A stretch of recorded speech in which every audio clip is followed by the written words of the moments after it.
but the prince was a house cat in comparison. Kennet's son smiled with even white teeth. "I present myself," he said to Wintrow with a mocking bow, and then leaned past him to peer into the cabin.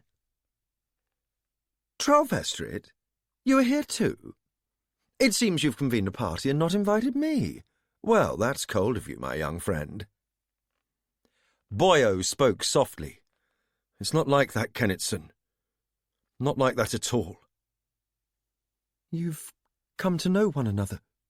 Althea asked softly, but received no response. Wintrow spoke in a low, controlled voice. "I want you off this ship. We both know that your mother does not approve of your coming here." Kennetson cocked his head and grinned. "I also know that my mother is not here." Wintrow did not return his smile. "A queen does not have to be present to expect that her commands will be obeyed, especially by her son." "Ah, but this is not the will of a queen, but the will of my mother who fears for me, and it is time for me to live beyond her fears." "In this case, her fears are well-founded," Wintrow countered. "You are not welcome aboard this vessel." Brashen added in a flat voice. There was no anger in his tone, but there was danger. For an instant, Kennetson's face went blank with astonishment. Then we all heard a roar of disagreement from Paragon the ship. "Send him forward! Send him forward to me!" Kennetson recovered himself, and his features shifted from shock to royal arrogance. I had not been so vividly reminded of regal in many a year. His words were clipped, his anger palpable. "I believe this was my father's ship before it was yours, and I believe that even if I did not have an inherent right to be here, my authority as Prince of the Pirate Isles supersedes your captain's powers. I go wherever I wish to go." "On this deck, nothing overshadows the say of the captain," Brashen informed him. Paragon's roar blasted us. "Accept the will of the ship!" Kennetson canted his head at Brashen and smiled. "I believe I am summoned," he said, and offered an elegant bow, complete with a sweep of his feathered hat, before turning and sauntering away. Brashen made a noise, but Wintrow stepped between Brashen and the door and blocked the captain from exiting. "Please," he said, "let me talk with him. He has been consumed with curiosity about Paragon since he was 8 years old." He turned his gaze to Althea. "Any boy raised with no glimpse of Kennet, surrounded by dozens of men telling him hero tales of his father, would be enamoured of this ship. He cannot resist." "Coming aboard!" someone roared, and in the next breath, "Kennetson, Prince you may be, but you do not defy me or your mother without a reckoning." "Sorkor," Wintrow said with a sigh. "Oh, lovely. Just perfect." "Sometimes Kennetson listens to him?" Boyo sounded hopeful. Beside me, Amber breathed. "Kennet's first mate in the old days." "Sometimes," Wintrow agreed, and then turned and went to meet Sorkor. I heard the hasty mutter of their conversation, Sorkor's voice accusing and Wintrow's defensive and reasonable, but my ears strained to hear a different set of voices. I heard the ship hail young Paragon with joy, and the young man's more measured response. "How can he?" Boyo spoke into the quiet. "After what Kennet did to you, after all you and Brashen have done for him, How can he be so joyous to receive Kennet's son? I wondered if I heard a twinge of jealousy beneath his outrage. His jaw was set, and he suddenly looked a great deal more like his father. He is Paragon. He has always been capable of things we can't even imagine. Althea stood slowly. She moved as if she had suddenly aged, as if every joint in her body were stiff. I'm not my father, Brashen said suddenly. Neither is he. He looks like him, Althea said uncertainly. Much as Boyo looks like you and me. But he isn't either of us, and he's not responsible for anything we have done in our lives. Brashen's voice was low and calm, rational. Boyo, the young man said softly. Haven't heard that name in a while. I'm almost used to being called Trelvestrit now. I'm not. I don't think I hate him. Kennetson, I mean. And I don't judge him for his father. Althea tried to find words for her thoughts and continued as if her son had not spoken. I think I'm a better person than that. His father is not his fault, though I don't find him the least bit charming. She looked sideways at Brashen and stood straighter. Determination came back into her face and voice. But I am concerned by what he might waken in Paragon. There is so much of my father in Vivacia, so much of my grandmother in the Vestrit family liveship. She shook her head slowly. I always knew that Kennet must be a part of Paragon. He was a Ludluck, and the Ludluck family owned Paragon for generations, and we both know that Paragon absorbed all the abuse that Igrot heaped on Kennet, all the deep hurts and wrong. There was so much blood shed on his decks in Igrot's day, so much cruelty, the pain and fear sank into him with the blood spilled on his planks. And then, when Kennet died, our ship took into himself all that Kennet had been since he had abandoned Paragon.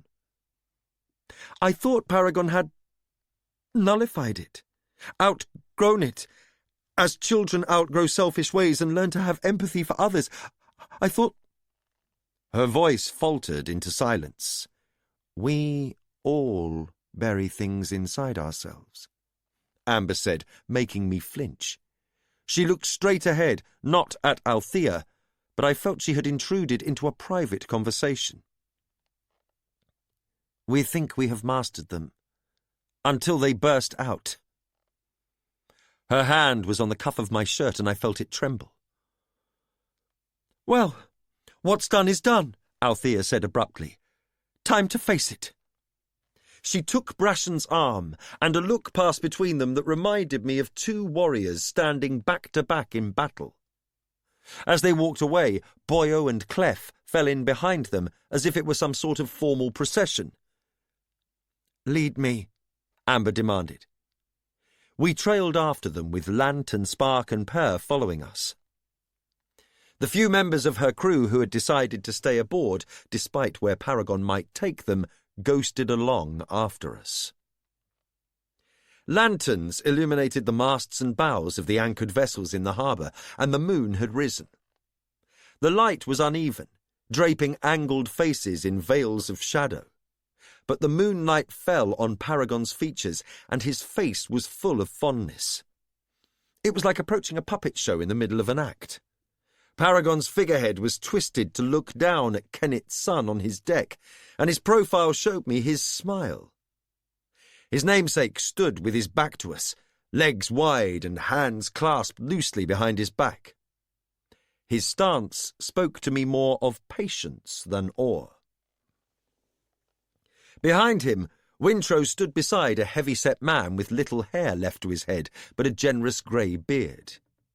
He wore loose trousers tucked into high boots and a wide belt that held a curved sword over his equally generous belly.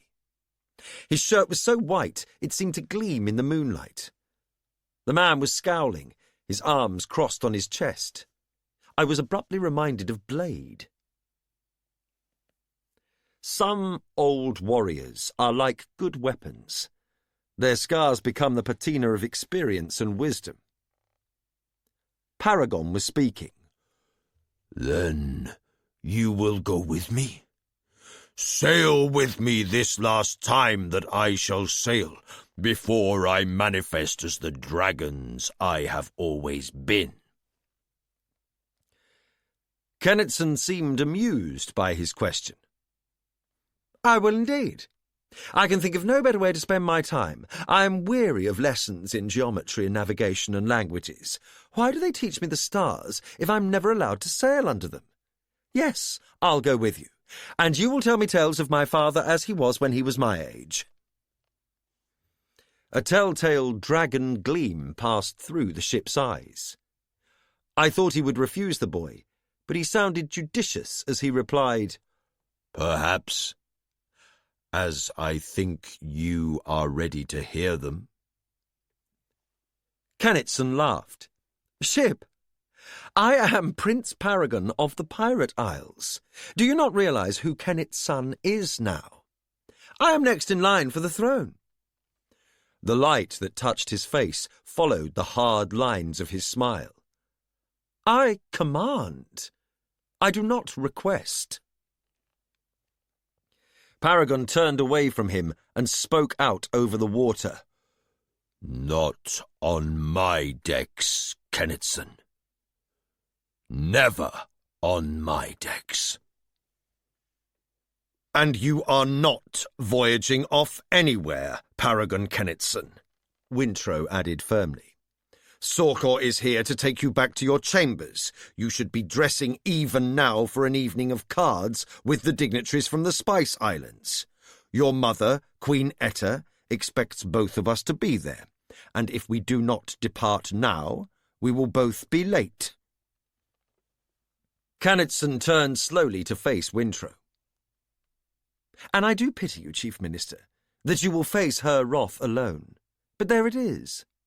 When I return to the palace tonight, I intend to pack for a sea voyage, not dress for a game of cards with a lady who laughs like a horse neighing." A silence fell. Then Sorkor said to Wintrow, "I'm trying to remember the last time I thrashed him to howling. I think he might be due for another." The prince crossed his arms on his chest and drew himself up straight. "Touch me, and I'll have you in chains before morning."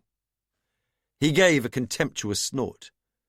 "I'd have thought you'd have tired of playing nursemaid years ago. I scarcely need a nanny following me about. I am not a willful child for you to bully. Not any more."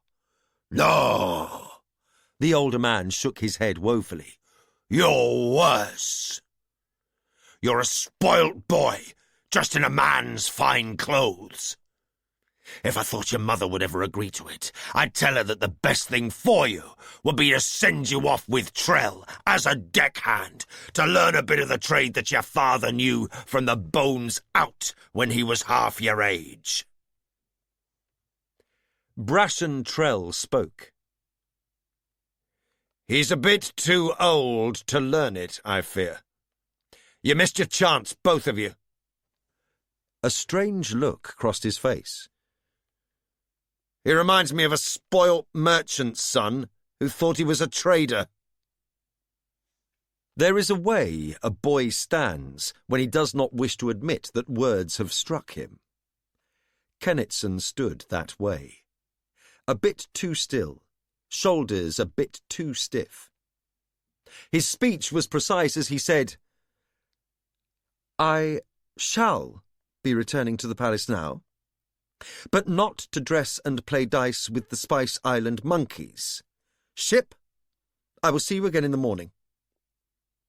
He swung his gaze to Brashen and Althea. "I trust you'll have my quarters awaiting me when I return.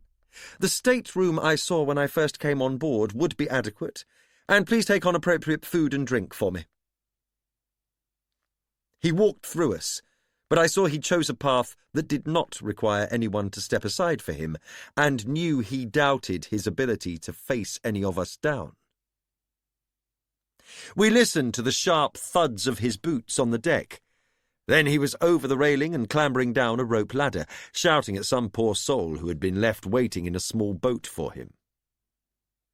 The sound of the moving oars was a gentle shushing in the night. "Do you really think so?" Sorkor had a deep voice, and it was full of slow dismay. For a moment, I couldn't understand what he was asking of Wintrow, but it was Brashen he was looking at in the darkness. The captain of the Paragon stared down at the deck. "No, not really," he admitted, though I was younger when my father threw me out of the house and made my brother his heir. It was hard to find my own way, but I did. It's not too late for Kennet's son. He heaved a great sigh. But it's not a task I want. Sorkor looked up toward the moon, and the light fell on his face. His brow was wrinkled, his lips pursed in thought. Then he said in a gruff voice, "But the ship's right. He should sail with you. It's his last chance. His only chance to know this deck under his feet, to sail on the ship that shaped his father." He swung his gaze to meet Brashen's startled gaze. "You should take him." Wintrow started. What? But Sorkor flapped a knobbly hand at him, silencing his objection. The older man cleared his throat. "I've failed the boy. When he was small, I was too glad to have any piece of his father that was left to us. I cherished him and kept him from all harm. I never let him feel the pain of his own mistakes." He shook his head. "And his mother still dotes on him and gives him what he desires. But it's not just her. I wanted him to be a prince. I wanted him in fancy clothes with clean hands. I wanted to see him have what his father earned for him, to be what his father would have expected of him." He shook his head again. "But somehow we didn't get that other part of him." "He hasn't had to become a man," Brashen observed flatly. The words were harsh, but his tone was not. "A voyage away from his mother might do it," Sorkor suggested. Althea stepped suddenly in front of Sorkor. Her gaze went from him to Wintrow. "I don't want him. I've enough to deal with on this voyage. I've only a vague idea of where we're going, and I've no idea how we will be received there, or how long Amber's little errand will take, or when we'll be back. Perhaps it hasn't been revealed to you, Sorkor, but we go to deal death and vengeance. We very well may end up fleeing for our lives, or be dead ourselves. I won't be responsible for the well-being of the Prince of the Pirate Islands, let alone his survival." "But I will." It was Paragon that spoke. We all felt and heard that response. It thrummed through the ship's bones, and it reached our ears not as a shout, but as an assertion. I wanted no more additions to our company on this voyage, let alone a spoilt prince, so I drew breath to make my own objection and felt Amber's sudden clutch on my wrist. In a low voice, she said, "Hush. As they say in Cowsed, you don't have a dog in this fight." Since we had come aboard Paragon, I had felt control of my plans slipping ever farther from my grip. Not for the first time, I wished I'd come alone and unhampered. "Our stateroom," Brashen announced tightly. His eyes roved over us. "Follow me." He glanced at his crew and added, About your duties, please." The last was a concession, I felt, to those sailors who had stayed aboard the Paragon. Not many had. If we sailed, which I was beginning to doubt, we'd have a skeleton crew indeed. Paragon's voice boomed out into the quiet harbour. "I will have what I want, Brashen. I will." "Oh, I don't doubt it," he replied bitterly. Althea had already turned away. Brashen spun and followed to lead us aft. The chamber was large for a ship, but never designed to be packed with so many people. I let Amber sit and stood behind her, my hands on the back of her chair. I had positioned her so that I could study every person in the room. Sorkor was a contrast. I judged him to be a man past his middle years, used hard by his early life, but now in a safe harbour. He dressed as befitted a minor noble, but the scars on his face and the wear on his hands were that of a fighter and a sailor. The sword at his side was of excellent and deadly quality. There was something in the cut of his clothing and the selection of his jewellery that spoke of a man who'd known poverty, suddenly given the chance to dress in fine fabric and gold. On another man, it might have looked laughable. On him, it looked earned. Brashen thudded 2 bottles down on the table, brandy and rum. Althea followed it with a clatter of cups. "Your choice, and pour for yourself," she announced wearily, before dropping into a chair. For a moment she lowered her face into her hands. Then, as Brashen came and set his hands on her shoulders, she lifted her head and straightened her back. Her eyes were resigned. Wintrow spoke. "Queen Etta isn't going to like any of this. She was already alarmed when she got word that a live ship was being brought in for tariff violation. That simply doesn't happen. The traders understand taxes and tariffs well, and none of them want the delays and fines that violations bring. As soon as I knew it was Paragon, I went to her immediately. She feared—" He stopped and abruptly chose another word. "She considered it best if the prince were located and his introduction to his father's ship monitored, so to speak." He gave Sorkor a sideways glance. "He's a young man," Sorkor objected. "Somehow he knew what my mission was and kept clear of me. I suspect he paid his guards to turn a blind eye. I'll see to their stripes tomorrow. So, here we are. What now?" "Coming aboard!" A woman's voice, imperious and angry. Wintrow and Sorkor exchanged a look. "Queen Etta is not recalcitrant in acting on a situation." Sorkor snorted and looked at Brashen. "That big word means she might have a sword out. Look to yourselves and make no fast moves." He whipped the hat from his head. I saw how he fell naturally into a fighter's stance. Brashen moved away from Althea, closer to the door, as if he would protect her, but her dark eyes blazed, and she came to her feet and stood beside him. Queen Etta's voice reached us again. "Out of my way! I have told you I don't need you for this. You are embarrassing me, and my chief minister is going to hear of this. Standing orders should fall before my command. Wait in the boat if you must, but get out of my way." She just dismissed the guard I assigned to her, Wintrow observed mildly. And in the next instant, the door framed an extraordinary woman. She was tall, and the planes of her face were angular. She was not beautiful, but she was striking. Her glossy black hair fell loose to her shoulders, which were wide beneath a scarlet jacket. Black lace spilled from her shirt front and cuffed her wrists. Gold hoops dangled boldly from her ears.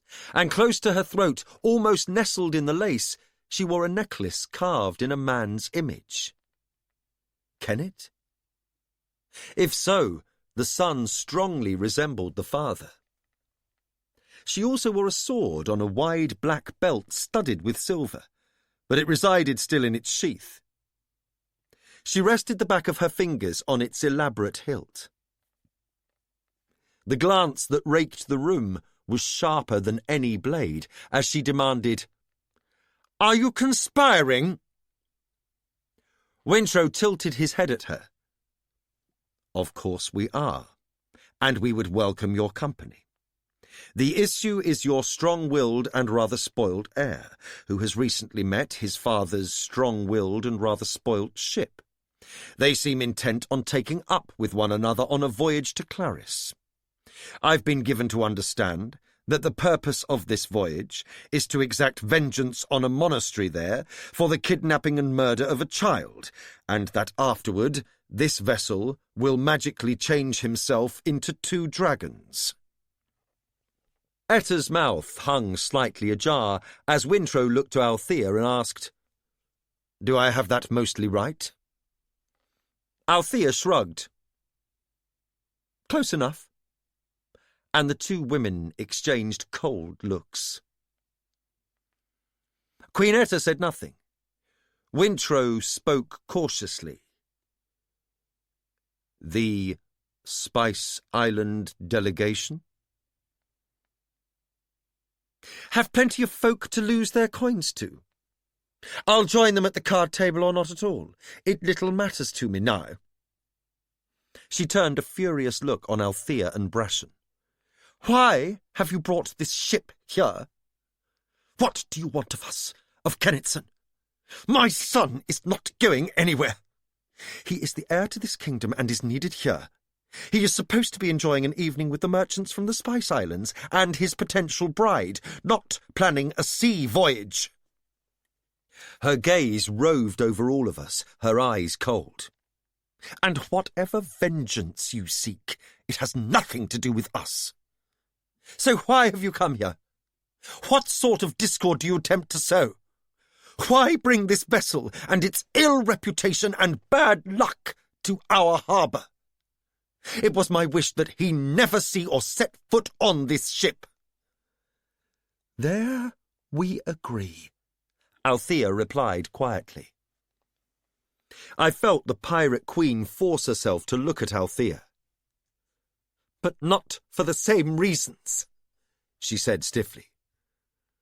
"My son has had a fascination with this ship ever since he was old enough to know how his father died. Kennet's last blood soaked into the planks of this deck. His memories, his life was taken into it, absorbed. And from the time my son was old enough to be told of such things, he has possessed a wild curiosity to see this ship, to be aboard it, in the hope of speaking to his father.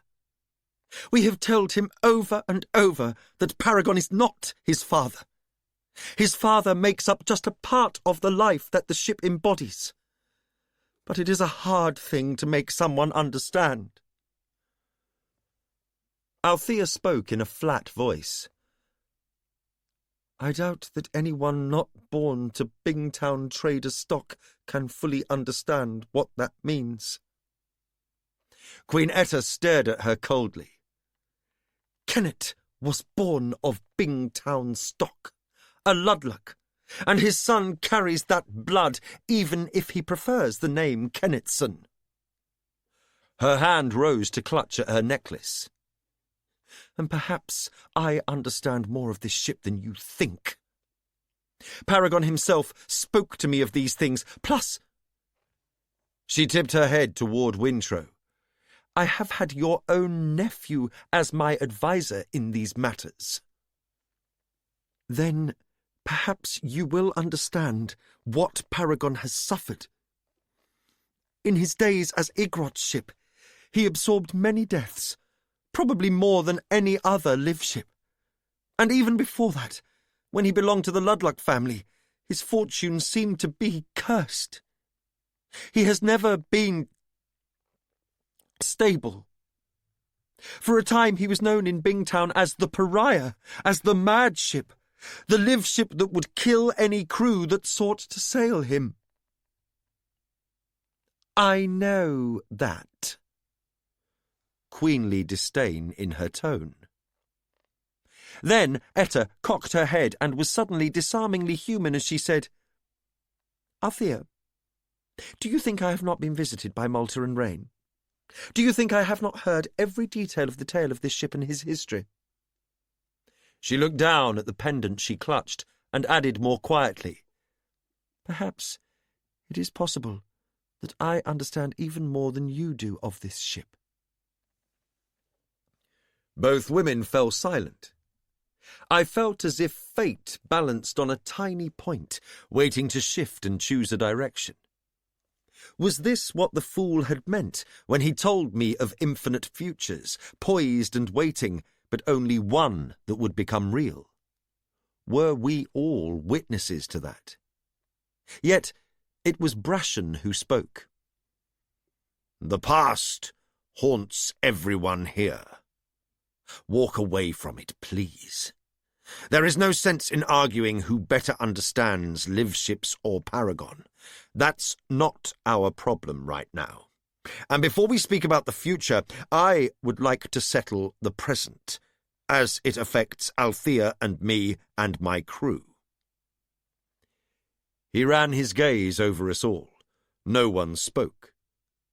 When Althea and I spoke with Wintro after we first went ashore, he agreed to help us meet our most basic needs, to send messenger birds back to our trading partners at Bingtown and in the Rain Wilds, assuring them that we intended no larceny when we did not stop in either Bingtown or Jamalia. Queen Etta, we would ask your help in selecting trustworthy ships and captains bound to those ports who would be willing to deliver our goods to their proper destinations, so that our word as honourable traders remains untarnished. If you can aid us in that, we could consider it a great favour to both our families. Etta looked at Wintro and nodded. That can be done. Wintro spoke softly. I know several captains that I trust. Brashen's relief was plain, and I think we all agree that it would be a great mistake to have Kennetson accompany us on Paragon's mad errand. We must all ensure that he can't board before we depart. He must be kept away from the harbour and the ship, for Paragon cannot seek him out on the land. He lifted a hand. If we keep them separated, Paragon may remain in the harbour, obsessed with Kennetson, and give up this quest. But I consider that unlikely. I think his desire to recreate himself as dragons will be stronger than his will to have Kennetson make a final voyage with him. I agree. Wintro began, and then halted. His startled gaze met Brashen's. Althea rocketed to her feet, while Sorkor asked in a harsh whisper, "What is that?" Sailors all, they were aware before I was of a subtle change in the ship. In a matter of breathless moments, I felt the list, and Althea cried out, "He's taking on water!" Brashen took 2 large steps and seized the handle of the door, but the door was wedged tight against a sill that had been eased out of alignment. The ship's timbers groaned, and the panes of the windows made an indescribable sound as the ship flexed. Paragon's voice boomed over the ship and the harbour's waters. "I could kill you all, drown you right here in the harbour. How dare you stand on my deck and plot against me?" Amber's fingers dug suddenly into my forearm. "I'll break a window," I assured her.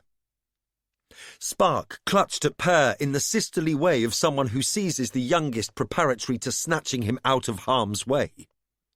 Lant took each of them by a shoulder and herded them toward me. We clustered close in the slowly tipping room. Sorka had moved to Etta's side. He reminded me of a battered watchdog taking up his duties. Etta seemed unaware of him. Her jaw was set, forming some plan of her own. I watched Brashen. If he moved, I would. Until then, but I shall not. The ship's voice thundered through my chest. Not now. And not just because Boyo would be trapped in there with you. Boyo was standing, pale-faced, gripping the edge of the table, his eyes showing white all around. I realized he believed the threat. Ice filled my spine and belly. Paragon, let me out. Allow us to come forward and discuss this in a way that doesn't involve all of the Pirate Isles. Brashen spoke as a father to his child, his words calm and firm. His hand still rested on the door handle. But it does! Paragon's booming voice came from outside. I did not doubt that all in the harbour and in the shoreside structures could hear him. It involves them all, if they keep their prince from me. For he is my blood before he became their prince. The prince that Kennet could not have made without me.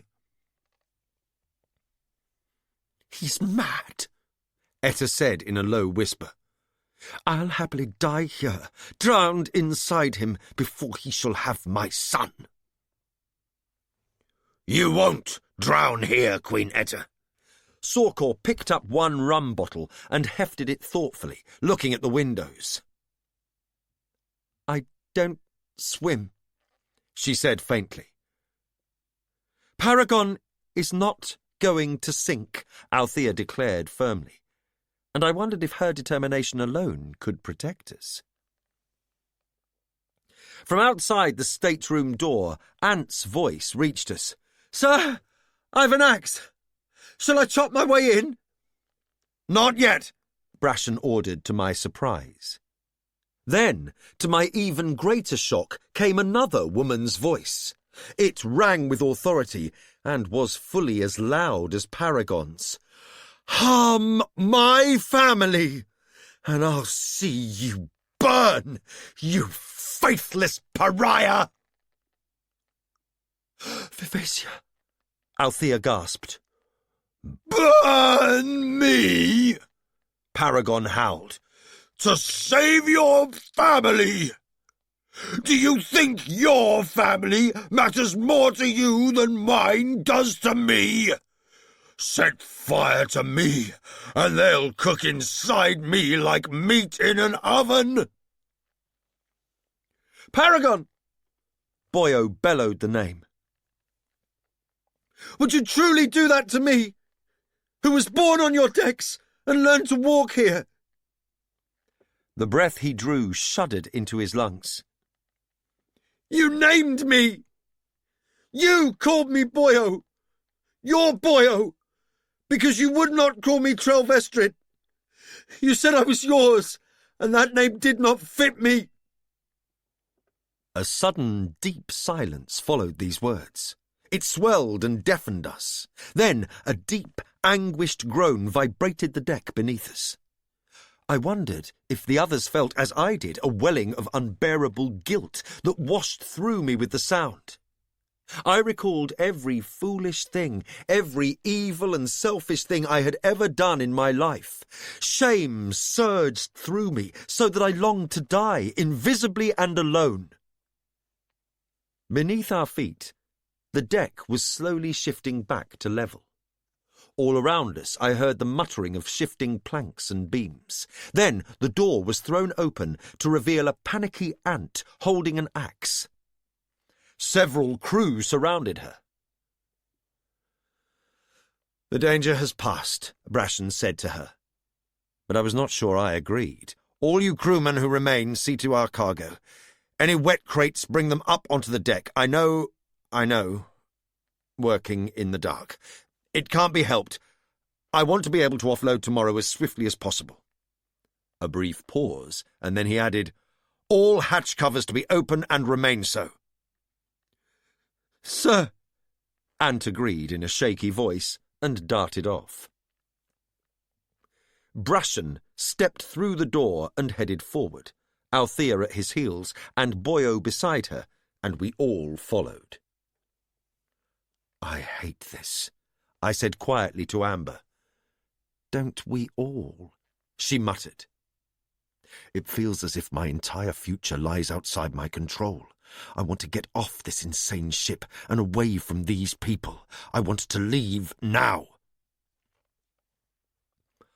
On the deck, I led her to the railing and stared toward the scattered lights of the pirate town.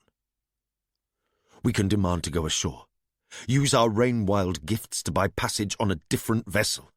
Regain some control over our journey, and send Lant and the youngsters home and out of danger." "Are we back to that?" Lant shook his head. "It will not happen, Fitz. I won't go home until you go with me, and it would be foolish and dangerous to send these two off alone on a long voyage with people we do not know. Whatever we face, I feel they are safer with us." "It's not a matter of safer for me," Per muttered darkly. I ignored them all and stared at the lights. I wanted to shake all over like a wolf would shake off rain and run off alone into the darkness to do what I must. I felt caged by responsibilities. What was best for us? "Then we should leave this ship tonight, all of us. Find other passage to Clarice." "We can't," said the fool, not Amber. I turned my head to look at him. How did he do that? How did he shed one mask and don another so easily? Despite the rouge and powder, he turned my friend's face to me. "We have to go there on this ship, Fitz." "Why?" "I told you." He sounded both patient and exasperated in a way only the fool could manage. "I've begun to dream again. Not many dreams, but the ones that reached me rang with clarity and with inevitability. If we are going to Clarice, we travel on this ship.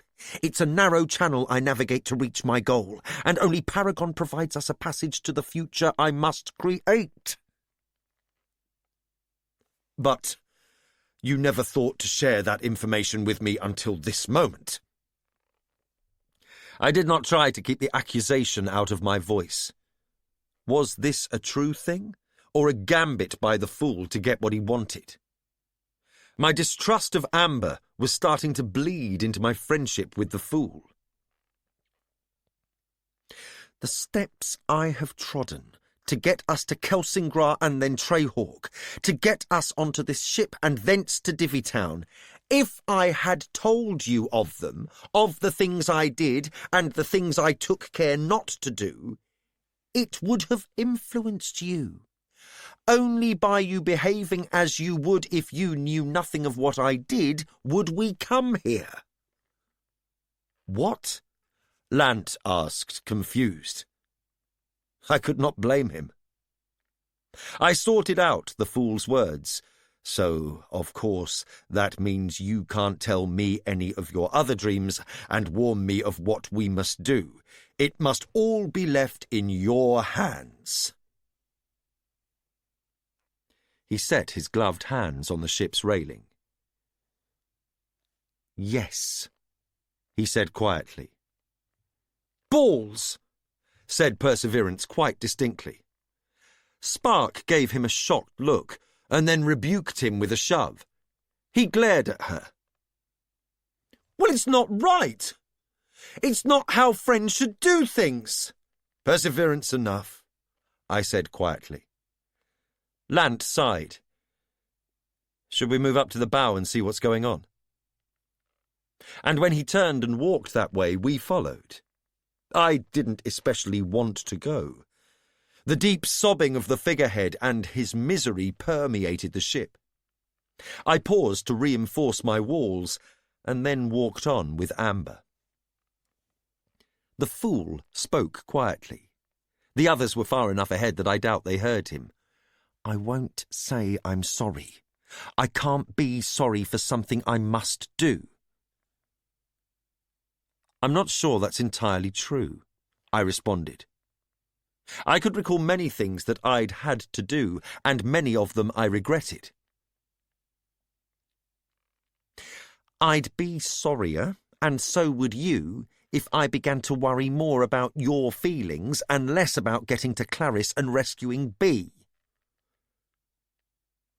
Rescuing B. His words felt like meat dangled for a starving dog. I was tired and battered by Paragon's guilt and grief. I thought your great ambition was to destroy Clarice and kill as many people as you could, or as I could kill for you. You're angry. When he said the words aloud, I felt ashamed, and even angrier. I stopped and stood still. I am, I admitted. This is not how I do things, fool. When I kill, I do it efficiently. I know who I'm stalking. I know how to find them and how to end them. This is madness. I'm going into unfamiliar territory. I know little of my targets, and I'm hampered with people I'm responsible for protecting. Then I discover that I am dancing to your tune, to music I can't even hear. Answer me this, fool. Do I live through this? Does the boy? Does Lant go back to Chade, and is his father still alive when he gets there? Does Spark survive? Do you? Some things are more likely than others, he said quietly. And all of them still dance and wobble like a spun coin. Dust blown on the wind, a day of rain, a tide that is lower than expected. Any and all of those things can change everything. You must know that is true. All I can do is peer into a mist and say, it looks most clear in that direction. I tell you that our best chance of finding B alive is to remain on Paragon until he arrives in Clarice. My pride wanted me to be defiant, but my fatherhood was stronger than my pride. What would I not have done to increase the chance that I might rescue B, might hold her and protect her, and tell her how devastated I was to have failed her? To promise her that never again would she leave my protection. The others had waited for us. Amber's hand squeezed my arm, and I led the way to the bow with them trooping behind me. My guard that I must protect as I led them into I knew not what. Amber queried softly, "Is there a bright light off to our left?" "There's a lantern on the Vivacia. It's burning very brightly." Some sort of argument was going on over on her deck, though I could not hear the details. I heard anchor, and then a barking of orders to roust someone out of his bed. Amber had turned her face toward the lantern light and opened her light gold eyes wide. A slight smile bowed her mouth. Her pale face reminded me of the moon as she said, "I can perceive it. My vision is improving slowly, Fitz. So slowly, but I believe it is coming back." "That would be good," I said, but privately I wondered if she deceived herself.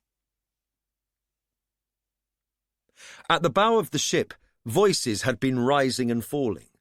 I recognized Althea's voice raised in a query, but did not catch the words.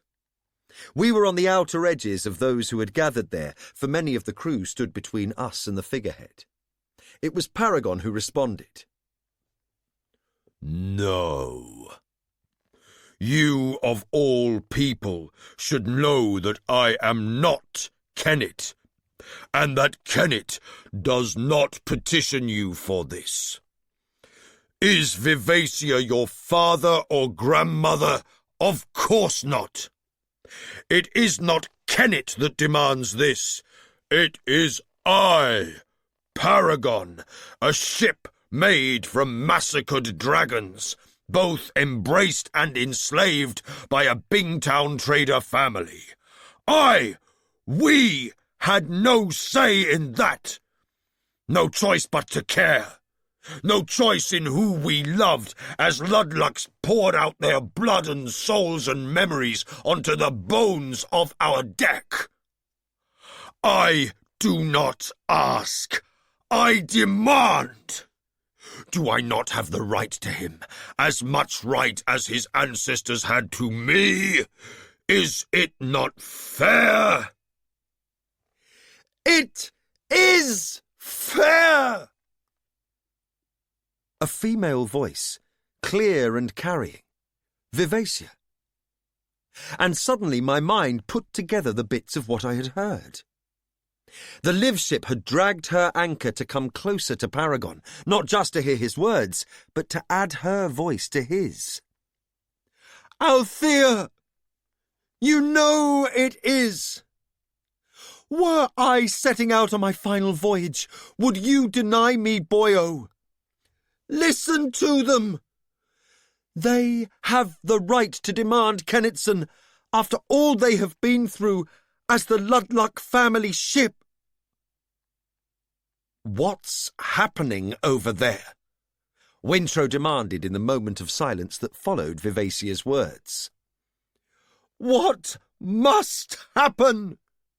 Vivacia spoke before any of her crewmen could respond to their captain. Did you think I would not hear the truth of what Paragon has spoken? Live ship I am, and a wondrous vessel I have been for your family for generations. But Paragon is right, and deep within we all knew that we had other natures, even before the truth of the so-called wizardwood was revealed. I will be a dragon again, Wintro. I know of no live ship who will not wish to rise up and fly again. So, in this I will follow Paragon. Not just to Clarice, but up the rain-wild river afterward, to demand the silver that is the right of every dragon. You will follow Paragon to Clarice? You wish to be a dragon? Althea and Wintro spoke simultaneously. I am considering it, the ship replied judiciously. Why, Clarice? Brashen's voice was raised in complete confusion. Why not go directly to Kelsingra? Because a memory stirs in me. A dragon memory. A memory eclipsed by human thoughts and emotions. A memory so over-scarred by human experiences that I cannot be certain of anything except a feeling of anger and betrayal that rises in me at the name Clarice. Dragons recall few memories of their serpent years, but there is something that I recall, something intolerable. Yes! Paragon flung back his head and shouted the word to the night skies. The exultation that rushed through the ship infected me.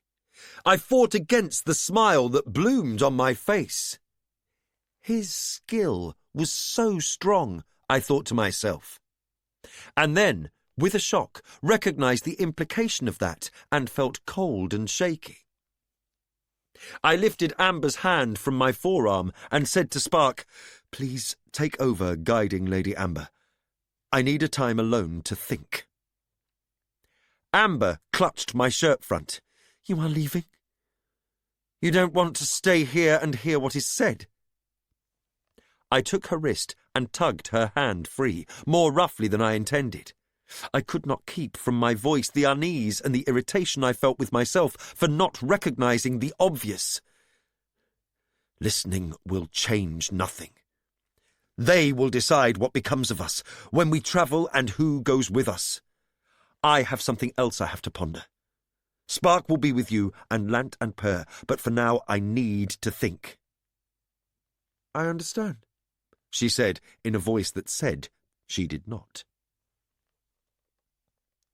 But my insight into the ship's ability to manipulate human emotion was too large to share with her.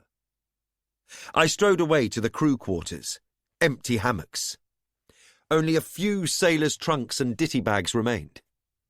I sat down on someone's sea chest, there in the dark and muggy hold, and pondered. I felt as if I were assembling the pieces of a broken teacup. The silver the live ships craved, and the dragons so jealously guarded, was the same skill I had seen on Verity's hands when he had carved his dragon. It was the raw stuff of magic, the very essence of it. I'd seen it as a thick slurry on my king's hands, watched him shape stone into a dragon with the power it gave him. In a skill-sharing dream of Verity, I had seen a river with a wide band of silver in it running with the water. I'd seen silver tendriling through a vial of dragon's blood and witnessed how it had rushed the fool's healing, just as the skill had healed and changed the children of Kelsingra. So, the silver was the skill, and the skill was the magic I used with my mind to reach out to touch thoughts with shade. The fool had once insinuated that I had dragon's blood in my veins. Tarman had said I had been claimed by a dragon. Was it the stone dragon I had touched, or an echo of Verity as I had known him? I reordered that thought now. Had I inherited something in my blood, some trace of actual silver that gave me the power to push my thoughts toward others?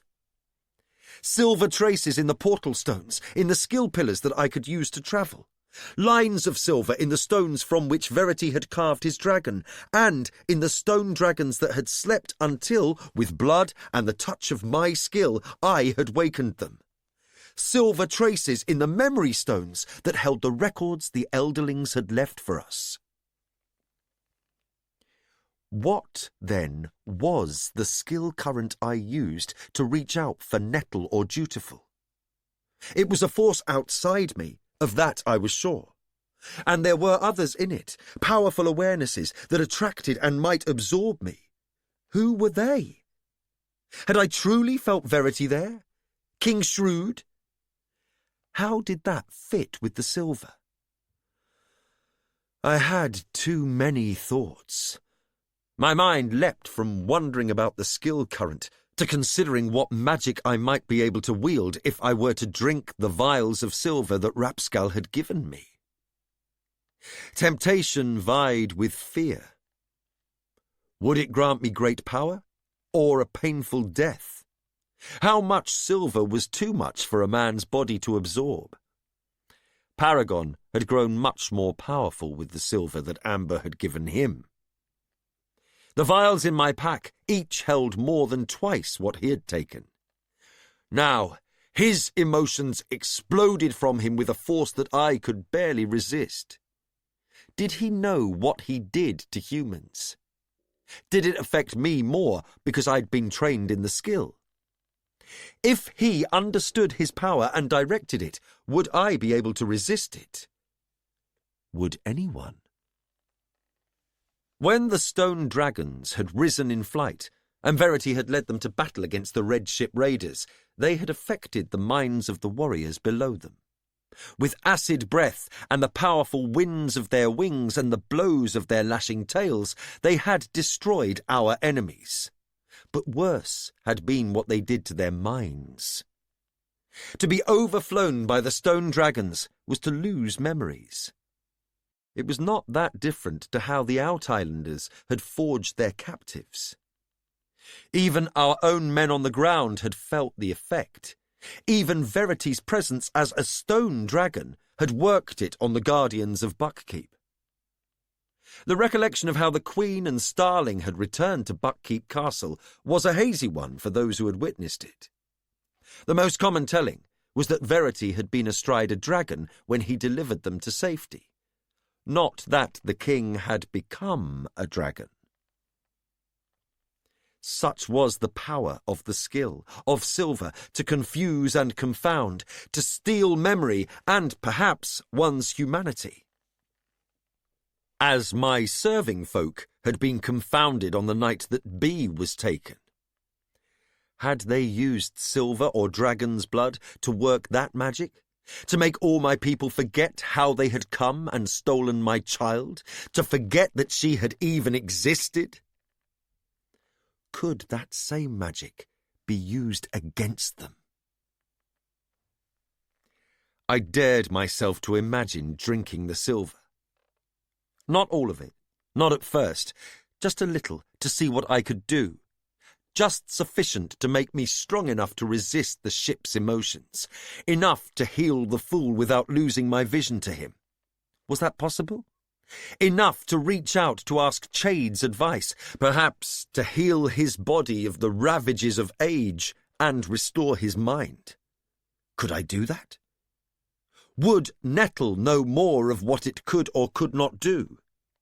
If I drank it all, could I walk into Clarice and demand that all there kill themselves? Could it be that easy to destroy them and win back my daughter? "What are you doing down here?" Lant asked me. I turned to see him coming toward me, Pear and Spark trailing behind him. "Where is Amber?" "She is with the figurehead. She dismissed us. What are you doing?" "Thinking." "Where are the others?" "Wintrow went back to Vivacia. She needs calming, I think. The Queen and Sorkor went back to Divvytown. I think they will try to find Kennetson and reason with him. Brashen and Althea went to their stateroom and shut the door, and Amber had Spark fetch her pipes, and she is playing for Paragon." He drew breath and looked around the crew quarters. "You came here to think, yes?" "Can you think while you work?" I turned to Clef's voice. It was humid below deck, and his face ran with sweat as he stepped out of the shadowy darkness of the hold. "I was just coming to look for you. We're short of crew, and we need to move freight. Some of the crates have shifted and a few look damp. Captains wanted those ones up on deck. You said you'd pitch in. Now would be a good time." "I'm coming," I said. "Me too," Lant added, and Pear nodded. "And me," Spark asserted. "I'm part of this crew, now and to the end." To the end, I thought morosely, and rose to follow them. A wave of vertigo swept over me, such that I abruptly sat down again on the sea chest. "There you are." Satisfaction rang in the voice in my head. "I am coming for you. Prepare for me." "Fitz?" Lant asked, concern in his voice. I stood slowly. My smile held back my fear and confusion. "Tintaglia is coming for me," I said. Chapter 19. Another ship, another journey. Report to the fore. The lyric known as Beloved continues to create restlessness among the other lyrics. He was caught attempting to remain in the village when the tide was coming in, and the other lyrics had already formed up to return to their cottages. He has upset those who have come to have their fortunes foretold by hypothesizing horrible calamities. He told one client that his son would marry a donkey, but that the children from that union would bring the family great joy. To another, he said simply, "How much money do you wish to give me to lie to you?" "My best lies are very expensive, but this one is free. You are a very wise woman to have come here to give me lots of money to lie to you." Twice I have beaten him, once with my hands and once with a strap. He begged me to lash him hard enough to tear the tattoos from his back. I believe he was sincere in desiring that. As soon as he healed and was to return to his duties in the marketplace, he clambered onto a pile of boxes and proclaimed to all that he was the true white prophet for this generation, and announced that he was being held prisoner in Clerès. He appealed to the crowd that immediately gathered to help him escape. When I seized him and shook him to silence him, I was stoned by some of the onlookers, and it was only when 2 other guards intervened that I was able to drag him back within the walls. I believe that I have done my duty as well as any might, and I petition to be freed from responsibility for the lyric known as beloved. With the greatest respect, I say that I consider him both troublesome and dangerous to all. Luteus. My life had improved, or so I told myself. We were quartered in a nice cabin. The meals were regular, and Dwalia had few chances to beat me. Indeed, she seemed almost mellowed by our improved fortunes. Summer had found the seas. The winds were fresh and storms were few. As a result of whatever glamour Vindelia had cast over me, the crew accepted my presence without comment or interest. If I lived my life from moment to moment, it was not too bad. Very little was expected of me. I fetched Dwalia's meals to the cabin and took away the empty dishes. When she walked on the deck in the afternoons with the captain, I followed at a decorous distance, in a pretence at maintaining the lady's virtue. But for now, the pretence was small. I sat on the deck outside the door of the captain's stateroom. When he had offered his stateroom to Lady Abretia, I do not think that Dwalia had realized that he expected to continue occupying it. I heard a rhythmic thudding from inside the cabin, and fondly hoped it was the top of her head against the bulkhead. The tempo was increasing, which saddened me. The times when Captain Dorfel was occupying Dwalia were the most peaceful in my constrained existence. She was making little gasping shrieks now, barely audible through the stout plank walls. I heard shuffling footsteps coming down the companionway. I thought of the sea and the moving waves and how the sunlight glittered on their tops. I thought of the seabirds flying high above us, and yet still looking so large. How big would such a bird be if it landed on the deck? As tall as me? What did they eat? Where did they nest or land to rest when we were so many days away from land? I filled my thoughts with those wide-winged white birds and thought of nothing else. When Vindelia crouched beside me, I wondered what he would look like if he were a bird. I imagined a beak for him and glossy feathers, and orange-clawed feet with spurs like a rooster. "Are they still in there?" he asked in a hoarse whisper. I didn't look at him or reply. Long, shining grey feathers. "I won't try to push into your thoughts." I don't believe you. I don't trust you. I don't believe you. I don't trust you. I just thought it, but I didn't lower my walls. He was not as powerful as he had been when he first took in the serpent spit, but he was still strong.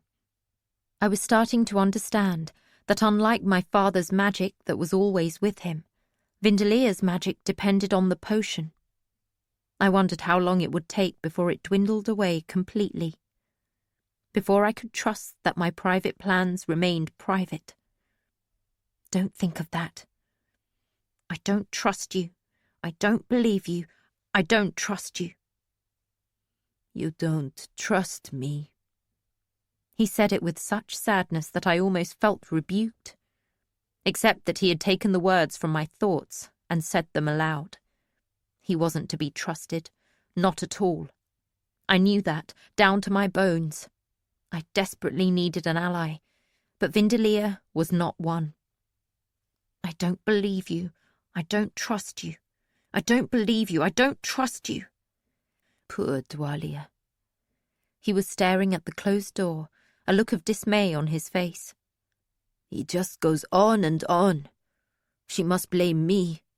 I made Captain Dorfel see her as the most beautiful woman he could imagine. He scratched his head. It has not been easy to keep him convinced of his desire for her. At all times, I must be aware of all who see her. It's very taxing. What does he see when he looks at her? Damn curiosity! The question had been on my lips before I had recalled I must not speak to him.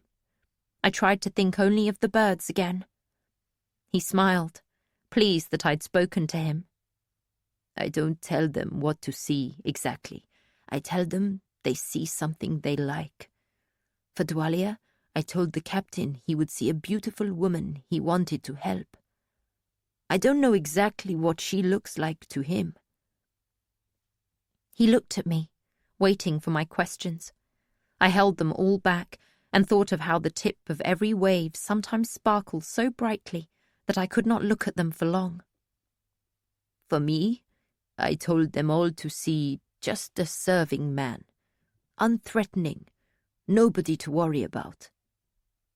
He waited again. I held my silence. I told them you were homely and dull and smelled bad. Smelled bad? Again, I had not meant to speak. So they would leave you alone.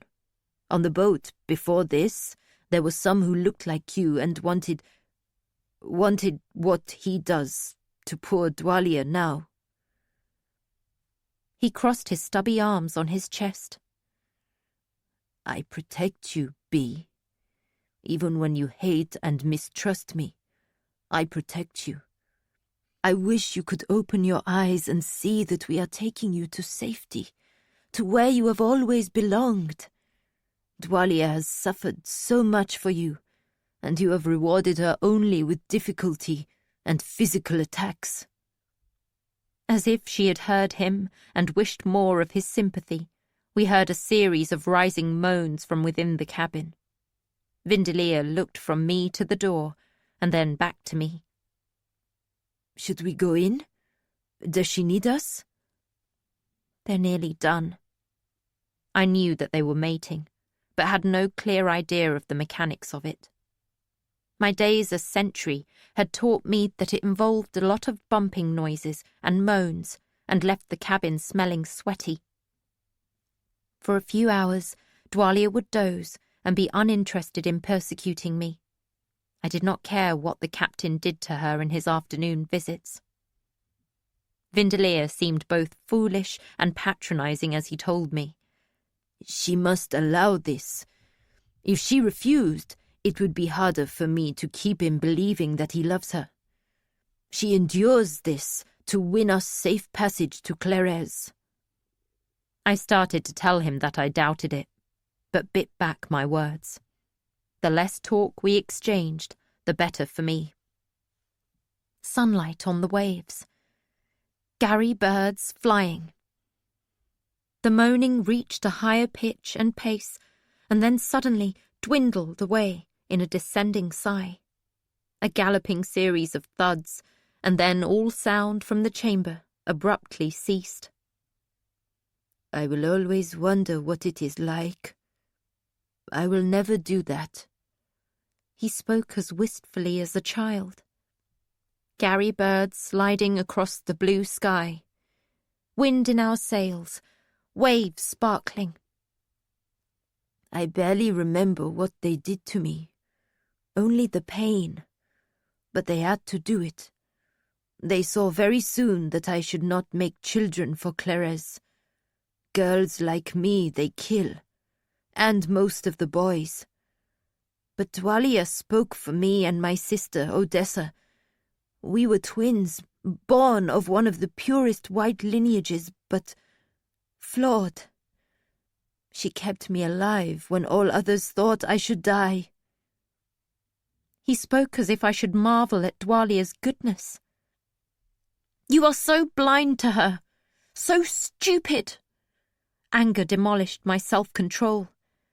She cut you like a bull calf, and you grovel with thankfulness. Who is she to say you should never make a child? She strikes you and calls you names, and you sniff along behind her like a dog nosing another dog's piss. She feeds you filth to give you power, a magic she does not understand, and you let her decide how it will be used. She thinks nothing of you, Vindelia, nothing at all. But you are too stupid to see how she uses you and how she will discard you the moment you become useless. She hits you and calls you names, but the moment she smiles at you, you forgive it all and forget it. You call me brother, but you do not care that she intends to hurt me and then kill me. You know it as well as I do. You could have helped me. If you cared for me, you would have helped me. We should have fled when that last ship made port, and I could have gone home to my family, and you could have chosen a life for yourself. Instead, you helped her kill a woman who had done nothing bad to you and had been kind to me. And you threw aside the Chalcedean and left him to die for you after you compelled him to kill for her. You're a coward and a fool. But I was the fool. From somewhere in a distant darkness, I heard a wolf's long howl fade. Then Vindelia was inside my mind. Be calm. I won't hurt you. Just let me see your secrets. What do you fear? Be calm, my brother. I won't hurt you. Just let me see. He babbled excitedly as he whirled through my mind, stirring and flinging memories as if they were dead leaves, and he an autumn storm. Wall after wall I raised to him, and each he tore and parted as if they were paper. I was dizzy and sickened with the assault of memories, each with an emotion attached to it. My mother fell and died. My mouth was torn when I was slapped. A cat purred still and warm as I stroked him. I smelled bacon and fresh bread in a winter kitchen lit with candlelight and hearth fire. FitzVigilance shamed me, and perseverance fell as an arrow tore through him. Vindelia was a greedy child, rummaging a platter of sweets, taking a bite of this one and a lick of that one, dirtying my memories with his eager sampling as if he could own me by knowing me. You do dream! He was exultant. I felt pushed out of my own mind. I could not find a voice to shriek at him, nor fists to batter him. I was writing in my dream journal, No! He must not see that. He must not read those. And suddenly, all I knew were long, sharp, tearing teeth and a mouth that breathed hot breath. A father shouted, Beware! He is more dangerous than you can know. And I was suddenly in a cage where I could not retreat, and a stinking human hammered my ribs with fierce jabs of a stick I could not avoid. I had never known such pain. It did not stop. Over and over the man shouted curses at me and poked me savagely with the stick, as if he strove to thrust it right through me. I howled and shrieked and snarled. I leapt and fought the bars of the cage, but still the stick struck me, always looking for the softest parts of me, my belly, my throat, my anus and sex. I fell at last, yelping and whining, and still the beating went on. Abruptly, Vindelia was gone. My mind was my own again. I slammed up wall after wall, while my whole body shook with sobs. The remembered pain racked me, and my tears flowed. But through them, I could see Vindelia sprawled on his side, his mouth open, his eyes glassy, as if he had lost awareness. Like the wolf in the cage, I suddenly realized. Like Wolf Father. I give you that pain to use against him, but do not think of me again. He must not find me. He must not know that you can write or anything you have dreamed, and you must stop waiting for someone to save you. You must save yourself. Escape. Get home. But do not think of home right now. Think only of escape. And Wolf Father was gone, as if he had never existed, as if he was something I made up to give me courage. Just as gone as my real father. And I suddenly knew I must not think of him either. Winderlier sat up, but even sitting he was wobbly. He set his hands flat to the deck to either side of him, and looked at me woefully. What was that? You are not a wolf. You can't remember that. His lower lip was trembling, as if I'd cheated him at a game. I felt a surge of hatred. I can remember this, I told him, and I flung at him every moment of the beating Dwalier had given me on the night when my shoulder had been jerked out of its socket. He recoiled from me, and I added, "And this!" And I found myself grinding my teeth together as I recalled for him exactly how it had felt to bite Dwalier's cheek, how her blood had tasted and felt as it ran over my chin, and how I had ignored the blows she struck me as she tried to shake me loose. He put hands up to his cheeks and shook his head. No! His voice dwindled away. He popped his eyes open wide and stared at me. Don't show me that! Don't make me feel chewing her face! I met his gaze with a flat stare. Then stay out of my thoughts, or I will show you worse than that. I had no idea what I could dredge up that would be worse for him. But for now, he was out of my mind, and I'd make any threats I could to keep him out. I thought about how he had betrayed me, how he'd helped them find and kill Trader Acriel. I thought of how he had pounced on my chain when I'd tried to flee on the docks. I summoned all the hate I could muster and pointed the thought at him in a way I never had before. I despise you. His eyes jolted wide and he leaned away from me. I realized that, at this moment, I was stronger than he was. He had barged into my mind when my guard was down, but it had been my strength that forced him out. He had used his full power against me, but I had won. Just then the stateroom door opened, and our handsome captain emerged. His clothing was as immaculate as ever, his cheeks slightly flushed. He glanced down at me, and then at Winderlier.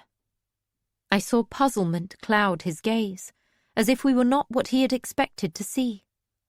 Then I felt the wash of Winderlier's thoughts against his mind. His brow unfurrowed, and the small scowl on his lips became a puckering of distaste. Lady Obretia, this maid of yours, well, I vow that when we reach Clarez, we shall replace her with someone clean and pleasant to look upon. Away, wretch!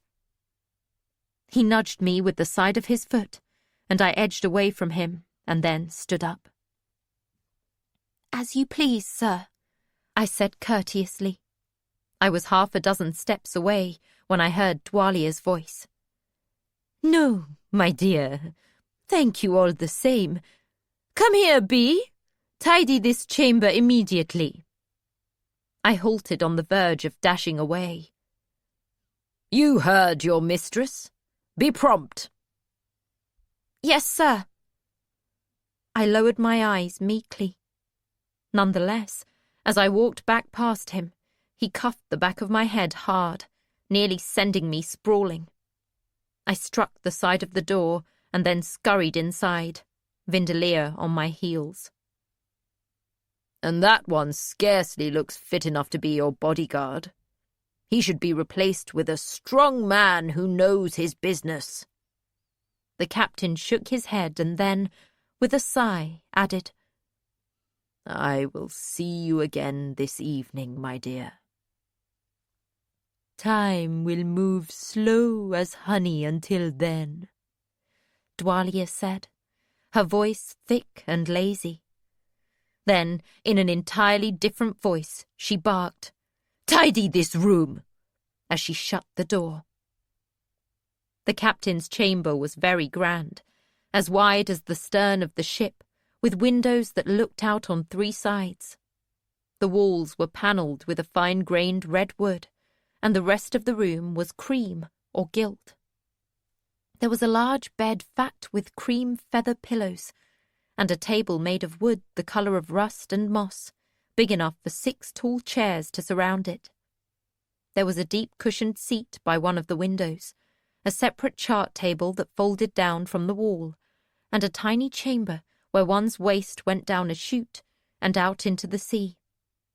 Nightly, Dwalia locked me in that cramped and noisome space, lest I attack her while she slept. Clothing littered the polished planks of the floor, all of it the excessively flouncy, lacy garments the captain had purchased for Lady O'Brettia in the 2 days before we had left our last port. I gathered the clothing in a slow armful, including a petticoat of stiff lace that crinkled in my arms. It smelled of a lovely perfume, another gift from the captain.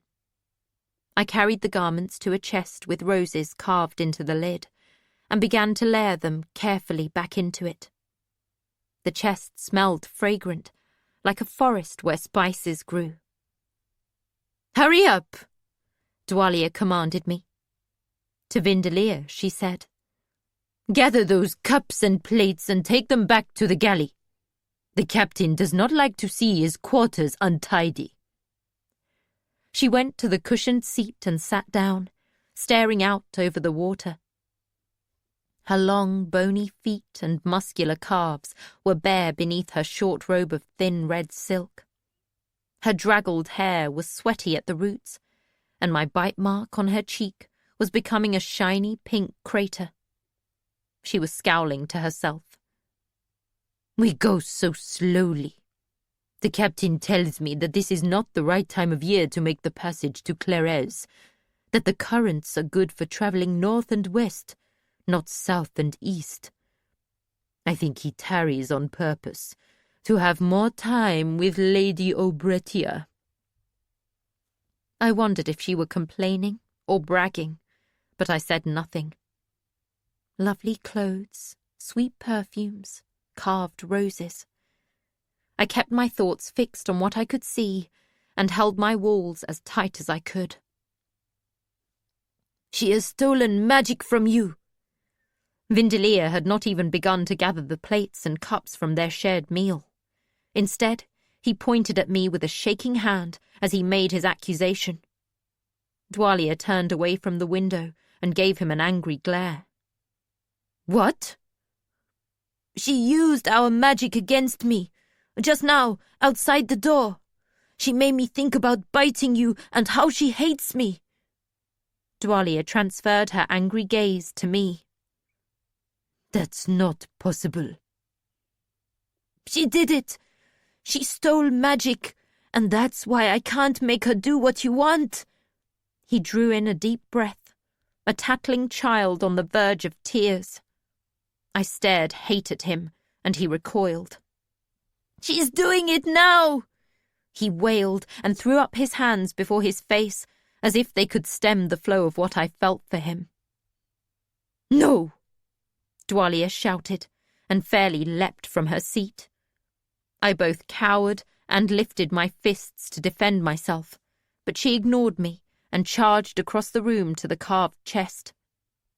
With a fine disregard for the work I'd just completed, she flung open the lid and began to fling the clothing from the chest onto the floor behind her, until she reached her washed but well-worn travelling clothes. She dredged up a leather pouch and peered into it. She drew out the glass tube. The remainder of the serpent's bit was clotted in the bottom. "No, it's here. She hasn't stolen it. Stop making excuses." For a long moment, we both stared at her. Vindelia spoke slowly, his voice full of helpless longing. "I need the rest of it now. Don't you want me to be able to do everything you ask of me?" A pleading desire was in that last question. "It's not for you right now. You've had all I can spare." She looked at him, and then looped the string of the pouch around her neck so that it hung between her breasts. "There's only a bit left. We must save it for an emergency." "She doesn't trust you, Vindelia. She taught you to want that serpent's bit, and now she doesn't trust you to not steal it from her." I flung my foolish words at both of them. "Serpent? Who told you that? Vindelia, are you telling my secrets to her? Have you betrayed me to her?" No, I told her nothing. Nothing." He hadn't told me. I had found that information in him when his mind was unguarded before me. I wished I had kept that knowledge to myself, except that it now seemed to be a breach in their alliance. "Liar!" she barked at him. She advanced on him, her meaty hand held high, and he quailed, crouching down before her, his head ducked and hidden behind his hands. She slapped him, and when her blow fell on his knuckles, she grunted in annoyed pain and seized a handful of hair on top of his head. She shook him savagely by it as Vindelia shrieked and protested his innocence. I moved closer to the door whilst looking for anything I might use as a weapon.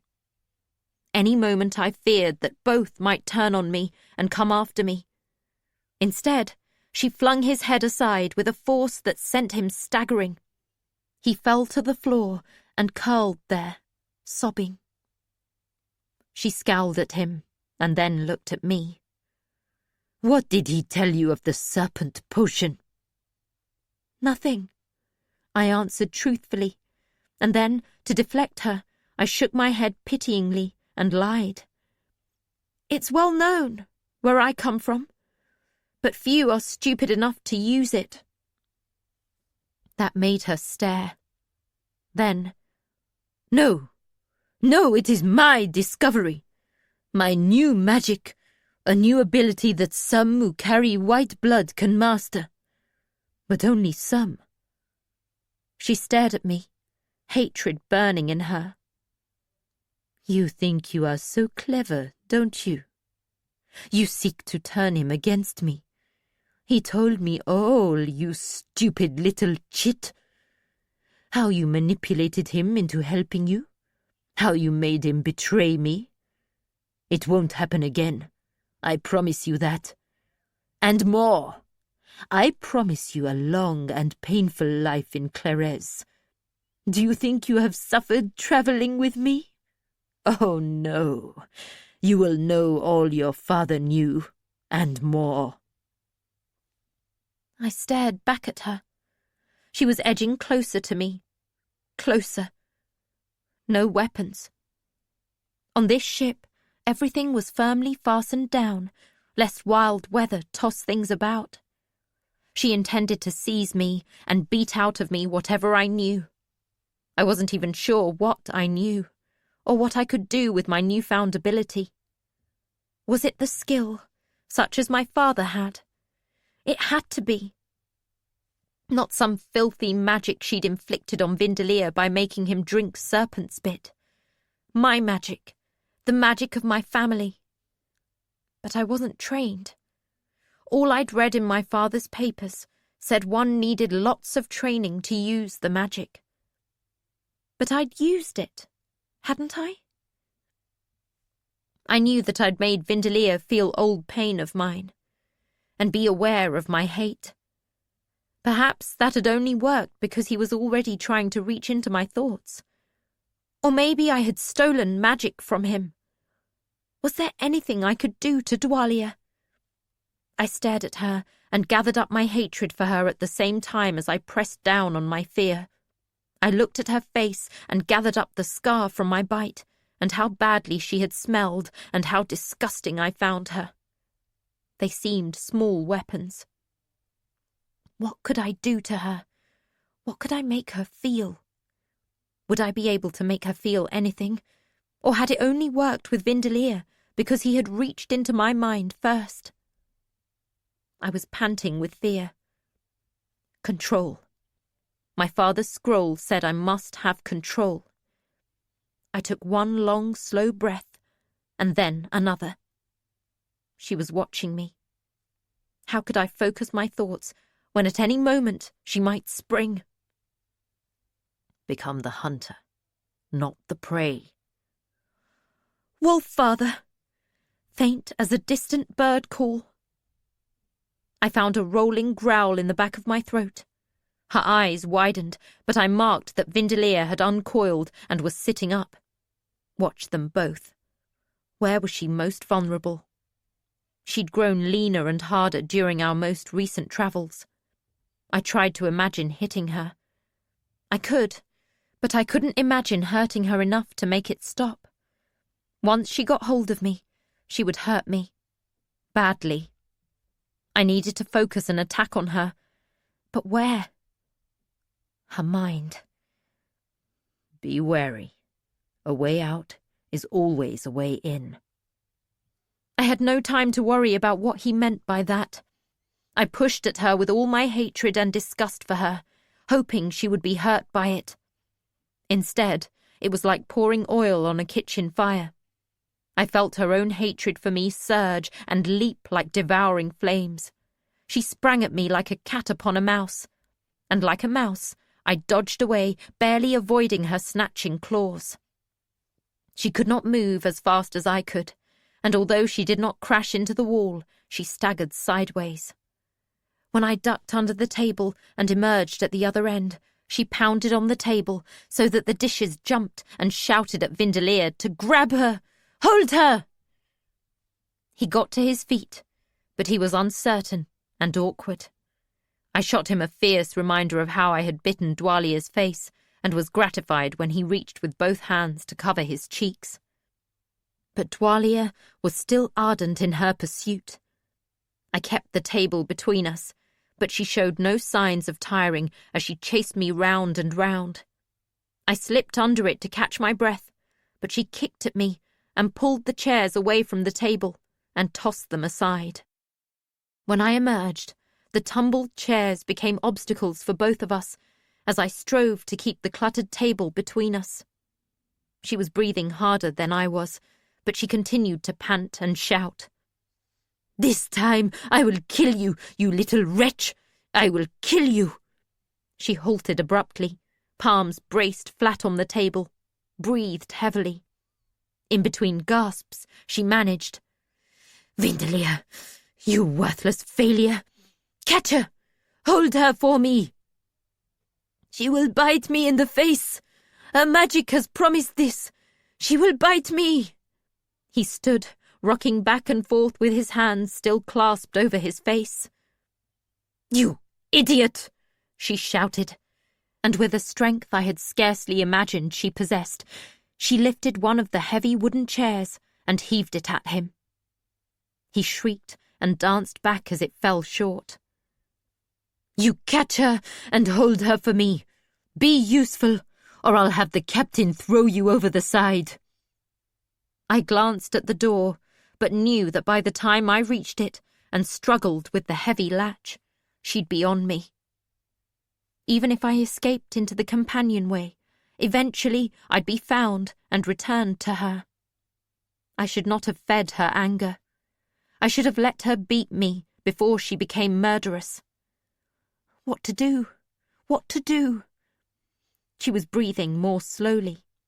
In a moment, she'd be after me again. She wouldn't stop, not until she'd won. Give her what she wants. Let her kill me.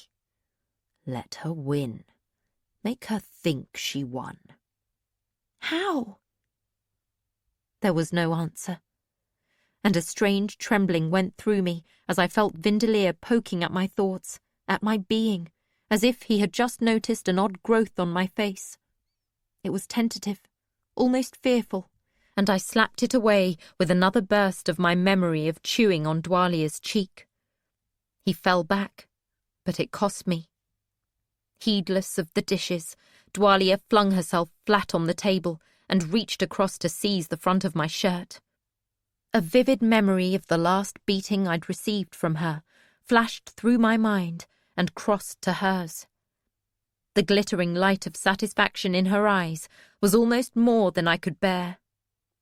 I understood. I gave her the taste of blood in my mouth, the torn skin inside my cheek, the rocking pain of a loosened tooth. Abruptly, I was seeing myself as she'd seen me, pale, my short hair matted with sweat, a smear of blood down my chin. It took every bit of control I had, but I let my weight fall as I went limp in her grip. She did not release her hold on my shirt, but as I sank to the floor, she had to slide her body over the table to keep her hold on me. Several dishes struck the floor. I lolled my head as if stunned and let my mouth hang open. She managed an open-handed slap, but she was in an awkward position, and it had little momentum behind it. I still cried out as if in agony. I gave her, not my hatred, but my fear and pain and despair, and she sucked it in like a thirsty horse at a water trough.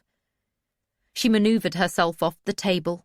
She kicked me, and again I cried out and let the force of her kick push me under the table. She kicked me again in the belly, but she was up against the table's edge, and it was not as bad as if I'd been in the open. Again I shrieked and offered her an awareness of the pain I felt. Panting, she licked her lips. I lay where I was, moaning. Oh, she had hurt me. She had beaten me to where I was barely conscious. I would hurt for weeks from this beating. I gave it all to her, everything I could imagine she would want. She turned away from me, breathing harshly through her nose. She had what she'd wanted from me, and that anger was satiated. She was done with me, but Vindellier had foolishly ventured too close to her.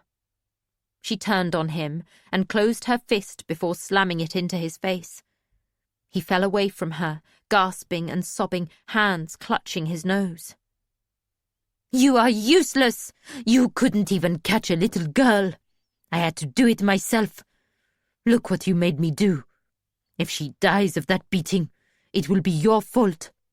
She is full of lies, and you are too. Stole my magic. What is that tale?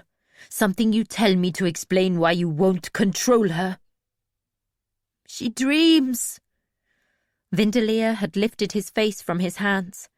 His wobbling cheeks were scarlet, his little eyes running tears.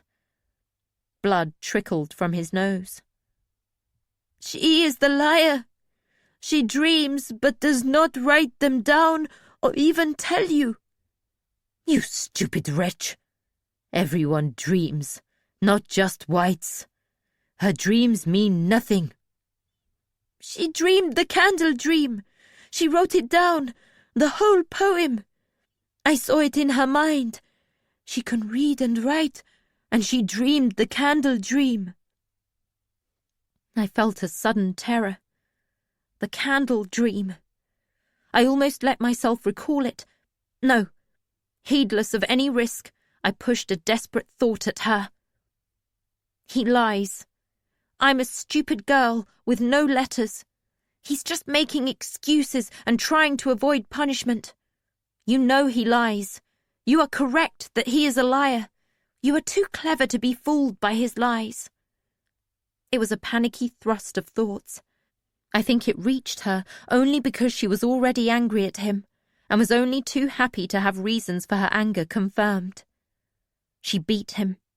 She picked up a heavy metal water pitcher from the washstand and turned it into a weapon. He did not defend himself, and I did not intervene. Instead, I huddled under the table. There was blood on my chin from my split lip. I smeared it on my face. I felt the impact of each of her blows on Vindelier, and I stored those sensations as I winced at each one. I pushed into his mind that she had beaten me more severely, and in his distracted and beleaguered state, I felt him accept that information as truth. He knew the sort of pain she could administer. He knew it better than anyone, and in a gush of information as sudden as a spurt of blood, I did too. The memory that burst from him sickened me, and my walls fell before it. A way out is a way in. Then, as the wisdom of Wolf-Father's words sank into my mind, I closed my thoughts from him and worked to fortify my walls. Thicker and tighter I built them until I was aware of the beating he was taking, but no longer flinching at each blow. When he had the elixir, he was strong, far stronger than I was in this magic. But I understood now. A way in is also a way out. When I reached out to touch his mind or Dwalia's, it was like opening the gates to them. Did he know that too? Did he know that when he tried to invade my thoughts, he offered me a highway into him? I doubted it. And after what I'd glimpsed, I never wanted to see inside his mind again. I lay curled on the floor under the table, and tears flowed from my eyes and broken sobs from my lungs. I fought for control. I told myself I must ponder what I'd learned. I had a weapon, but it was not hardened, and I did not know how to wield it. He had a vulnerability and did not know it. Information about him and his dismal childhood had poured into me when he'd manifested the power of the serpent potion. I cut away any sympathy I might have felt for him and focused on the edges of those memories. I'd seen a fortified citadel standing tall on an island. Towers topped with heads like the skulls of monsters looked out over a harbour and the mainland. I'd glimpsed a lovely garden where pale children played, but never Vindelier. Those children were tended by patient servants and taught to read and write as soon as they could walk. Their dreams were harvested and preserved as carefully as soft fruit. I saw a market with many booths shaded by bright awnings, the smells of smoked fish and honey cakes, and something spicy mingled in the air. Smiling people moved among the booths, making purchases and putting them into net bags. Tiny dogs with barely any fur scampered and barked shrilly. A girl with flowers woven into her hair sold bright yellow sweets from a tray. All the people I saw seemed clean and well-clothed and happy. That was Clarez. That was where they were taking me. But I doubted that the lovely walled garden and doting servants awaited me, or the bright market under the warm sunshine. Instead, I recalled with horror the searing glimpse of torchlit stone walls lined with elevated benches, and a bloody creature chained to a table, who screamed piteously as Dwalia offered a delicate knife to an impassive man. Pen, ink, and paper waited on a tall stand near her. When the person screamed out a recognizable word, she stepped aside to jot it down, and to add notes, perhaps on what pain had torn words from him. She seemed cheery and efficient, her hair neatly braided in a crown around her head. A canvas smock protected her pastel blue garments. Vindelier stood at the edge of the theatre, a despised outcast who averted his eyes and trembled at each screech wrung from the victim. He'd understood little of the reasons for tormenting the writhing creature. Some of the seated onlookers were watching with mouths ajar and eyes wide, and others laughed into their hands with strange shame blushing their cheeks. Some were pale of skin, hair, and eyes, and others were as dark-haired and warm-skinned as my parents. There were old people, and people of working age, and 4 children who looked younger than me. And they all watched the torture as if it were an entertainment. And then, to my horror, the poor creature on the table stiffened. His blood-tipped fingers strained wide against his restraints, and his head thrashed wildly for a moment. Then he was still. The panting sounds he had made ceased, and I thought he had died. Then, in a terrible exhalation of breath, he screamed a name. "FitzChivalry! Fitz! Help me! Oh, help me! Fitz! Please! Fitz!" Dwalia was transfigured. She lifted her head as if she had heard the voice of a god calling her, and a terrible smile came over her face. Whatever she wrote in the book, she did with a flourish. And then she paused, pen lifted, and made a request. "Again," she said to the tormentor. "Again, please. I wish to be certain." "Certainly," the man replied. He was pale, with colourless hair, but the gaudiness of his fine garments made up for his lack of colour. Even the olive apron he wore to protect his jade robe was a thing of beauty, embroidered with words in a language I did not know. His ears were studded with emeralds. He flourished the nasty little tool he held at the 4 young wights. Their eyes were very large as he said, "You are too young to recall when beloved was a lyric, just your age, but I do. Even then he was a defiant and obtuse youngster, breaking all rules, just as you break the rules and think yourselves too clever for us to know about it. Look where it has led him. Know that it can lead you here just as easily as if you do not learn to master your own wills for the good of the servants." The lips of the smallest one quivered until she clapped a hand over her mouth. One of the others hugged himself, but the 2 tallest drew themselves straighter and held their mouths tight. A beautiful young woman with pale gold hair and a complexion like milk stood up. "Felody!" Impatience ruled her voice. "Lecture your little darlings later. Force beloved to utter the name again." She turned to the spectators and looked directly at one old woman seated next to a man whose yellow robes contrasted with the pale paste on his face. "Hear it! The name he has concealed so long, the one that proves what Felody and I have been saying. His catalyst continues to live, and they conspire to work against us still. The unexpected son has been concealed from us. Has beloved not done enough damage to us already? You must allow us to send Dwalia forth, to avenge her mistress, and win us possession of the son who will otherwise be our downfall. Over and over the dreams have warned us of him." In response, the older woman stood and fixed the young woman with a glare.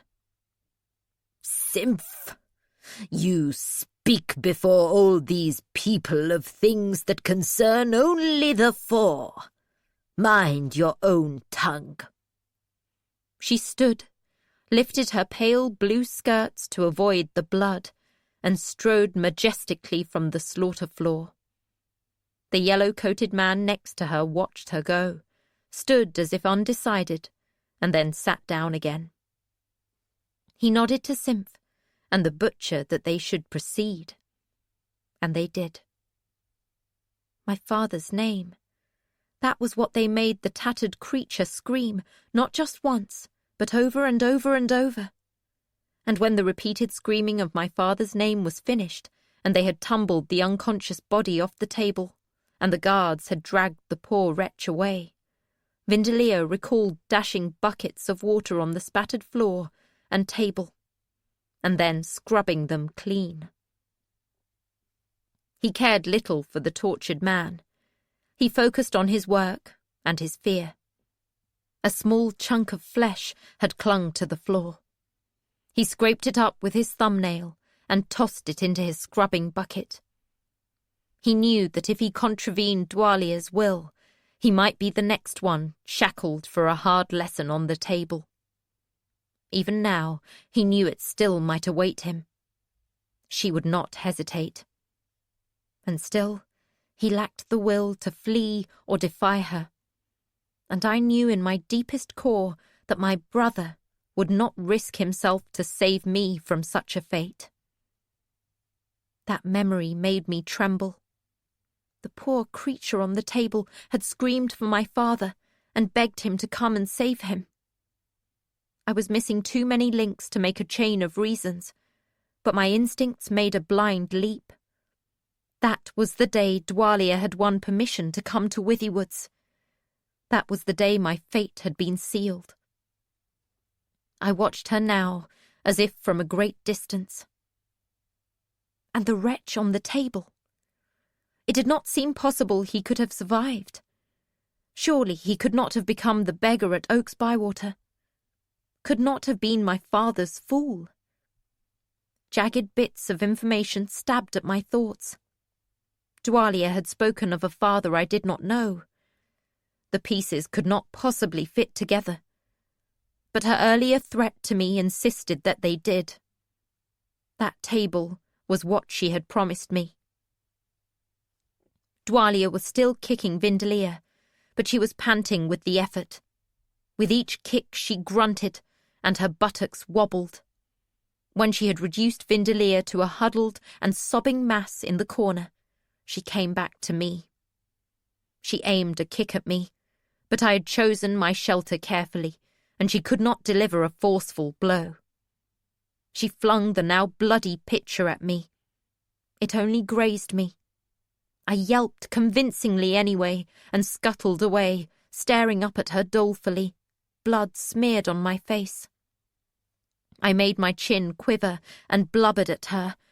"Please, Dwalia, no more, no more. I will obey you. See, I will work hard. Please don't hurt me." I scooted out from under the table, dragging one leg. Hunched over, I hopped about the room, gathering up the clothing she had scattered. With each lurch, I begged her to forgive me and promised obedience and atonement. She watched me, suspicion and satisfaction warring in her expression. I stood weeping by the clothing chest, seeping pain and fear at her and Vindelia. Inspired, I added a touch of despair and discouragement. I held up each garment. "See how nicely I'm folding it?" I gulped back a sob. "I can be useful. I can be helpful. I've learned my lesson. Please don't hurt me any more. Please, please." It was not easy, and I could not be sure how well it was working. But she gave me a satisfied sneer and returned to the tousled bed, plopping down onto it with a satisfied sigh. Then Vindelia caught her eye. He was curled on the floor like a fat larva under a log, sobbing into his hands. "Tidy up those dishes, I said," she barked at him. He rolled and then sat up, snuffling. When he lifted his battered face from his hands, I winced. His eyes were starting to swell, and blood had sheeted over his chin. Blood and saliva dripped from his sagging mouth. He looked at me in misery, and I wondered if he had felt my inadvertent sympathy. I thickened my walls. I think he felt that, for he gathered his brows and looked at me darkly. "She's doing it now," he said, in a low, sullen voice, his words muffled by swollen lips. Dwalia cocked her head at him. "Think about this. unman. She has learned her lesson. See how she cowers and obeys me. That is all I require of her for now. And if she can do the magic, if I can teach her what I require of her, what need have I of you? You had best be at least as useful as she is." Then she looked at me and chilled my soul with her simpering smile. I heard Vindelier take a snotty breath. I glanced at him and saw something more frightening than Dwalia's smile. He glowered at me, his face full of jealousy. Chapter 20. Belief. I truly wish I knew more to tell you. I feel as if I should know more, but he has always been private when speaking of his early days. What I do know with certainty can be quickly written. An accident of birth cheated Lord Chade of the power and respect that went to his elder brother and younger sister. Shrewd became king. His younger sister was, some say, the cause of her mother's death, for the birth was difficult, and Queen Constance was never healthy after that. Raised as a princess, she was nevertheless doomed to die in her turn, giving birth to a son, August. His sad end you already know. In an effort to skill through him to his future queen, Verity unintentionally burned out his cousin's mind. August was never sound after that, physically or mentally, and died at a relatively young age in the merciful obscurity of a retirement to Withywards. Patience, my father's wife, and once a queen-in-waiting, had the care of him until he died in his sleep one winter's day. The death of my father in an accident, and then August's sliding away, were what led her, I believe, to return to Buckkeep Castle to attempt to take on my upbringing. But it is Chade you wish to know about. He has never been forthcoming about his early days. His mother was a soldier. How she came to bear the king's bastard we will never know. And I know little of his mother's passing, or how he was sent on to Buckkeep Castle. Once he mentioned to me that his mother had left a letter, and that shortly after she died, her husband gave that scroll and a packet of travel rations to the young Chade, set him on a mule, and sent him to Buckkeep. The letter was addressed to the king, and by some extraordinary circumstances actually reached him. And so his royal family discovered him, perhaps for the first time. But who can truly know about that? In either case, he was taken in. For all the years in which he taught me, I know little of how he was educated, save that his instructor was harsh. While he was never acknowledged even as a bastard, I do believe that his elder brother treated him well. From what I personally observed, he and Shrewd were fond of one another, and Shrewd counted on Chade as a counsellor as well as an assassin and spy master. I have gathered that Chade had a few lively and enjoyable years as a handsome young man before the accident that scarred him and sent him into hiding in the castle walls. I think it likely there is much more to that tale as to why he made himself vanish, but we are unlikely to unearth it. I do know that he desperately wished to be tested for the skill and educated in the family magic. That was denied to him.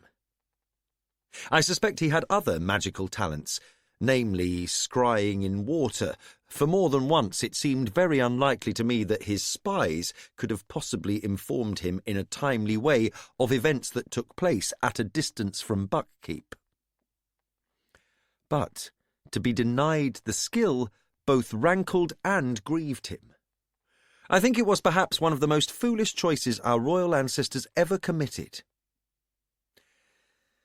So it is, my dear, that now that he has proven at least an erratic ability to skill and has access to what remains of the skill library, he recklessly indulges himself in trying to master it.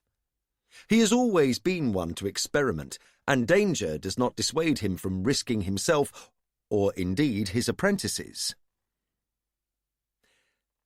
I do not know if this information can help you persuade him to be more temperate and accord you the respect you deserve as the Queen's skill mistress. Please, if you can avoid letting him know that I am the source of this information, I would greatly appreciate it. He may have trained me to be a spy, but would be the first to object if his old apprentice spied upon him. Unsigned missive to Skill Mistress Nettle. What does Tintaglia want with you? Brashen asked me. I wiped sweat from my face. I had some questions for her when we were in Kelsingra. I was hoping to discover if dragons bore a grudge against the servants. To recruit them to your cause? Perhaps, or to gain any bit of knowledge to use against them. He wiped his hands down his trousers and took a fresh grip on the barrel. It might not be the wisest thing to do, sending a dragon in to rescue a child. I wasn't thinking of that at the time. I just wanted Clarice destroyed. But if your child is there... There it was, the very thought I most wanted to avoid. Be in the midst of a dragon attack. I refused the idea. Brashen cocked his head at me as he stared at my face. You don't think she's alive, do you? His voice dropped low. I shrugged. It was the last question I wanted to ponder. Let's get this done, I suggested. He nodded grimly. We had both stopped to breathe. We were taking on a cask of water. It should have been a simple task, but Paragon was determined to make it almost impossible. He had listed away from the small boat that had come alongside with the cask, and then, amid our hoisting it up onto the deck, he had listed in the other direction. It was our second day of struggling against the ship. Paragon had blocked our efforts to offload his cargo. Today's effort to bring on water and fresh food for the crew was twice the work it should have been. In the midst of those difficulties, Althea and Brashen had received my news about Tintaglia with a marked lack of interest. As Brashen had said at the time, could a dragon's arrival make our situation any worse? Althea had replied, I will pass the news to Wintro, and he will let Etta know. They can prepare for her as best they can. She had added sourly, a dragon visit probably presents all sorts of problems. At this moment, all I can say is, I am glad they're not mine. Brashen had nodded grimly. We have enough of our own, he confirmed, and that had closed that conversation. Paragon delayed our departure in ways I had never imagined. He rocked, he listed, he jammed his hatches shut. Althea and Brashen gritted their teeth and joined in to work the deck alongside their diminished crew. That first day, Clef had mustered Pear and Spark and then regarded Lantern me with his hands on his hips. It may not be the work you were born to, but I need you. Beginning today, while we're still in port, you will each join a watch. And we had. Brashen's and Althea's efforts to hire more crew or persuade former crew members to return were dismal failures. I welcomed the heavy physical labour, for it sometimes distracted me from dwelling on the possibility of my daughter held captive by fanatical strangers. The idea roused me to heart-pounding fury. I vented it by defying the ship, dragging crates aboard his slanting deck and wrestling them into his hold. Every moment of delay was another moment of agonizing suspense. I no longer cared for whatever news Tintaglia might bring. I wanted only to be on our way again. Both Amber and the Fool constantly agonized over what B might be enduring. Every word Amber spoke about it was a twisting knife in my gut. My anxiety was more than I could bear. His only made mine more searing. I entered her cabin that day to find the fool hanging upside down by his knees from the upper bunk. I halted at the sight. "I knew it was you," he observed. "Everyone else knocks first." "What are you doing?" "Do you need help to get down?" "Hardly. I'm limbering up." "They hammered and burned my mind to a mush.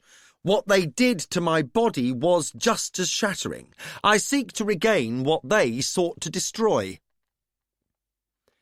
He curled up around his belly, seized the edge of the bunk in both hands, and, with a grunt, unhooked his knees and shot his feet toward the floor. He landed, not lightly or gracefully, but still amazingly well for a man who had been half-crippled just months ago. "Would not practicing your tumbler's skills be better done on the open deck?"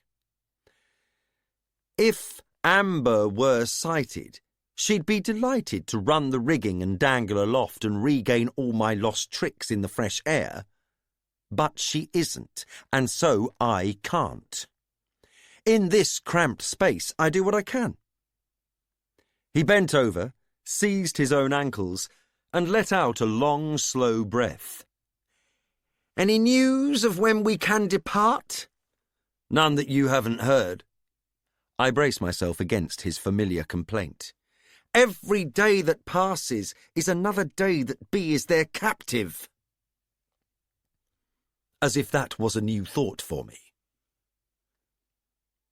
"Paragon isn't the only ship in the harbour. We could get a fine price for our elderling goods here and book passage directly to Clarice." He was shaking his head before I'd finished speaking. "In my visions of the future, Paragon is the only vessel that carries us to Clarice." "Your visions," I said, and closed my mouth. Through gritted teeth, I said, "Then we must wait." "You doubt me," he said bitterly. "You refuse to accept that B is alive." "Sometimes I believe you." I looked down at the deck. "Mostly I don't." Hope was too painful. "I see," he said harshly. "So you are content to wait, because if B is dead, she can't become any deader by our delay. She can't be enduring torture such as they visited upon me." I replied with equally harsh words, "I do not choose to wait. You choose to wait for Paragon to decide to sail." He gripped 2 handfuls of his own hair, his face contorted. "Cannot you understand my torment? We must sail on Paragon. We must! Even though I know she is alive and in their power." "How?" I roared at him. "How would it be possible? When Nettle sent her coterie through the pillar after B, they found no sign of her. Not a footprint in the snow, nothing. Fool! They never emerged from that pillar. They perished within it." His blinded eyes were wide with desperation, his face even paler than it usually was. "No! That cannot be, Fitz. You have been delayed in a pillar, lost for days, and still you—" "Yes, eventually I emerged, dazed and half dead. If I had not been able to summon help, I could have died there. Fool! If they had emerged from that pillar, there would have been signs of it. The dead embers of a fire, a scatter of their bones, something. There was nothing. She is gone. Even if they were delayed for days, we would have seen some sign of their passage when we arrived there. Did you see any such thing?" He gave a wild laugh. "I saw nothing!" I kept my temper. "Well, there was nothing except for bear sign. So perhaps they did come through and perished there. They certainly did not journey on to Kelsingra, not by foot or by pillar." "Fool, Please, let me accept that B is gone. My words were a plea. I longed to return to the numbness of utter loss and the pursuit of pure vengeance. She is not! His stubborn denial enraged me, so I attacked. It scarcely matters. Be she dead or alive, I shall doubtless be killed before I discover her, given how little you have told me of Clarice and its folk. His mouth dropped open in shock. Then guilt and outrage shrilled his voice. I have done my best, Fitz! I've never planned an assassination before. My memories shy and leap away from me when you interrogate me, and the stupidity of the questions you ask. What does it matter if Coltree gambles or if Synth rises early or late? Without exact knowledge, my ability to kill them is diminished to the point of folly. Folly! He flung the word at me. Well, what did you expect from a fool? He groped angrily for Amber's costume, and his voice dropped to a furious mutter. I should never have come to you for help. What must be done, I should do myself. He pulled on her gown with reckless haste, tying laces and fastening buttons blindly and crookedly. And all the difference in the world if you had not come back to me.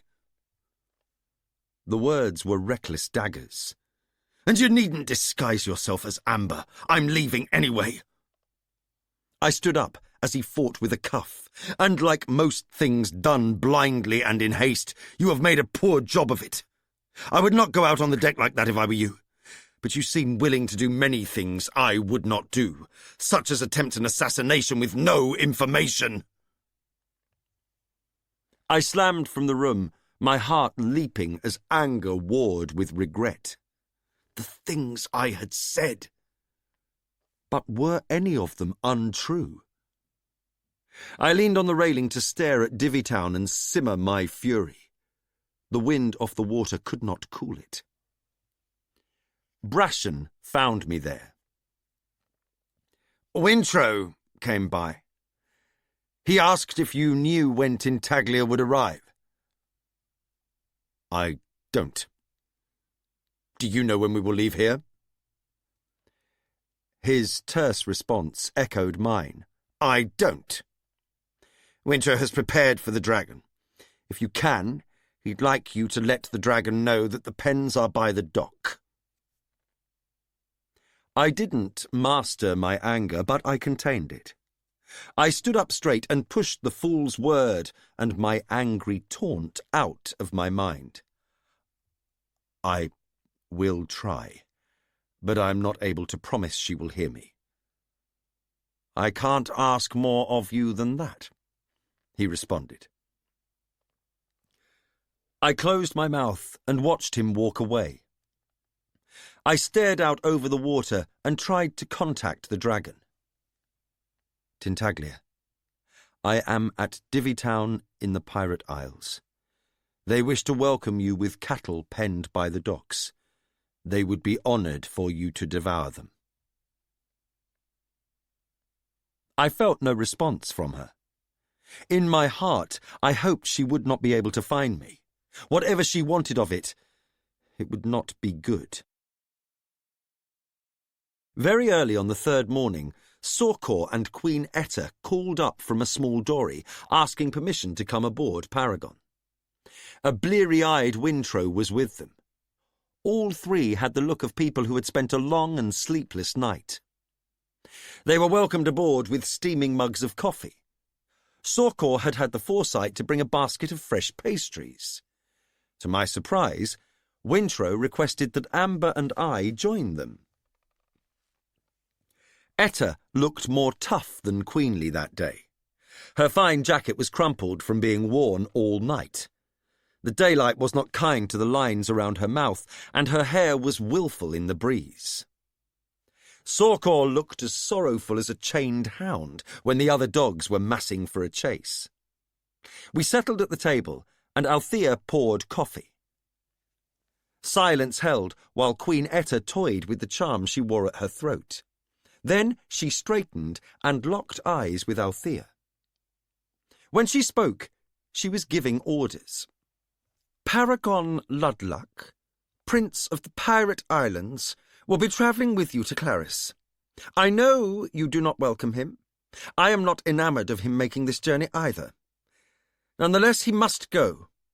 I offer coin for his passage, and 8 reliable hands experienced at both sail and sword, though I pray that you will not have need of the latter skill.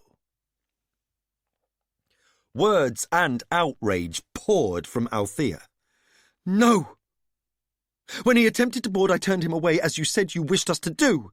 As a result, our ship has gone from recalcitrant to dangerous, as Paragon has attempted to thwart every task we must do. And now, after all that, you order us to allow him aboard. Brashen put his hand over Althea's as she drew breath. Why? He queried Etta calmly. The Pirate Queen glared at him and folded her lips. Wintrow cleared his throat. Because his father would have wished it, or so we are told. Etta dropped her hand from her throat to the table and glared at Wintrow as he explained. Queen Etta wears a wizardwood charm carved in Kennet's likeness. He wore it on his wrist next to his skin. It took in enough of his spirit to waken. This is his counsel. I stared unashamedly at the carved charm at Etta's throat. I half expected it to move or speak, but it remained still. Althea leaned toward the Pirate Queen as she said, Kennet desires it. Another reason for me to forbid it. Yet you will take him, Queen Etta predicted. Your only hope to manage your wayward ship is to give him what he wants. Deny me, and you have a difficult, undermanned vessel. All Divvytown has seen his power and his temper.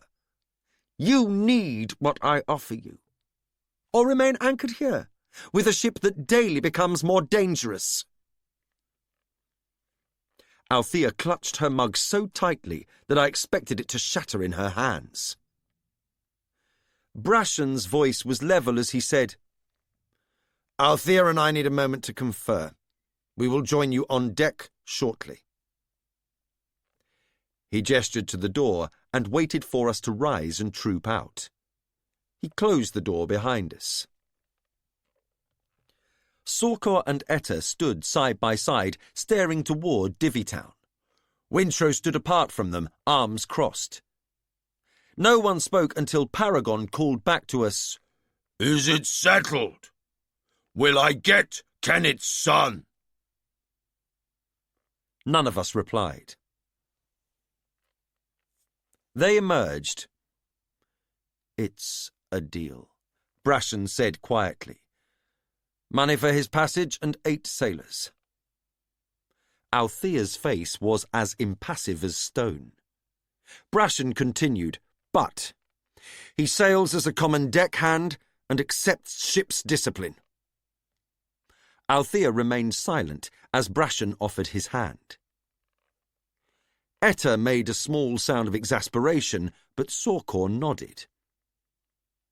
It was Wintrow who stepped forward and clasped hands with Brashen in the trader style.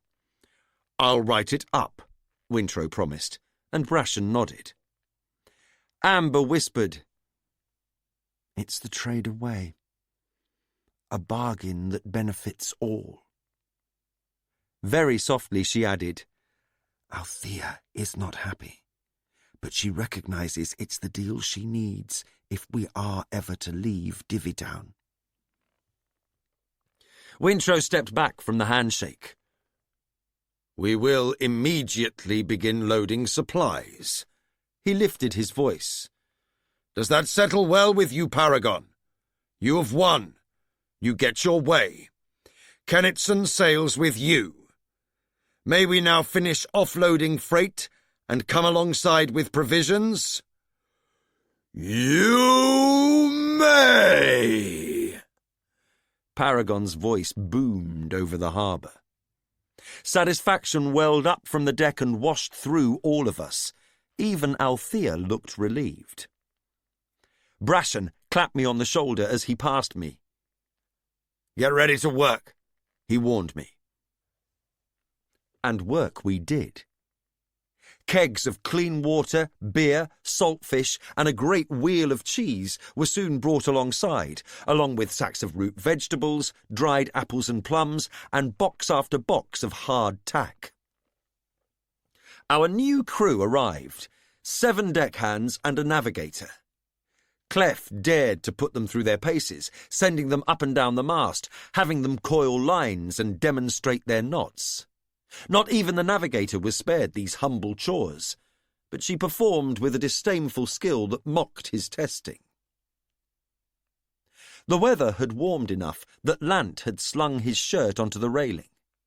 I was barely able to catch the sleeve and keep both it and Motley, who landed on it and tangled her feet, from going into the water. "Be more careful," I warned the crow as I clutched the shirt. Wings open, she danced and struggled until her foot came free, then announced, "Tintaglia! Tintaglia, look up! Look up! Look up!" Topaz and sapphire, glittering bright, she came. She was small in the distance, a crow, and a heartbeat later, the size of an eagle. On she came, swifter than I had known any creature could fly. Soon half the crew was pointing and shouting. On shore, folk halted in the street to stare skywards. "Does she know of the cattle by the docks? Where is she going to land?" I demanded of the crow. "Wherever she wants," Purr said quietly. "Look up! Look up! Look up!" The crow squawked again. I was focused on Tintaglia, but Spark shouted, "Look! A red one! It's far away, but I think it's another dragon." This dragon flew more slowly and seemed to labour heavily.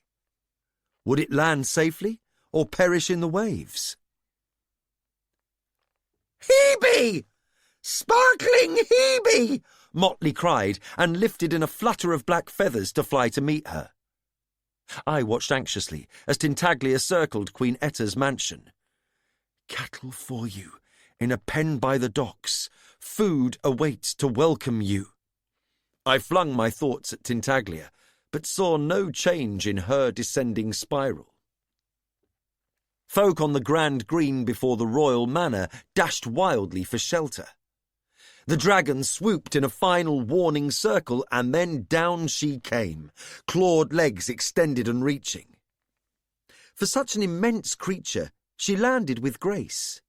The crack of her wings as she shook them out carried across the water to me, the sound like wet canvas struck by a sudden blast of storm. Tintaglia lashed her tail, carving furrows in the green. Some bystanders surged toward the dragon and others fled. The confused babble of folk sounded like disturbed shorebirds. Tintaglia rose on her hind legs, sitting up like a begging dog. Her head turned slowly, seeking. Despite the distance, her gaze settled on me. "FitzChivalry, approach. I will speak with you." Her words were both a dragon's roar and a commanding voice inside my head, ordering me, almost as compelling as Verity's skill command had once been. "Are you going?" Lant asked me, aghast. "I don't have a choice," I told him. "Going where?" Pear demanded. "The dragon summons him, Pear, and I'm going with him." "And me," Pear added. I didn't want either of them. I spoke to Pear severely. "Remember that you're part of a crew now. It's up to the captain." "Both captains say go." Althea charged up to us. She had a smear of tar down her cheek, and her hair was matted with sweat. "Take Amber with you. Brashen has the ship's boats waiting for you. Don't dally. I don't want a dragon displeased with someone on my deck, particularly that dragon. Spark dashed to fetch Amber from the cabin. Loaded hastily into the ship's boat, we were whisked to shore. The docks were deserted, but as we neared the manor, we had to push through a thickening crowd of folk gawking at the great Blue Queen. Queen Etta stood in the portico of her mansion with her son beside her. Armed guards surrounded them. Did the guards know how useless cutlasses and armour would be if the dragon chose to spit acid at them? A troop of city guard arrived, shoving through the mob of spectators to surround the dragon and push the crowd back from the green. I hoped I could reach Tintaglia before they irritated her too greatly. Tintaglia's gaze found me as we forced a path through the massed crowd. "Part!" she commanded. "Let that one through." As confused people pushed in opposing directions, she announced, "I have flown without stopping a day and a night and a day to reach this place, Farseer. I have words for you. Do not be slow to come to me. My hunger has no patience." "Out of the way!" I roared and shoved through the crowd with the others in my wake. "Stay back!" I warned them, and felt naked as I stepped into that open space before Tintaglia. "I am here," I said to the dragon. I forced myself to take another step toward her. She snaked her head toward me, mouth ajar and nostrils wide. Briefly, I saw the lash of a long scarlet tongue. The heat of her recent exertion rolled off her as if I stood too close to a hearth, bringing me the stink of reptile and the carrion waft of her breath. I am not blind, and if I were, I'd still know your scent. "Is she talking?" Pear asked behind me. "Shh!" Lant warned him. "I am hungry and I am weary, with precious little time to spare." Her tone made that my fault. I bowed low. "Cattle await you in a pen by the docks." Another lash of her tail. "I know that. You have told me twice." She spoke as if that were a mortal offence. Severely she added, "The docks offer no landing space for a dragon of my size." I thought of and immediately discarded the idea of trying to touch minds with her. I had no desire to let a dragon accidentally burn my skill out of me. She was still speaking. "First, know this. Ice Fire is a coward. A dragon who chooses to bury himself in ice rather than take vengeance for fear of his own safety is scarcely a dragon at all." I did not think it would be wise to say anything to this. I stood silent and waiting. A long breath was blown out through her nostrils, a deep thrumming in her throat accompanying it. She shuddered her scaled skin, resettled her wings, and ordered me, "Lead me to the docks. I will speak as we go. Then I will feed. It is difficult to speak simply to a human, and almost impossible when I am hungry." So reassuring to hear. I pitched my voice to Carrie. "I believe it has been long since a dragon of your magnificent size descended here. Queen Etta of the Pirate Isles has provided well for your feeding. And we are honoured, most beauteous queen. Azure and amazing you are." Wintrow charged past the Queen's guard and descended the steps to the furrowed green. He flourished an extravagant bow to Tintaglia. "Perhaps you remember me, glorious one. My sister is Queen Malta of the Dragon Traders of Kelsingra. My younger brother Selden has often sung your praises to me. Selden, Tintaglia said, and her eyes whirled in sudden pleasure. Yes, that is a name I well recall. Such a sweet dragon singer. Is he here? I am saddened to tell you that he is not, and even more mortified to hear that our landing area was inadequate. Queen Etta had caught Wintrow's desperate hints. She stepped forward. Guards! Clear a path for our extraordinary guest and offer her an escort of honour to the cattle pen. See that fresh water fills the troughs for her. A flick of her fingers, and her personal guard peeled away from her and dashed across the green. With sheathed swords, they began to nudge a wide corridor through the gaping mob.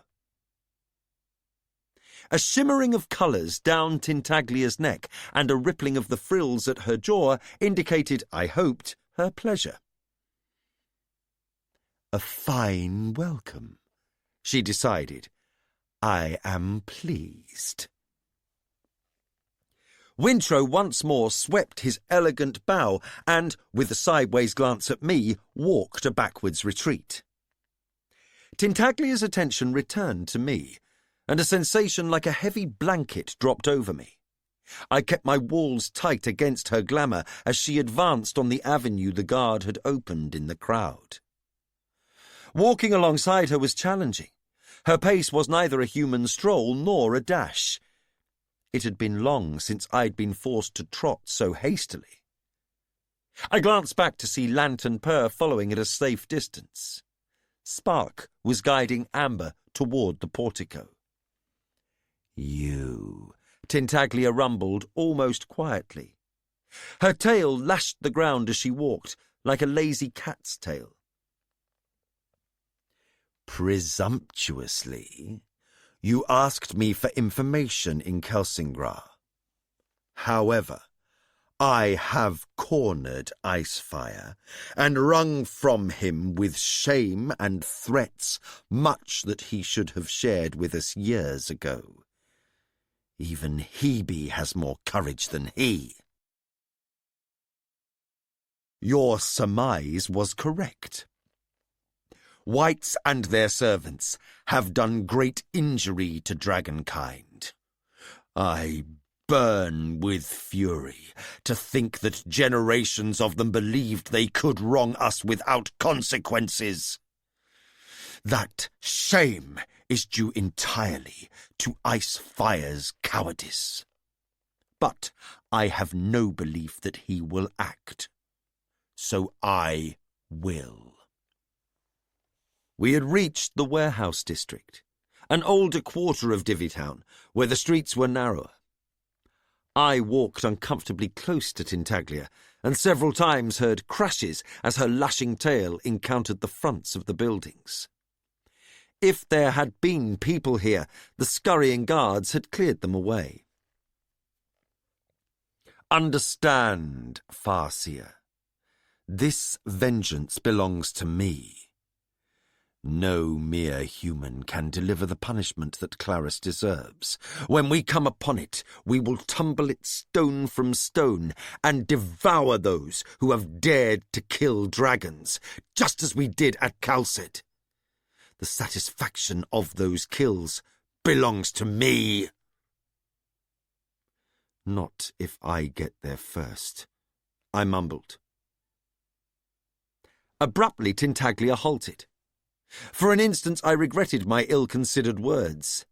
But then she lifted her head, snuffing the air. I smelt it too. The cattle pen, where animals were held during the loading or unloading of a ship. We were close. Emotions battled in me. I wanted my own vengeance. And if the fool was correct and my daughter lived, I did not want her caught up in a dragon's furious attacks on Clarice. Could I dissuade Tintaglia? Was there any chance that Paragon would be swifter than a vengeful dragon? My doubts that Bee lived were swept away in fear that I might never know. You will take revenge on the servants? Did not I just tell you that? Humans! Everything must be repeated. She spoke with total disdain. Listen now before I go to feed. I tell you this in little pieces for your little mind. Yes, I allow you to go to Clarice. As you rudely asserted, if you arrive before me, you have permission to slaughter as you please. I will not count that as your stealing my kills. Do you understand this favour I grant you? Yes. Yes, I do. But we now think it's possible that my daughter is still alive, that she might be a prisoner there in Clarice. I might have been one of the flies buzzing on the manure pile for all the heed she gave me. The cattle pen was before us. The lowing, milling cows had caught her scent. They crowded hard against the walls of the corral. She trumpeted a fierce, hungry sound that conveyed no words to my mind, and charged forward. Luck, not dexterity, saved me from a blow from her whipping tail. Then she was upon the poor trapped beasts, trampling them under her great claws and savaging them with her teeth. She seized one in her jaws and flung the bawling animal aloft.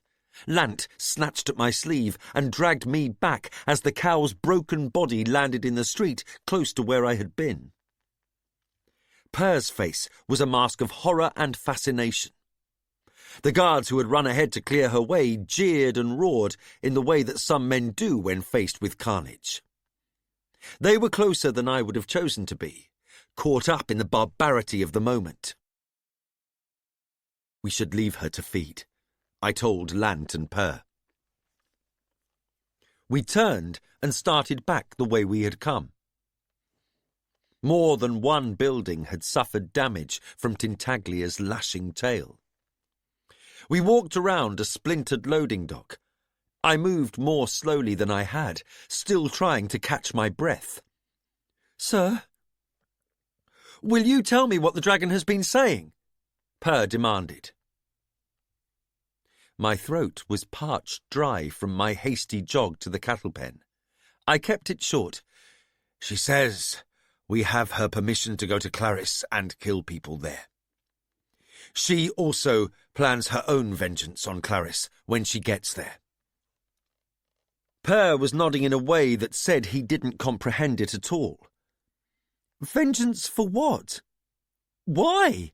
he asked. She didn't share the details. Evidently the Clarice folk once harmed some dragons. She is insulted that Icefire never punished them for it. She warned me that all of them are her rightful kills, but that she will permit us our own vengeance if we get there first. Perhaps the Black Dragon thought that caving in half of Aslev was enough vengeance, Lant suggested. I shook my head. Tintaglia doesn't agree. "But, sir," Perseverance caught at my arm. "What if the dragon arrives before us? Amber says that B is there. She could be hurt or killed by them. They do not seem to make much difference between us. Did you warn her that B was there? Did you tell her she must be careful?" I mentioned that to her. Lant shied to one side as Motley swooped down to land on Per's shoulder. "Hebe!" the bird announced. "Sparkling Hebe! Come, come, come! Hurry!" As quickly as she had perched, she lifted from Per's shoulder and flew back toward the manor house. I had forgotten Hebe was coming, I admitted. Per muttered, "Only you could forget about a dragon." In a louder voice he added, "Can we hurry?" My pride forced me to do just that. A crowd had reformed around the green before the royal mansion. Per pushed through, boldly shouting, "Make a path for Prince FitzChivalry! Make a path!" I was too breathless to object. The pristine green was now as rumpled as a ploughed field. In the middle of the churned earth, Hebe stood. She wore a glorious harness of gleaming red leather and shining brass, topped with a sort of box, a perch for a rider. Hunger and weariness radiated from her like heat from a stove. She was making a sound in her throat as she breathed, as if an immense kettle were about to come to a boil. In the portico of the manor, Queen Etta, Kennetson and Wintrow stood, with Amber and Spark to one side at a respectful distance. A rank of fresh guards, staves at the ready, stood between the Queen and her uninvited guest. On a lower step, but so tall he was not looking up at them, clad all in scarlet leather and armour, was an elderling. "Rapscal is here!" Pear exclaimed in a mixture of surprise and dread. The elderling was gesticulating grandly, and as we circled well away from Hebe and approached the manor, I caught his words. "And a night and a day until we came here. We have travelled far, all the way from Kelsingrar in the rain wilds. My dragon and I bear important tidings for FitzChivalry Farseer. If live meat could be found for her, I would be grateful. Please." I had never heard General Rapscal so courteous, but it seemed that for Hebe he could humble himself and beg. Wintrow leaned closer to Queen Etta and said something softly. She did not look pleased, but issued her command. "Bring her 3 goats. Let her have them here. The green is ruined anyway." "And you are wise, Queen Etta, to let her feed at a safe distance from Tintaglia. I am grateful." Rapscal looked over his shoulder at his impatient dragon, and his face softened with fondness. "She is so hungry, and I have asked so much of her to carry me so far, and we have farther yet to go, all the way to Other's Island, and then Clarice." He saw me then, and turned away from Etta, exclaiming, "FitzChivalry! There you are! I bring you important tidings!" I advanced hastily.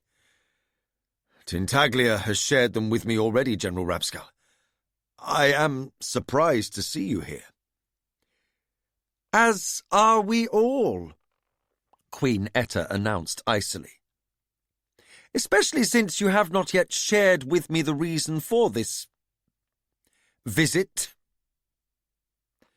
There was no mistaking her displeasure, but just as unnerving to me was how Kennetson was staring at Hebe. He suddenly stepped down, past the startled guard, and even past Rapscal, and walked directly toward her. My breath caught in my throat. The dragon was hungry, and he was a stranger. But she only twisted her head at him and regarded him with gently whirling eyes. "Bring this wondrous dragon a tub of water," he commanded suddenly. "She is parched with thirst. No creature so glorious should suffer such privation. And where are the goats? Should not they be here by now? Bring her one of the brown bullocks as well. She is famished." And the idiot approached the hungry dragon, his hand outstretched. A murmur of dismay and consternation rose from the gathered crowd. Etta's mouth hung slightly ajar in breathless fear. "No!" Wintrow cried, starting forward. I expected Rapscal to leap forward to save the prince, but although the elderling was in motion, he was coming across the green toward me. I noticed Sorkor moving swiftly and too late to shadow Kennetson's movement. Hebe would eat the prince. But Hebe only extended her head until her scaled snout touched Kennetson's hand. My breath eased out of me. I wondered if Kennetson's display had been true bravery, or if he had fallen prey to the dragon's glamour. He lifted his other hand and set it to her face. Lovely one, the prince said, and the dragon lowered her head to allow him to scratch her brow. A sigh, a murmur of approval from the gathered throng, told me what I had not guessed before. The people of the Pirate Isles adored their prince. I might have seen him as a spoiled man-boy, but his flair of elegance and this show of bravado dazzled the crowd. As the goats came bleating around the corner of the manor house, Hebe lifted her head and looked over her shoulder at them. "Go," the prince bade her. "Satisfy your hunger, you beauteous thing." He stood fearlessly as she spun and leapt. For the second time that day, I watched a dragon make a kill and listened to a roar of approval from the crowd. "Where?" Lant muttered, stepping up beside me, and Per quickly moved to my other flank as Rapscal approached, his hand extended to clasp wrists with me. A wide smile of white teeth looked peculiar in his scarlet-scaled face. I met his hand, but he did not release it after our clasp. Instead, he tugged at me as if I had forgotten my manners. "Don't stand there, FitzChivalry. I must present myself to their queen." He lifted his voice to cry, "Enjoy your meal, Hebe, my glorious one. Prince, thank you for such a kind greeting. Now that my dragon is well tended, I shall convey to FitzChivalry all that he must know." He took my arm, and I let him. We advanced together across the dragon-torn turf, Lant and Per close behind us. A bullock bellowed in alarm, and I turned to see the poor panicked creature being dragged and chivied toward the dragon. "Release it!" Kennetson bellowed, and they did. The cattle boys barely evaded the dragon's charge as bullock and predator savaged another half-acre of garden. This bullock was a fighter, and his horns had not been removed. He made several attempts to gore Hebe. She sprang into the air and came down on him with all 4 feet, a cat pouncing on a mouse. His bellow ended in a terrible wet crunch. Per made a sound of dismay, but the mob shouted with piratical amusement. Rapscal could not have planned a better entertainment for them than bull-baiting in the Queen's garden. The prince lifted his arms wide overhead in triumph and shouted, "Fear her not, my people! This scarlet beauty has come in friendship!" The crowd's resounding approval was deafening. Queen Etta and her party had retreated slightly from the steps, but Wintrow had remained on the portico and was gesturing to us to join them. Rapscal and I reached the wide white steps and ascended them to where Queen Etta stood transfixed by her son's spectacle. I heard her whisper softly, "He has his father's gift for winning hearts. This is good." We climbed more steps to where a stiffly smiling Wintrow posed. Amber and Spark awaited us there, faces frozen in uncertainty. "What is this about?"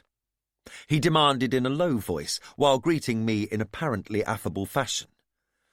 "What chaos have you brought to our doorstep, FitzChivalry? A mad ship stealing our prince for your mission of vengeance, and now dragons on our green?" Etta kept her eyes on her son. "Stand down, Wintrow. We appear to be establishing diplomatic relations with the Rainwilds." She gave Wintrow a sideways glance. "I think the prince who befriends dragons may deserve a bride that comes with a larger dowry." She lifted her hand from her sword hilt and turned her smile toward Rapscal.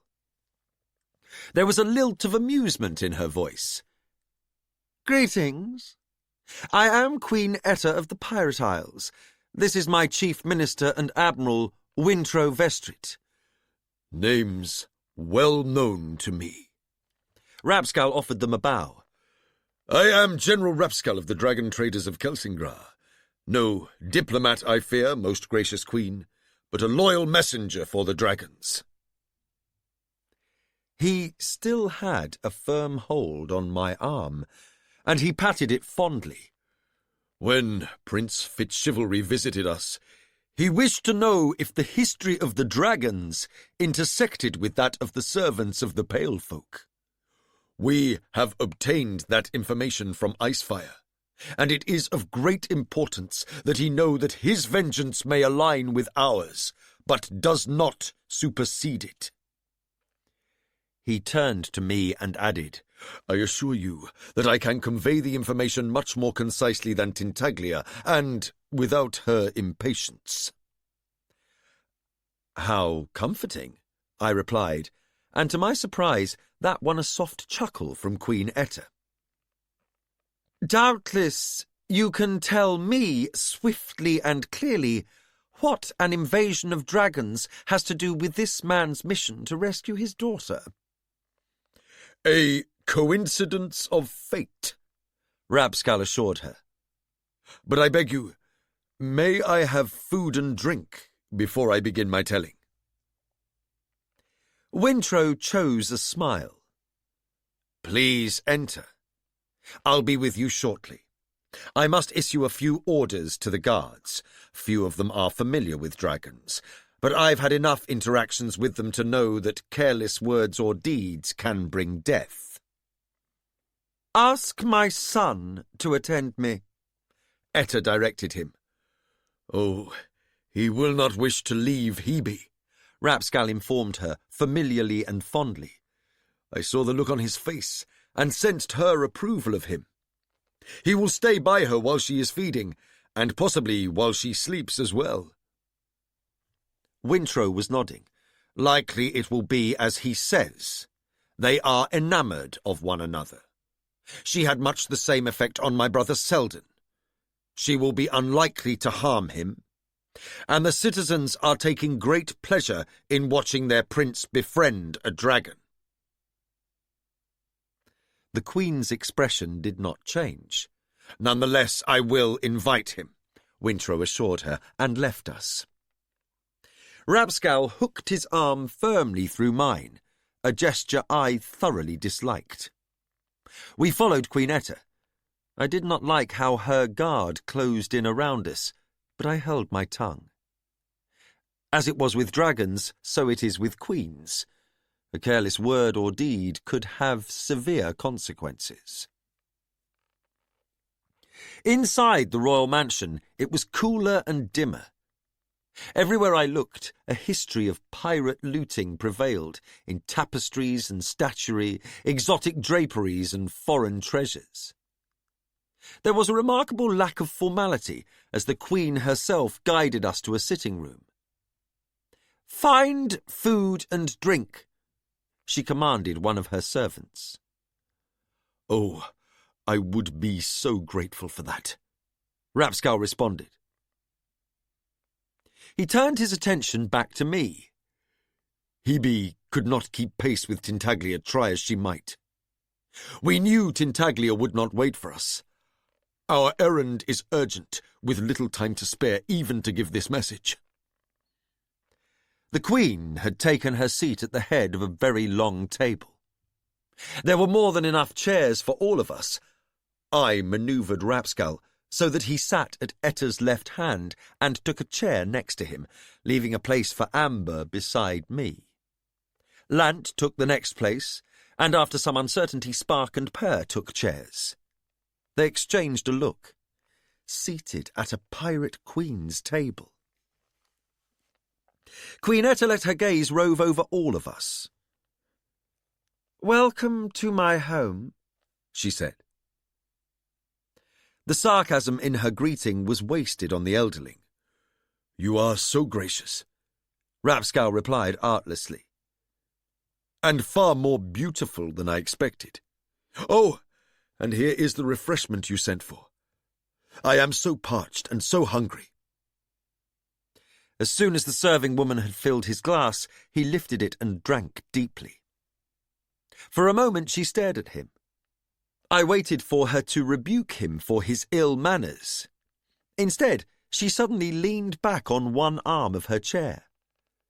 I saw the pirate who had become a queen as she said, "And you are much more forthright and simple than I expected an envoy to be." "Yes, I am that," he agreed happily, as he held out his glass to be refilled. "But scarcely an envoy. General I might be, and master of Kelsingra's forces when I am there. But on this errand I serve my dragon, and indeed all dragon kind. I shall be sure that all dragons of Kelsingra hear of your hospitality." "How kind of you! Should I be glad of that? Or terrified?"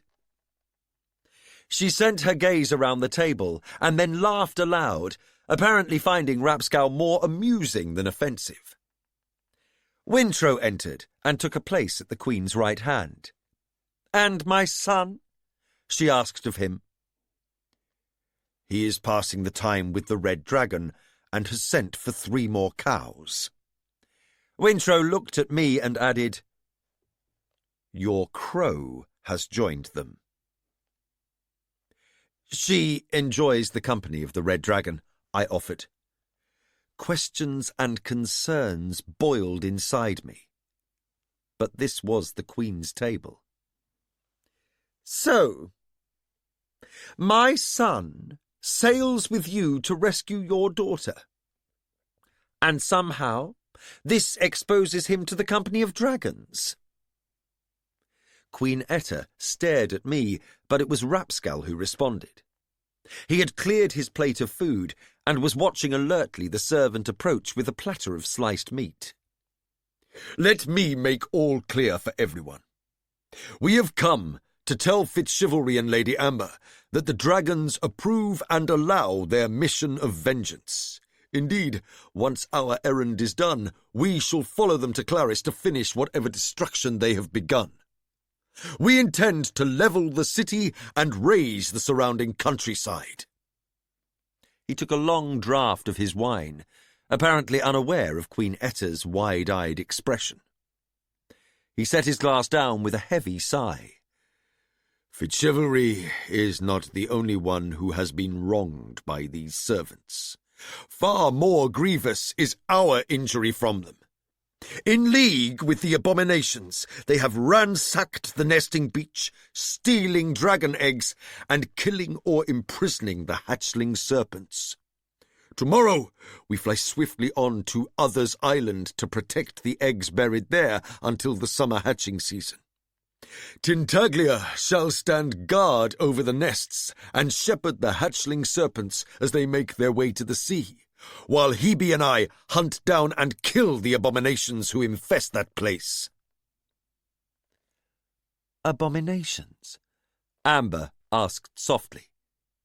She had kept silent and watchful until that moment. "So we name them. They occur when a dragon who has been too long among humans lays her eggs, and they do not hatch into serpents, but something neither serpent nor human nor elderling. Grotesque and evil creatures. We will slaughter them. Icefire alone knew how they had wronged us, how they dug the eggs from the nest mounds, or preyed upon the young serpents as they tried to make their way to the sea. Some they killed to devour or to sell their bodies to the servants of the whites, or worse, imprisoned them for decades, harvesting the secretions of their bodies for potions and medicines." His scaled lips curled in disgust. "The abominations consume those secretions. They claim it aids them to foretell the future and remember distant pasts." Wintro set down his glass with a sharp sound on the table. "Etta," he said in a low voice, "we've been there. On the treasure beach. Those creatures. The serpent I freed." "I recall that," she said faintly. Wintro spoke to Rapscal. "Kennet took me there to see what the others might predict for me. He had been there before, I believe, with Igrot. There was a tradition that if you found something washed up on the treasure beach and surrendered it to the creatures that lived there, they would foretell your future. But I found no treasure, only an immense serpent held captive in a caged pool. The higher tides would replenish the water around it, but the creature was stunted and twisted from living in such a small space. It spoke to me. I managed to free it, though its passing touch took the skin from my flesh, and I nearly drowned for my efforts. I recall that, Etta said, Sorkor too spoke of a previous visit Kennet made there. A faint smile touched her lips. He destroyed what he found, rather than surrender it to the creature there. That was Kennet, Wintrow agreed, and I could not tell if there was fondness or dismay in his voice. For a moment, a strange silence held. "Heroic!" Rapskull exclaimed. His fist thudded the table, making us all jump, and his eyes shone with tears. "I will share this tale with Hebe, and with all dragons." For a moment, he was silent and staring. Wintrow and Etta exchanged a look. Was I the only one who sensed a flow of communication between him and his dragon? Then, from the direction of the docks, I heard Tintaglia's trumpeting. Rapskull stood abruptly and suddenly stripped the rings from his fingers. He clacked the cluster of jewellery on the table and pushed them toward Wintrow. There were tears in his eyes. "A small gift of elderling jewellery, insufficient for the man who freed a serpent from the slavery of the abominations. The gratitude of dragons is a rare commodity. You have the gratitude of all elderlings as well." He turned his gaze to Etta. "And Hebe tells me you send your son to accompany FitzChivalry to aid in taking this vengeance. Hebe is pleased. She wraps him in her highest regard. She promises that when she reaches Clarice, we shall find him." He lifted his voice to a shout. "He will ride upon her back to smite them." Silence filled the room. Amber broke it.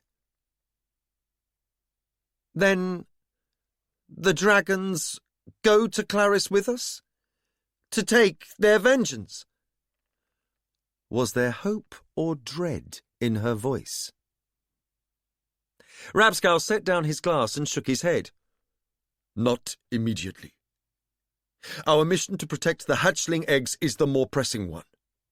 When the hatching season is complete, and we are satisfied that every abomination has been slain, we will come there." When last we spoke, we believed my daughter was dead. Now, we believe she may have survived, that Bee may be a prisoner in Clarice. Amber broke in. "If she is in the city and the dragons attack, she may be injured or killed." Rapskull nodded to that. "Killed is likelier," he conceded. "The destruction we wrought on Chalced was very thorough. Buildings collapsed. The acid breath of the dragons sprayed over people and beasts." He nodded his satisfaction. "I doubt that anyone within the Duke's palace survived." Then, as he looked around at the horror on our faces, he said suddenly, "I see your concern. Indeed." "And you can speak to Tintaglia and Hebe? Ask them to aid us, or at least allow us to make our rescue attempt before they bring the city down?" Amber was breathless with hope. He steepled his long-fingered hands and looked down at their scarlet nails. We waited in silence. At last he said quietly, "I will tell them. But—" He lifted his eyes and met my gaze squarely. "I can promise nothing. I think you already know that dragons are not... They do not regard humans." His voice trailed away.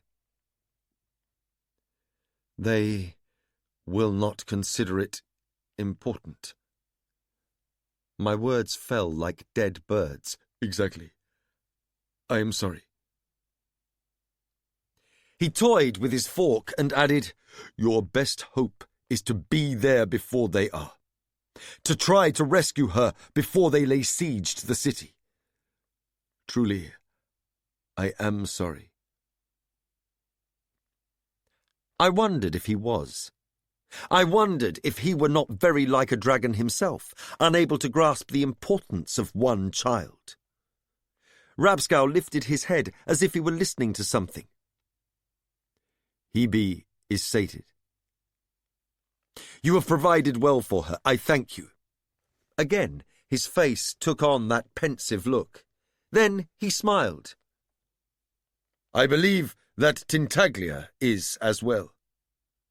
Now they will sleep. Such a flight has wearied both of them, and Hebe is close to exhaustion." He looked at me and quirked one scaled brow, as if to remind me that we shared a secret. "Luckily, I carry in her saddle a supply of a restorative. Tomorrow she shall have it. But for the rest of the day and all tonight she must sleep, and so must I." He turned his smile on Wintro and Etta. "Could you prepare a bedchamber for me, and a bath?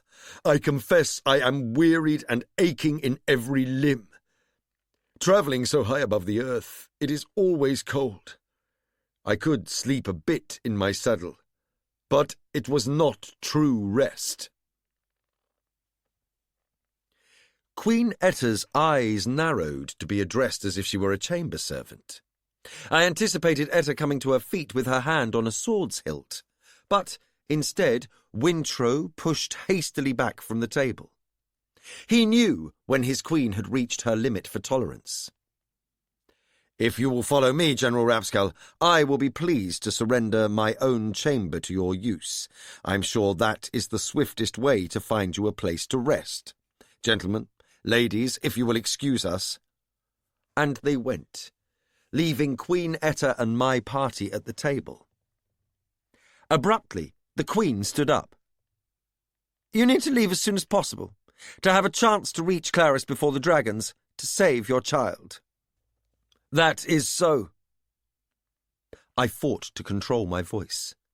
I was still trying to accept the fatalism I had heard in Rapscal's words. The allies I had hoped for had now become a different sort of threat. "And you take my son into a greater danger than I perceived." "I consider that likely." She nodded slowly. "He is his father's son. This business with the dragons and their vengeance, it will only fire his determination steel hard." She fixed me with a considering stare. "Well, Prince FitzChivalry, you have brought more excitement, disaster, and puzzlement to Divvytown than we have enjoyed in many a year." I heard the clack of boots, and Kennetson strode into the room. There was a fire in his eyes I had not seen there before.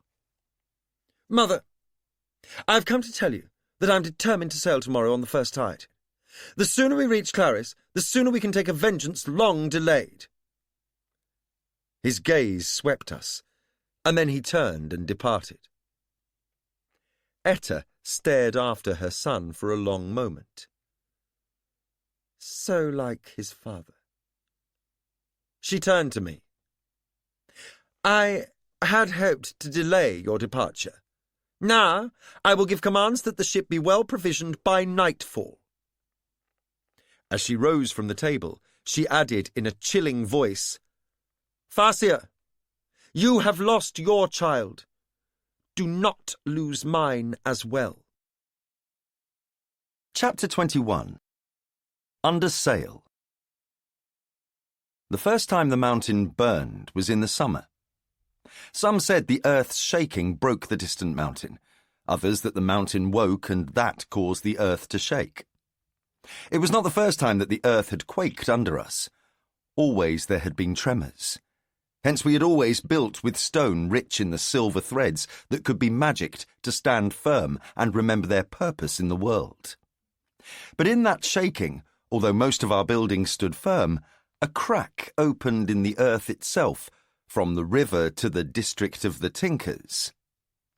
Later, it would fill with water from the river, and we would accept it as a part of our city.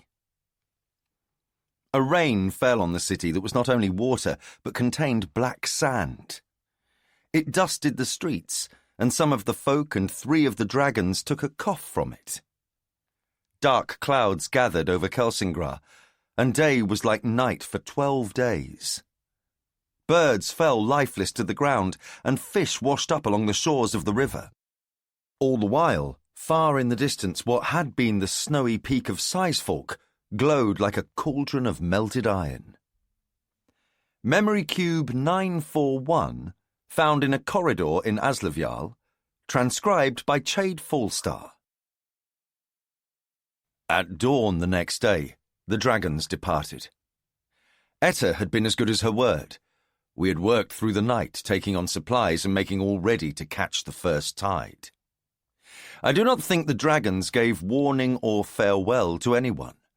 They rose from the ground, and our crows circled below, cawing unhappily as they rose higher and higher into the sky in slow circles over Divvytown before departing to the south and east. As I dropped my eyes, I saw that Vivacia was in full sail below them. Brashen strode past me on the deck, and I pointed her out to him. Word came last night. Vivacia was determined to go to Other's Island with the dragons to see what has transpired there, and afterwards, perhaps we'll follow them to Claris. I stared after them, wondering what that meant for my mission, until Brashen slapped me on the back.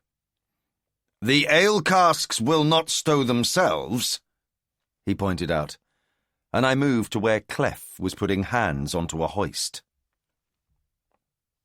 Not long after, the Prince of the Pirate Isles came alongside in a small boat.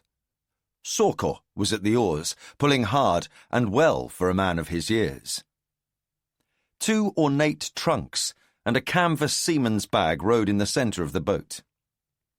Kennitson perched in the bow with the plumes of his hat nodding in the wind.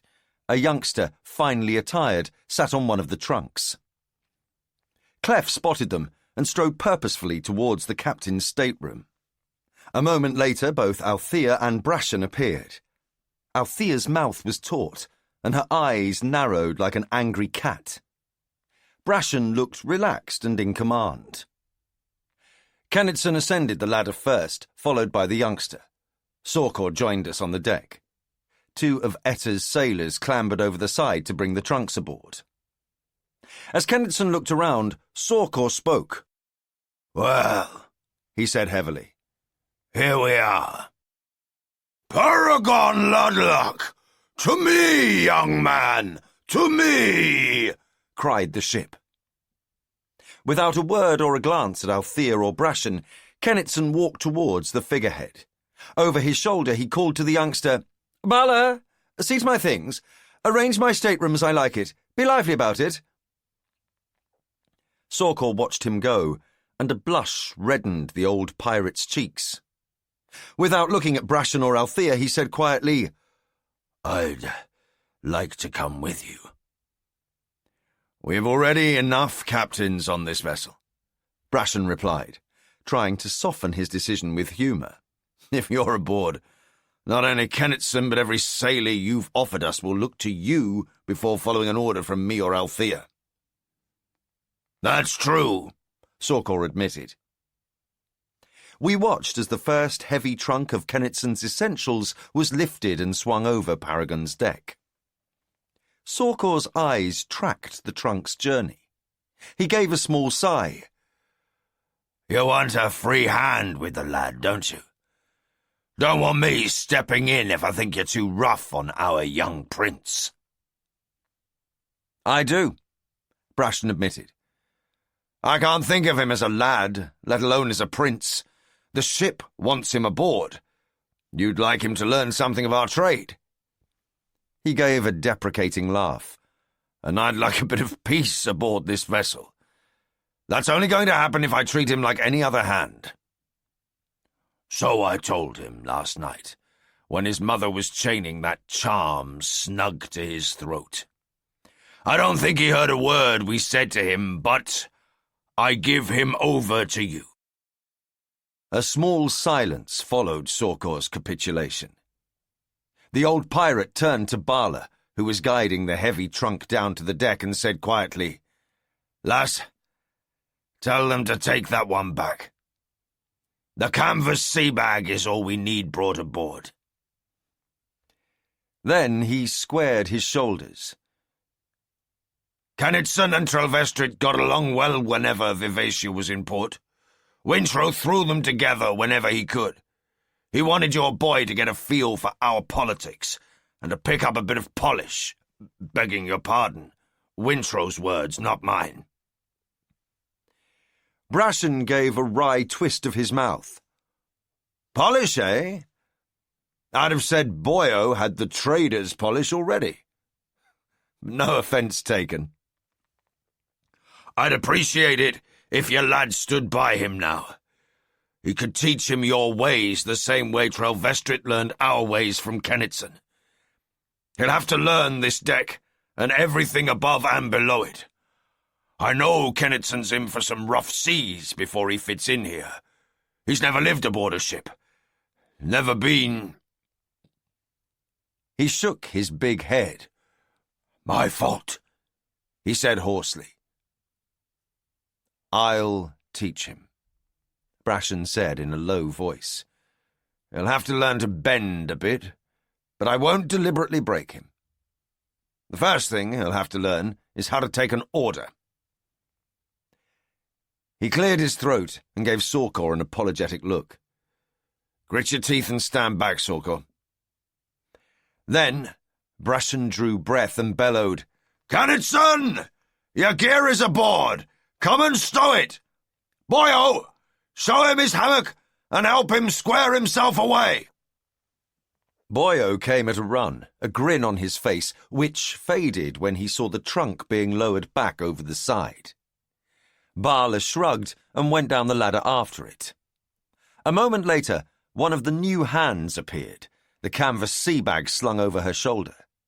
She set it down on the deck as Kennitson strode up. He had not loitered, but neither had he hastened. He looked at Brashton with his eyebrows cocked. "My hammock?" he queried, a small smile on his lips, as if he were certain the captain had misspoken. "Right by mine," Boyo interjected. "Grab your sea bag and let's take it below." I wondered if Kennitson heard the note of warning in his friend's voice. "Below?" Kennitson asked, his eyebrows venturing toward his hairline. His glance flickered to Sorkor and waited for him to intervene. Brashton slowly crossed his arms on his chest. There was reluctance on Sorkor's face, but no challenge as the old pirate offered, "Good voyaging, Captain Trell. May you have smooth seas and a steady wind." "I doubt I'll get either at this time of year heading southeast, but I appreciate the wish. Please convey my respects to Queen Etta. I would thank her again for all she has done to equip us for this voyage and to help us make amends with our trading partners." "I'll be sure she knows you thank her." I could see Sorkor's unwillingness to leave. Behind him, incredulous indignation was building on Kennitson's face. Boyo had picked up the sea bag. "Where are my trunks?" Kennitson demanded. "Where is my valet?" "That's your sea bag there, in Trelvestrit's hands. I packed it myself. Everything you need is in there." Sorkor turned slowly and made his way to the side of the ship. Below, the dory that had ferried them out awaited him. Bala popped her head up over the railing. Sorkor shook his head and motioned her to return to the dory. Puzzled, she obeyed. Sorkor straddled the railing beside the rope ladder. "Honor your father's memory. Become a man." Kennetson stared after him, his cheeks going scarlet. "I am a man," he bellowed after Sorkor. Brashen spoke in an even voice. "Boyo, drop it." As soon as his son obeyed, he turned to the pirate prince. "Can you manage your own sea bag, sailor? I can tell Prince FitzChivalry to give you a hand with it if there's need." His voice betrayed no emotion. He was a captain, finding the limits of a new hire. I had watched the scene unfold as if I watched a puppet play, leaning on the ship's railing a short distance away. At Trell's suggestion, I straightened and stepped forward briskly to help with the sea bag. I was a bit puzzled at his request. The canvas bag was not so large that it presented any sort of challenge, but I had given my word that I'd help sail the ship, and I intended to live up to that at least. "Out of my way, I can manage it," Kennetson declared. Captain Trell gave a small jerk of his head, and I moved away.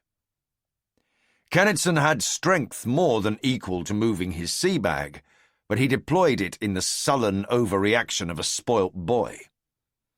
I reminded myself that he was not my problem and took myself to Amber's cabin. There, I found the fool sitting cross-legged on the lower bunk, with one of B's books open in his lap. "I wondered if you had changed your mind and gone to Divvytown with the others." "Sightseeing?" he asked, and gestured at his ruined eyes. I sat down beside him, bowing my head to avoid hitting it on the bunk above. "I hoped you were regaining a bit of your vision. You're looking at a book." "I'm touching a book, Fitz." He sighed and held it out to me. I felt a jolt of dismay. It was her journal, not her book of dreams, open to a page I hadn't shared with him. Did he know? I closed it gently, found the shirt I always used and rewrapped it carefully. I slid it back into my worn pack. I feared he might accidentally discover the silver. But I said only, "We must be very careful with my pack. The fire brick from Rain is in here. It must always be stored upright." As I placed it carefully under the bunk, I told him, "Kennetson has come aboard. We'll be leaving on the change of the tide." "Have Lant, Pear, and Spark returned yet?" "They won't be late. Lant had some bird messages to send. Pear wanted help to get word to his mother. Spark wished to send a message to Chade." "So, today we finally resume our journey." The breath he expelled was uneven, yet there is still so far to go, and every moment that passes is a moment that she is too long in their possession. Any moment may be the moment she dies. Panic rose in me. I pushed it down and denied it, hardened my heart and extinguished hope. I tried to share my defense. "Fool, despite what you believe, despite what you have dreamed, if I imagine this is a rescue, not an assassination, I will lose my focus, and it is all I have left." Alarm claimed his face. "But she is alive, Fitz. My dreams make me certain of it. I wish I could share them with you." "So, you have had more than one dream of B still alive?" I asked reluctantly. Could I bear to hear any more of his wishful proof? "I have," he replied, and then, tilting his head, though perhaps only I could interpret them that way. It is not so much the images as the feel of the dream that makes me certain they pertain to B. He paused and grew thoughtful. Possibly I could share my dreams with you.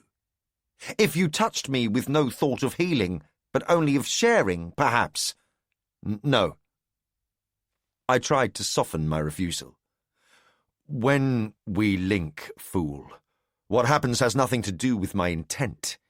Something that feels inevitable begins to happen, like the current of a river sweeping us along. Like the skill river you speak of? Like a current of magic? No, it's different. Then what is it? I sighed. How can I explain something that I don't understand myself? When I say something like that, you get angry at me. I brought us back to the subject. You said you've had more dreams about B. I have. A short response and a secret unspoken. I pressed him. What sort of dreams, fool? Where do you dream her? What is she doing? You know my dreams are not like windows into her life. They are hints and portents, such as the dream about the candles. He tilted his head. You recall how B wrote of it. I'll tell you something. That's an old dream, dreamed often and by many. It could mean so many things, yet I think it is fulfilled in us. B dreams it more clearly than I've ever heard it, speaking of us as the wolf and the jester. How could many people dream the same dream? I pushed aside his confusing words.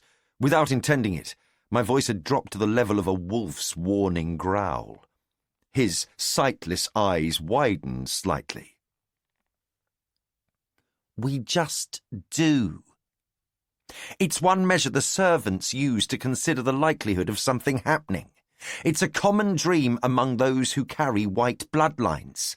Each one is slightly different, but they are recognizable as the same dream. I dreamed it as a fork in a path. There are 4 candles spaced along the path in one direction. At the end of it, there is a little stone house with a low door and no windows, the place where the dead are put. The other path is lit by 3 candles. At the end of it, a fire burns and people are shouting. He took a small breath. I stand staring at it. Then, out of the dark, a bee comes and buzzes in circles around my head. And that makes you think that the dream is about my bee. He nodded slowly. But not just because of a bee in the dream. It was the feeling of the dream. But it wasn't the only dream I had. What do the dreams mean? I asked the question despite suspecting that his recent dreams meant no more than the dreams I had. When I had brought him back from the dead, he had told me he was blind to the new future we had made. Did his mind now play tricks on him, sending him dreams of what he desperately hoped to be true? I could say you don't want to know, but I would be lying. The truth is, I don't want to tell you. But I know I must, he added hastily, before I could speak. He cleared his throat and looked down at his hands. He rubbed them together as if remembering pain. He had a few fingernails now on his bared hand, and the others seemed to be growing. I looked away from the reminder of what he had endured. The body might heal, but the wounds that dedicated torture leave on the mind always seep toxic pus. I reached across and took his gloved hand in mine. Tell me. She isn't treated well. I had expected that. If she was still alive, her captors were unlikely to be gentle with her. But to hear that spoken aloud was like the fist to the belly that drives all breath away. How? I managed. Dreams, I reminded myself, probably not real. I don't know. His voice was a hoarse whisper. I dreamed a wolf cub, licking her wounds and curling tight against the cold. I dreamed a slender white tree stripped of its blossoms and its tender branches bent awry. I could not breathe. He made a small sound of pain, and I realized I was crushing his fingers. I loosened my grip and found air. But I also dreamed a hand holding a dead torch. It was a confusing dream. The torch fell to the ground, and a foot ground it out. I heard a voice. Better to grope in darkness than to follow false light. He paused and added, the confusing part was that it was already dark. An immense blaze of light came up as the torch was ground out. How do you know that the dream was about B? He looked abashed. I am not certain, but it might be. And it felt uplifting, like something that might be good. I wanted to share it with you. There was a hasty knock, and an instant later Spark flung open the door. Oh, she exclaimed upon seeing our clasped hands. I released the fool. She recovered herself to announce, Captain Trell wants every able-bodied person on the deck. Time to weigh anchor and depart. Clef sent me to find you. He nabbed Pear and Lant as soon as we came back on board. I was relieved to leave off our discussion of dark dreams. But the fool's words haunted me all that day. I was grateful for the times when the distraction of learning the ropes and how the ship moved blocked my anxiety for my daughter. No matter how I moved my thoughts, I was cut. B was dead, tattered away in the skill stream. B was alive and living in torment. I worked my body as hard as I could, seeking exhaustion. Then took a hammock below decks with the crew, where their talk and cursing and laughter kept dreams away. We were a day out from Divvytown when a downcast pair came to see me. Have you seen Motley? I had not noticed the crow's absence until he spoke of it. I haven't, I admitted. Unwillingly, I added, crows are shorebirds, Per. There was plenty of feed for her in Divvytown. That's not true out on the open water. I know that you shared your rations with her when we were running short, but perhaps she prefers to fend for herself now. I just re-blacked her feathers. What will become of her when the black wears off? I don't know, I admitted reluctantly. She was a wild thing at heart and always would be. She had made it clear she did not want a wit bond. I tried to let go of her. Nonetheless, relief flooded me on the second day when we heard a distant cawing. Per and I were up the rigging that day, leaning on the spar, our feet braced on the footlines. At first, she was a tiny silhouette in the distance, but as we watched, her steadily beating wings brought her closer and closer. She cawed a greeting and then landed solidly on Per's arm. Tired, she said. So tired. She walked up his shoulder to nestle under his chin. I swear sometimes I am certain she knows every word we say, I observed. Every word, she repeated, and regarded me with one bright eye. I stared at her. The tip of her beak was silver. Per, I warned him, trying to keep my voice calm. Keep her away from your face. She has silver on her beak. I saw the boy freeze. Then he said in a shaky voice, I can't sense magic at all. Maybe I'm immune to silver too. And maybe you're not. Please move her away from your throat. He lifted his wrist and the bird transferred herself to his hand. What did you do? He asked her. How did you get silver on your beak, pretty thing? Are you all right? Do you feel ill? In response, she turned and groomed her flight feathers. They did not go silver, but they sheened blacker than I had ever seen them. Hebe, she croaked. Hebe share. He me teach how. Rapscal's tonic back at Divvytown. I should have guessed. And was her time with the dragons improving her speech? Be careful with your beak, I chided her. She turned her shining eyes on me. I am careful, stupid Fitz, but so tired. Take me to Paragon. She clambered up his sleeve to his shoulder again and gave me a baleful look before closing her eyes. I heard Trell roaring at us to get a move on and stop perching like seagulls. Per looked to me, ignoring his captain. Do I take her to Paragon? I doubt you could keep her away. And no matter how careful she is, I want you to be even more careful. Warn any others that she might fly to. Brashen roared again, and Per began his hasty descent, shouting that Motley had returned. As Per spidered and slid with the bird on his shoulder, Spark crossed the deck at a run. I began my more cautious descent. Are you truly a prince? Kennetson asked as I paused beside him.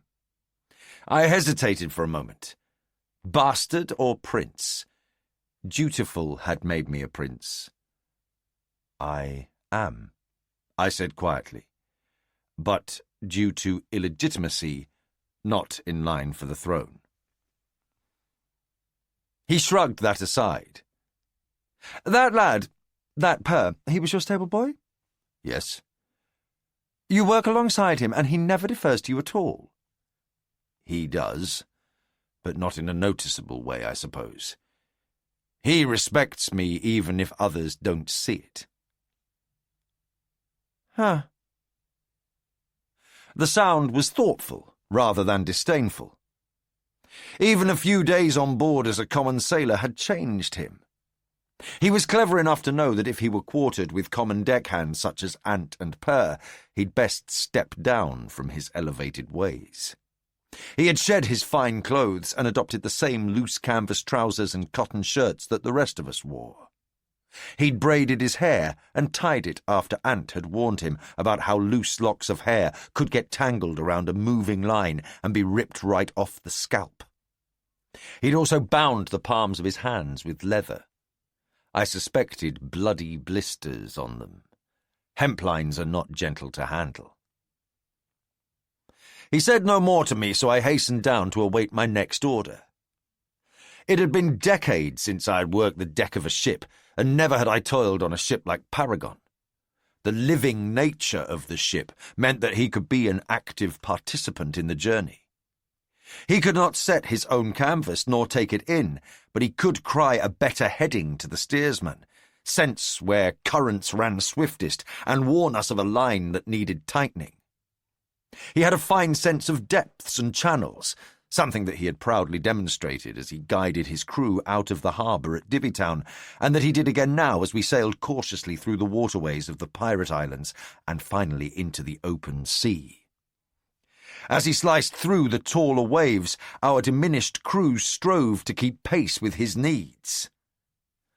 I was not alone in marvelling at the ways of a live ship. The crew members we had taken on in Divvytown were openly delighted with how Paragon participated in his sailing. Before long, the navigator was humbly asking permission to share her charts with the figurehead and correcting them according to his knowledge. Given his way, Paragon himself became almost affable, and especially so with Boyo and Kennetson. Even so, my transition from passenger to deckhand was not easy. I had always harboured a secret pride in how able I had remained into my 6th decade. Much of my physical strength I owed to the old skill healing that still coursed through my body and made unceasing repairs to it. But healthy is not necessarily hardened. Those first days were long ones for me.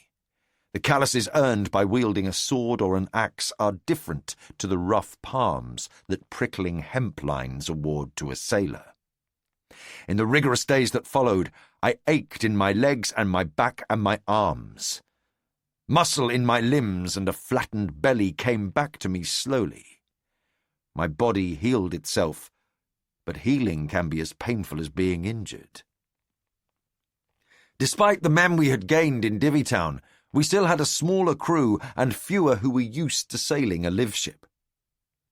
The end of my watch was no guarantee of uninterrupted rest. A cry for "all hands" might come at any moment. As Brashen had foretold, there was no friendly current to aid us in our southwestern journey. Land became a smear of low cloud on the horizon behind us. When I awoke the next day, it was gone. Spark and Pear both thrived. They scampered happily about in the rigging with Ant. Clef was a good teacher, and now they had Boyo as well, an experienced hand. Lant laboured alongside me, trying to teach his man's body the skills it would have been happier to acquire as a boy.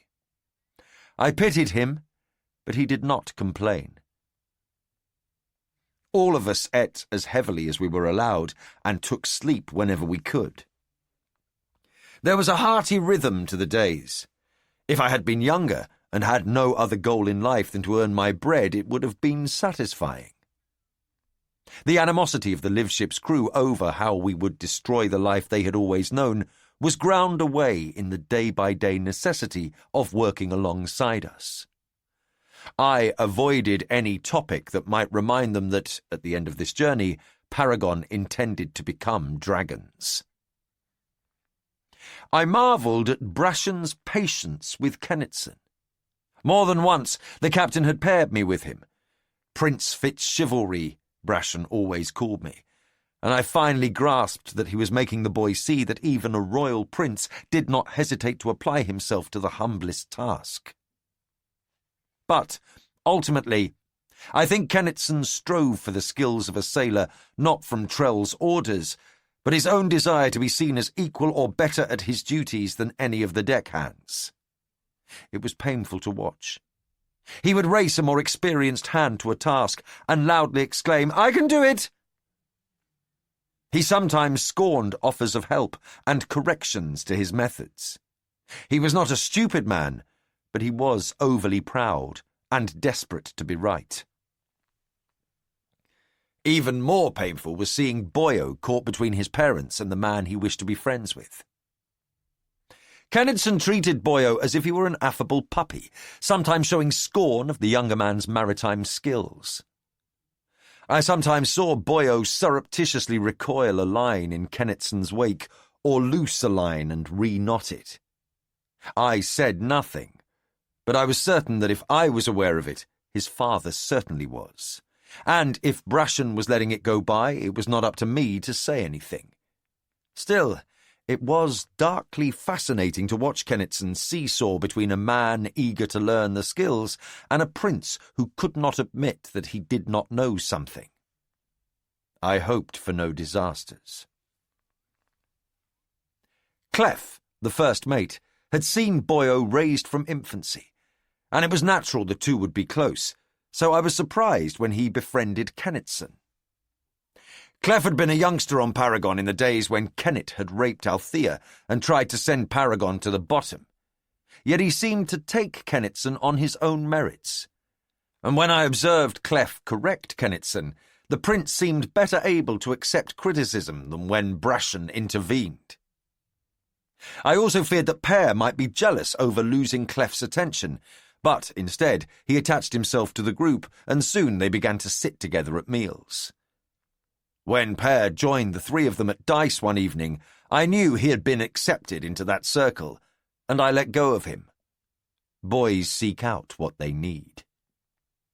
Over the course of a few evenings, I saw Kennetson move from ignoring Pear to the mockery and teasing that preludes true friendship. I watched Kennetson and Pear conspire to merrily cheat Boyo at cards until he had lost every dry bean they were using in lieu of coins. Boyo's mock outrage, when he discovered the ploy, completed Pear's initiation into that group.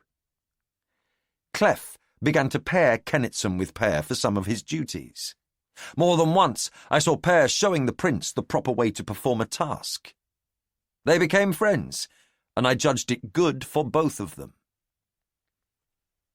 But it was not without missteps. I stood aside when Boyo and Kennetson undertook to get Per well and truly drunk. Every young man must pass that trial, and I judged that while he would suffer the next day, he would take no real harm from it. Boyo especially had a heart for mischief rather than petty cruelty. What I had not counted on was that Per would, in his inebriation, invite them to our cabin to see the wonderful elderling gifts the Rainwilders had given us. When I chanced to step in, all three were well soused, and my lad was holding up one of Chade's firepots and trying to explain what he thought it was. The elderling brick was upside down on my bunk, and the blanket had begun to smoulder. That did not upset me as much as seeing B's books in proximity to the scorched blanket. I drove all three out of the cabin with some colourful curses and a solid kick to the rump for Per. He apologised profusely the next day, between bouts of vomiting over the railing, and Boyo and Kennetson both offered their contrition more sedately later. It cemented a bond of friendship between the three, and I felt that Per was now as safe aboard the Paragon as anyone could be. Spark came to wake me from much-needed sleep to summon me to Amber's cabin one evening. I went, bleary-eyed. The hard physical labour of being a sailor took a toll on me every day. "It's important," she hissed at me, before wending her way like a cat between the hammocks of the other sailors. I arrived at the cabin to find Per already there, looking as befuddled as I felt. I was relieved to see that I was meeting with the fool and not Amber. "We need to discuss our plans for rescuing B," he announced. "You are certain that she's alive?" Per asked. His hunger for confirmation made me cringe. "I am," the fool asserted softly. "I know it is hard for you to believe after setting out solely with vengeance in mind, but I am certain she lives, and that changes all our plans." Per gave me a sidelong, doubtful glance that I was glad the fool could not see. I kept my features grave and still. "You have all studied the map the Fitz made. It is essential that you have at least that much knowledge of the layout of Clarice Castle." They nodded, and Spark confirmed aloud, "We have." "I've told you that the only way to get into the castle is at low tide, when we will join a crowd of folk who will have paid dearly for the privilege of crossing. I will be well disguised, lest any recall me. We will think of roles for you." I caught my breath before I sighed. I still felt a solo venture in to set some poison or cut a few throats was my best route. "Once we are inside, we must break away from the main flow of petitioners and conceal ourselves. We may have to separate to do so. Keep in mind that B does not know me or Spark, so after nightfall, when we convene in the deserted washing courts, we must form two parties. Fitz and Per will be one, Lant, Spark, and I are the other. Thus, each party has a competent warrior, and someone who can open a locked door." He smiled in Spark's general direction. Worse and worse. I said nothing. Lant was looking at his hands. Per was listening intently. Spark seemed to have already been a party to this plan, for she looked unsurprised. "There are at most 4 places that B can be. On the roof of the strong house, the old harem quarters have been converted to cells for valuable prisoners who must be punished but not permanently harmed. She may be there, or in the cottages where the whites are stabled." I knew what his next words would be, and dreaded hearing them. "But There are also 2 lower levels below the castle. In the first one, there are cells with stone floors and iron bars. Little light and harsh conditions. I dread she may be there. He drew a breath. On the lowest level are the worst cells, and the place where torment is deliberate and prolonged. There, the waste of the castle flows into an open basin and then out to the sea. There is no light, and the air stinks of excrement and death. That is the worst possible place she might be, and therefore it is the first place I must search for her. My party will begin at the lowest level. Fitz and Per will go to the rooftop cells. If you find her there, go to the washing courts. If not, check the cottages. Per opened his mouth to speak. A motion of my hand silenced him. Whether you find her or not in the cottages, go to the washing courts. He drew a breath. After we have searched the cells, we will also search for the entry to the tunnel that my rescuers used to extricate me. If we are successful and we have found B, 2 of us will immediately take B out that way. One of us will meet you in the washing courts to let you know where we have gone and guide you to the tunnel. What if we don't find the entrance to the tunnel? Lant asked. We will bring extra garments for B, or perhaps the butterfly cloak. We will again conceal ourselves, and the next day we will emerge to mingle with the petitioners and leave with them as they flow out in a crowd. His hands, one gloved and one bare, clutched one another. He knew how bad his plan was. I didn't need to tell him. It was the desperate plotting of a man who longed for something to be so. What if we don't find her? Per asked in a faltering voice. Again, we hide and leave with the tide of petitioners the next day. That may happen, for my dreams do not tell me if she has already arrived in Clarice or is simply bound there. We may have to wait. And the dragons? Lant asked. Tintaglia and Hebe both seemed intent on their vengeance. What if they arrive at Clarice before we do? The fool's clutching hands rose to his collar and clung there. He licked his lips. I must trust that my dreams would show me such a disastrous event. As of yet they have not, and so I have hope. He gave a quick shake of his head, as if to dash Lant's question from his mind. Does everyone understand the part they are to play? Are we agreed? I did not nod, but no one seemed to notice that. Spark spoke for the others.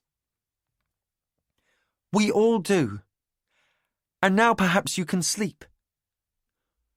He rubbed his face with both hands, and I saw what had escaped me before. He was boiling with anxiety. It took every bit of Chade's training for me to put warmth and certainty into my voice. Go to sleep, old friend. Per and I must return to our hammocks, for our watch begins soon. We should all rest while we can. While we can, he agreed, and Spark nodded to me as we left the small cabin. Lant walked with us as Per and I headed back toward our hammocks. When we were well away from the fool's door, Lant caught at my sleeve to halt me. Do you believe B is still alive? He asked in a low voice. Per stepped closer to hear my reply. I chose my words carefully. The fool does. He makes a plan that puts finding her first. I am happy to follow it. That was a lie. I added, it does not interfere with my own plans to take the lives of those who took her from me. And so we parted. I returned to my hammock, but could not find sleep again. Day after long day, the horizon did not change. Water was all I could see when I went to sleep at the end of my watch and when I arose to my duties. The weather held fine and grew warmer. We all browned in the sun, except for Lady Amber, who remained a very pale gold, darker than the Fool had been, but much lighter than Lord Golden.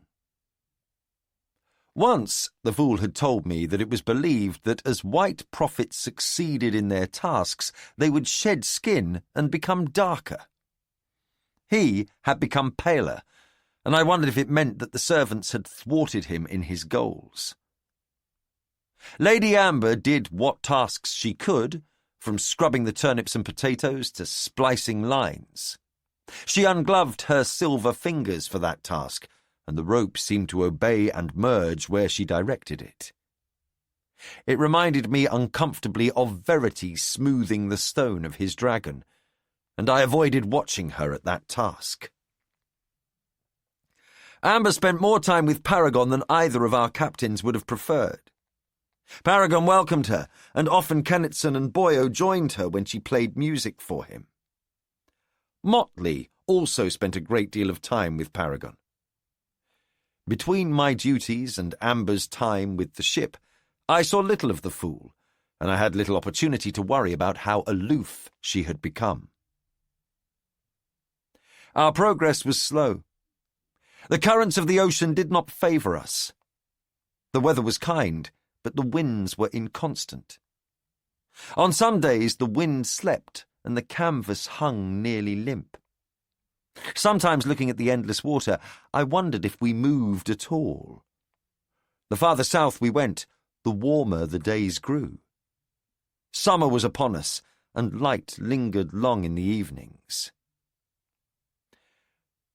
One such a day I retired early to my bunk and closed my eyes.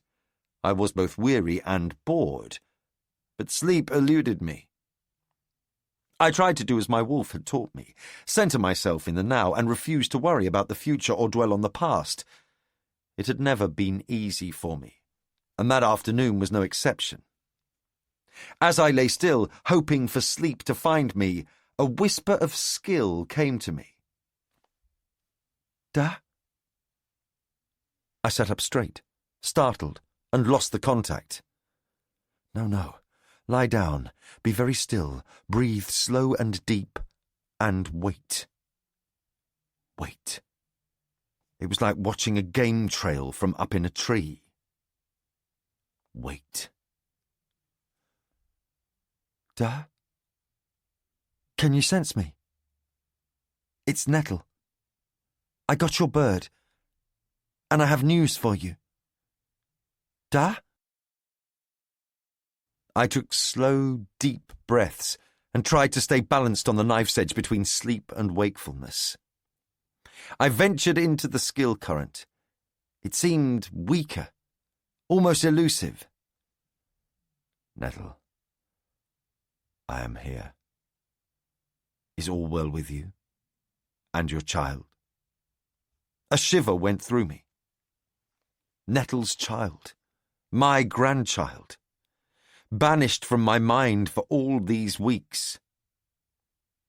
Not yet, but soon. Her response was a whisper on the wind, but with it came a warm thread of her pleasure that my first thought had been for her and the child. Soft as thistledown, her words floated to me. Your bird message reached us, but I did not fully understand. We have sent Lady Rosemary as an emissary there. Why did you wish skill healers to go to Kelsingrar? I believe it would benefit all. I opened my mind to her and shared my pity for the dragon-touched folk there. I added to it my practicality. An unshakable alliance could be formed with these peoples, and possibly we could gain a greater understanding of the skill if we had access to Kelsingrar and all that the skill had wrought there. I tempered it with a warning about dragon silver, and my conviction that it was the same stuff that Verity had slathered onto his hands so that he could finish his stone dragon. Incredibly powerful and dangerous stuff. Do not let Chade get wind of it, or he will long to experiment with it. How is Chade? I miss him, and so does Lant. Hush! Think not his name. Her warning was too late. I felt a ripple of something like a breeze that stirs the canvas before the wind hits a sail fully. Then Chade swept into my mind, obliterating me. He was mad, triumphantly so, and ecstatic with skill. Fitz! He boomed my identity out into the skill current. As if he had violently stirred a pot of water, I felt that the skill whirled and drenched me. There you are, my boy! I've missed you so! Come with me! I've so much to show you! Dutiful, coteries all, to me, contain Lord Chade, contain him! I was ripped out of myself, torn from my body, my mind spread as thin as spilt wine on a table. I was a flurry of snowflakes scattered by the wind, the dispersing fog of breath on an icy night. I heard distant cries and shouts, and sensed a struggle somewhere. Then, as clear as a drop of icy water on the back of my neck, I felt the uncertain touch of another mind. Da? Are you a dream? Da? I had never touched minds with B in the skill stream. I did not hear her voice, I did not see her face, but the touch of her thoughts was so uniquely B that I could have no doubt it was her. It was feeble and thin, a child's voice shouting into strong wind over water. I reached for her. B, is it you? Are you alive? Da? Where are you? Why didn't you come for me? Da? B, where are you? My first desperate question. On a ship, bound for Clarice. Da? They are cruel to me. Please help me. Why don't you come for me? Then, like a great sweeping wind, Chade blasted through my thoughts, scattering me. B? Does she skill then? My daughter skills. My shine does. She is strong in the skill, but they keep her from me. Da? Da? Chade was a tumultuous wind, catching and scattering smaller skill entities in his roaring passage. I feared B would be tossed and broken, torn to shreds in any encounter. I shoved her away. B, flee, wake up, turn away, break clear, get away, don't touch your mind to mine. Ah! She clung to me, desperate and afraid. There was no time to reassure her. I pushed her then, hard, as if I pushed her out of the path of a runaway horse. I felt her fear and hurt, but I tore myself clear of her reaching thought and engaged Chade to prevent him from scorching her. Chade, stop! You are too strong. You will sear all of us to nothing, as Verity burned out poor August. Take control of your skill, Chade, please. You too, Fitz! Will you suppress me as well? Traitor!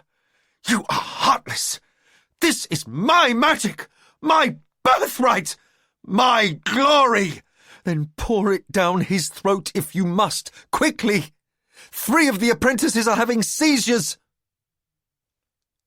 That was Nettle, at a great distance, both shouting and skilling with all her strength. I sensed Chade's anger and hurt that we were conspiring against him. We had all turned on him. He was certain of it, because we were jealous of his magic and wanted all his secrets. None of us had ever truly loved him, not one of us, except for Shine. As abruptly as a curtain dropping at the end of the puppet show, all was gone. There was no roaring skill from Chade, no whisper from Nettle, and worst of all, when I groped for B's uncertain skilling, I found nothing. Nothing at all. I found I was on the floor beside my bunk. Tears were streaming unchecked down my cheeks. She was out there, my bee, tossed and torn in a storm of skill, captured and treated badly. The fool had been right all along. I could not give up. I plunged in again, sieving the skill current for her over and over until I felt my strength failing. When I came back to my surroundings, I was curled in a ball. My body ached and my head pounded. Old. I felt 100 years old. I had failed and abandoned not only my child, but my old mentor. I spared a thought for him, Chade. Poor old Chade, lost in the magic that he had so longed for. Now it mastered him, and he rode it as one rode a runaway steed. We had hurt him tonight, and I knew it was not for the first time he had felt abandoned and persecuted. I wished I could be there to sit by his bed and take his hand and assure him that yes, he was loved and had always been loved. His hunger for that had burned me almost as much as his wild skilling. But, fiercely as I longed to be with Chade, my anxiety for B consumed me. On a ship, she had said, bound for Clarice. Alive, absolutely alive. But in a terrible situation. But alive. And wondering why I had not come to save her. Her captors were cruel to her, but she lived. The amazement of that echoed through me like bells ringing. The surging joy of being certain she had survived collided with my terrible fears for her. How had she managed all those months alone with her captors? It burned that I had pushed her away when she reached for me. But alive, indubitably alive. That knowledge was air in my lungs, water after drought. I pulled myself to my feet. She was alive. I had to share the news with the fool. Our primary quest was now her rescue. And then bloody vengeance on those who had kept her from me. I already told you she was alive. I was still shaking, still breathing hard from my rush through the ship to find the fool. To have Lady Amber be so dismissive of my news was maddening. This is different, I asserted. You had a dream that might or might not have indicated that Bee was alive. I felt her skill. She spoke to me. I know she is alive, on her way to Clarice, and treated poorly by those who hold her captive. Amber smoothed her skirts. I had found her standing at the railing, staring blindly out over the side of the ship. Waves slapped against us, but I saw no sign we were moving. My need for the ship to be moving, to be pounding his way through waves toward Clarice, was a pain in my chest. Amber glanced at me empty-eyed and then turned her face to the sea. As I told you, weeks ago, months ago, before we ever left Buckkeep, I urged you to rush to Clarice. Had you heeded me, we would be there now, awaiting her arrival. Everything would have been different. Everything. There was no ignoring the sharp rebuke in her tone. She spoke as if she were the fool, but she was not. I stood for a time, simply looking at her. I was on the point of walking silently away when she spoke again, very quietly. It tires me, and it annoys me. All my life, people have doubted that I was the true white prophet, but you are my catalyst. You have seen what we have done. You took me to the door of death and drew me back again. I do not deny that my powers are greatly diminished. Even my vision of this world is light and shadow. But when I tell you that my dreams have returned, when I say I have dreamed a thing and it is so or will be so, Fitz, you of all people should not doubt me. If I were to say that I doubted the truth of your skilling, if I claimed you had merely had a dream, would you not be annoyed? I suppose so. I conceded.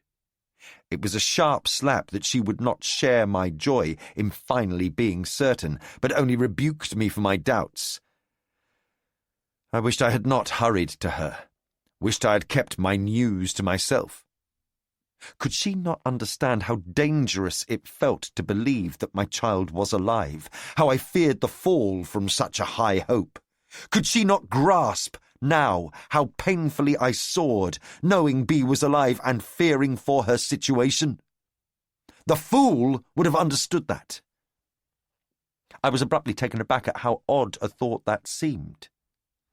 Were the fool and Amber truly so separate in my thoughts? Yes, they were. Amber had never saved Kettrican or carried me on her back through a snowy night. She'd never known night eyes.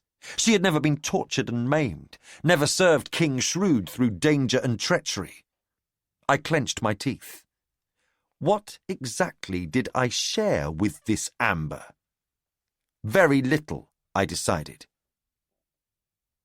She was merciless as she continued.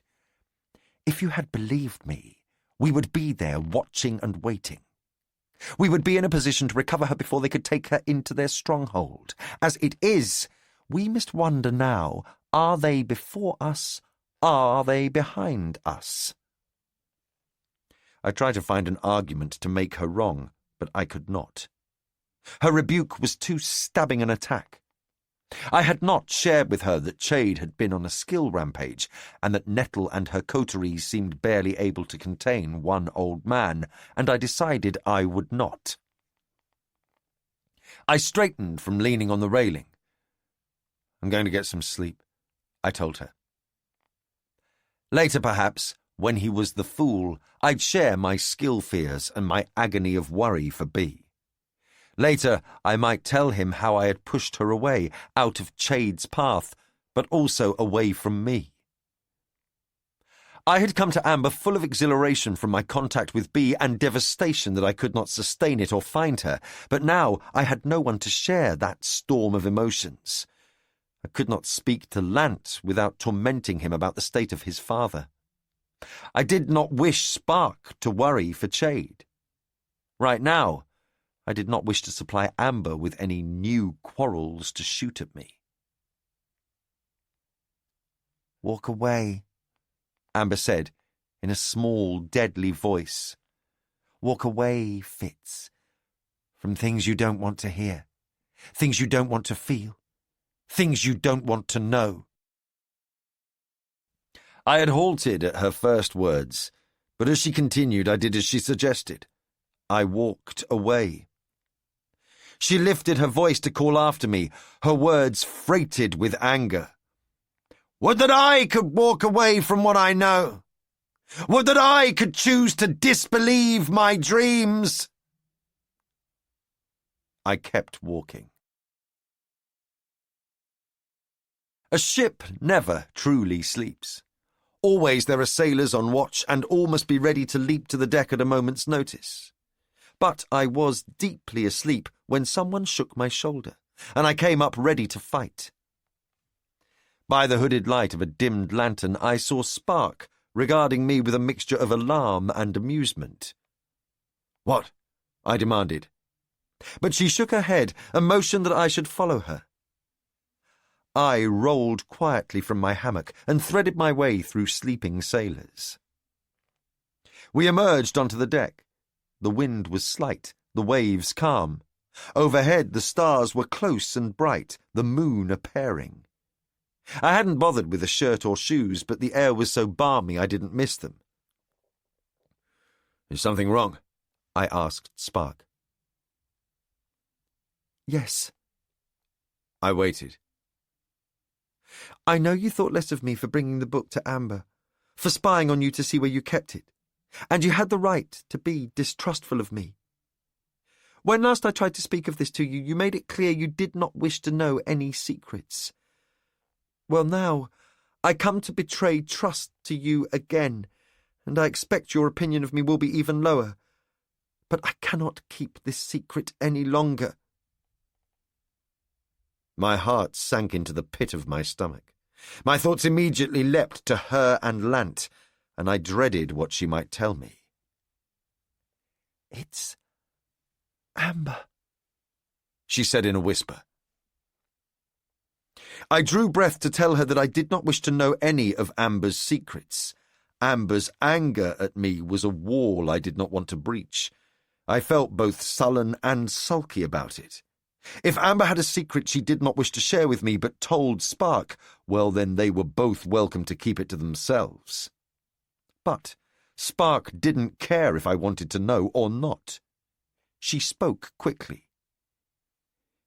"She dreams your death. When we were on the river, it was only once, at most twice, but now it is almost every night. She talks and cries out warnings to you in her sleep, and wakes up shaking and weeping. She does not speak of it to me, but I know, for she talks in her sleep. The sun will die. How can the sun die? It must not be. There must be another path, another way. But if there is, I do not think she can find it. It's destroying her. I do not know why she does not tell you of her nightmares." "Did you leave her just now? Does she know you have come to me?" Spark shook her head to both questions. "Tonight she seems to sleep well. Even when she awakens weeping, I feign sleep. The one time I tried to help her, she told me not to touch her and to leave her alone." She looked at the deck. "I don't want her to know that I have told you this." "She won't," I promised. I wondered if or how I would let the fool know that I knew. He had told me that the more often something was dreamed, the likelier it was. During our years together, he had often helped me dodge deaths. I recalled how he had summoned Burrich to the top of the tower on the evening Galen had beaten me. Together they had drawn me back from the edge where I had crawled, inspired by Galen, to hurl myself down. He had warned me of a poisoning in the mountain kingdom, carried me on his back to safety when I had been felled by an arrow. He'd often told me that in his dreams my survival was so unlikely as to be nearly impossible, but that he had had to keep me alive at any cost so that I could help him change the world. And we'd accomplished that. He had dreamed his own certain death, and together we had defied that. I believed his dreams. I had to, except when they were too terrifying to believe. And then I always pretended I could defy them. And now he dreamed my death. Again. Or did he? Was I still the unexpected son in his visions, or was B? Did we hurtle toward a rescue that he believed could not succeed? I felt supremely unmoved at the thought of my own death. If my death was the price of rescuing B, I'd pay it, and gladly. And I was suddenly relieved to think that Lant and the fool would be there to take her safely back to Buckkeep. I knew that Riddle and Nettle would take her in, and probably do a far better job of raising her than I could. But if he dreamed we would reach Clarice only to have her snatched away into death, no, I would not, could not believe it. I would not allow that to be. Was that what had made Amber so callous when I shared my news? Did she now believe that B lived but would not survive to be rescued? No. It had to be me. I was the unexpected son, not B. Please, Edda and Elle, not B. Spark was still staring at me, her face pale in the starlight. It's not the first time he has dreamed me dead, I told her. I managed a crooked smile. Remember, when he is the prophet, I am the catalyst, the changer. I have no intention of dying, or letting anyone else die. Go back to sleep, Spark. Get rest while you can. What is to be may be, or may not. She stood silent, and I saw a battle waged inside her. She lifted her eyes to meet mine and added defiantly, "She sees more than she admits to you." I nodded to that. "He always has," I told her, and turned away from her. I let my gaze wander back over the water. After a time, I heard her light footsteps bear her away. I let out my pent-up sigh. I wished it were all over. All the doubts and uncertainties finished. They wearied me more than any axe fight. I wanted to be finished with waiting and preparing, yet the waters stretched endlessly before me like crumpled paper under the uncertain moonlight. Somewhere upon those waters another ship moved toward Clarice with my daughter aboard. Before us? Behind us? I had no way of knowing. Chapter 22. The Butterfly Cloak. Wasps sting when their nest is threatened. I went to fetch a clay flower pot for my mother. I took one from the top of the stack, not knowing that wasps had built a nest between it and the one below. They rushed out in a horde and chased me as I fled. They stung me over and over, and the pain was like fire eating into my flesh. They are not like bees, who must weigh an attack against their own lives. Wasps are more like men, able to kill again and again and still go on living. My cheek and neck were swollen, and my hand was a shapeless lump with sausage fingers. My mother put the sap of ferns and cool mud on the stings, and then took oil and a flame and killed them all, burning their nest and their unhatched children in vengeance for what they had done to her daughter. This was before I could speak clearly. I was astonished at her hatred of them. Truly, I had not known my mother capable of such cold anger. When I stared at her as the nest burned, she nodded to me. "While I live, no one shall hurt you and go unpunished for it." I knew then I must be careful of what I told her about the other children. My father may once have been an assassin. My mother remained one. B. Farseer's Journal. There are so many songs about sailing off the edge of the world. Some say one goes over an immense waterfall and reaches a land of gentle and wise people and strange animals. In other tales, the sailors reach a land of intelligent talking animals who find humans disgusting and rather stupid. The one I liked best was the tale of sailing off all known charts and finding a place where you are still a child, and you can speak with the child and warn him to make better choices. But, on this voyage, I had begun to feel that when one sailed off the edge of the world, one entered a realm of endless work and boredom and the same watery horizon every day. The reality of sailing off the edge of all known charts was that one man's unknown territory was another man's pond. Paragon asserted that he had been to Clarice and the adjacent islands when he was Igrot's ship, and that even Kennet had been there as a boy. Igrot had been obsessed with fortune-tellers and omens, a trait that some stories said had been passed on to Kennet. The crew we had taken on in Divvytown included a competent navigator. She had never sailed to Clarice, but had a chart from her grandfather. She was a seasoned deckhand, and as the trade routes familiar to Althea and Brashen were lost in the distance, she spent most of her time with them. Nightly, they consulted the stars, and she called a course to Paragon, and most nights he confirmed it. The slow days melted one into another. There were minor diversions. One day, when there was no wind to speak of, Clef brought out a pipe and whistled us up a wind. If it was magic, it was a kind that I could not feel and had never seen before. I pretended it was coincidence. Per got a splinter in his foot and it became infected. Althea helped me draw it out and treated it with 2 herbs I didn't know. He was given a day to rest. Motley had become an accepted member of the crew. Any moment when she was not with Amber, she spent with Paragon.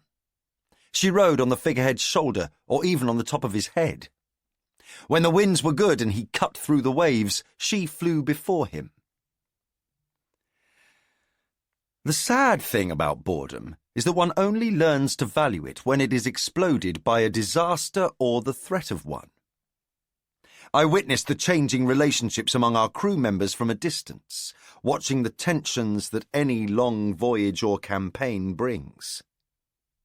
I hoped to see those interior storms break apart and pass us by, yet one afternoon, as I worked alongside Lant mending a sail, he said to me the words I had dreaded. "Kennitson likes Spark, and he likes her too much." "I've noticed that he likes her." In truth, I had noticed that almost all the crew liked her. Ant had regarded her as a rival at first, and Brashen had shouted at the girl more than once for being reckless in her efforts to show herself the better sailor. But that competition had dissolved into a solid friendship. Spark was lively, friendly, capable, and hard-working. She wore her dark, curly hair in a thick, unruly braid now, and her bare feet were calloused from racing down the deck and up the rigging. The sun had baked her as dark as polished wood, and the work had muscled her arms.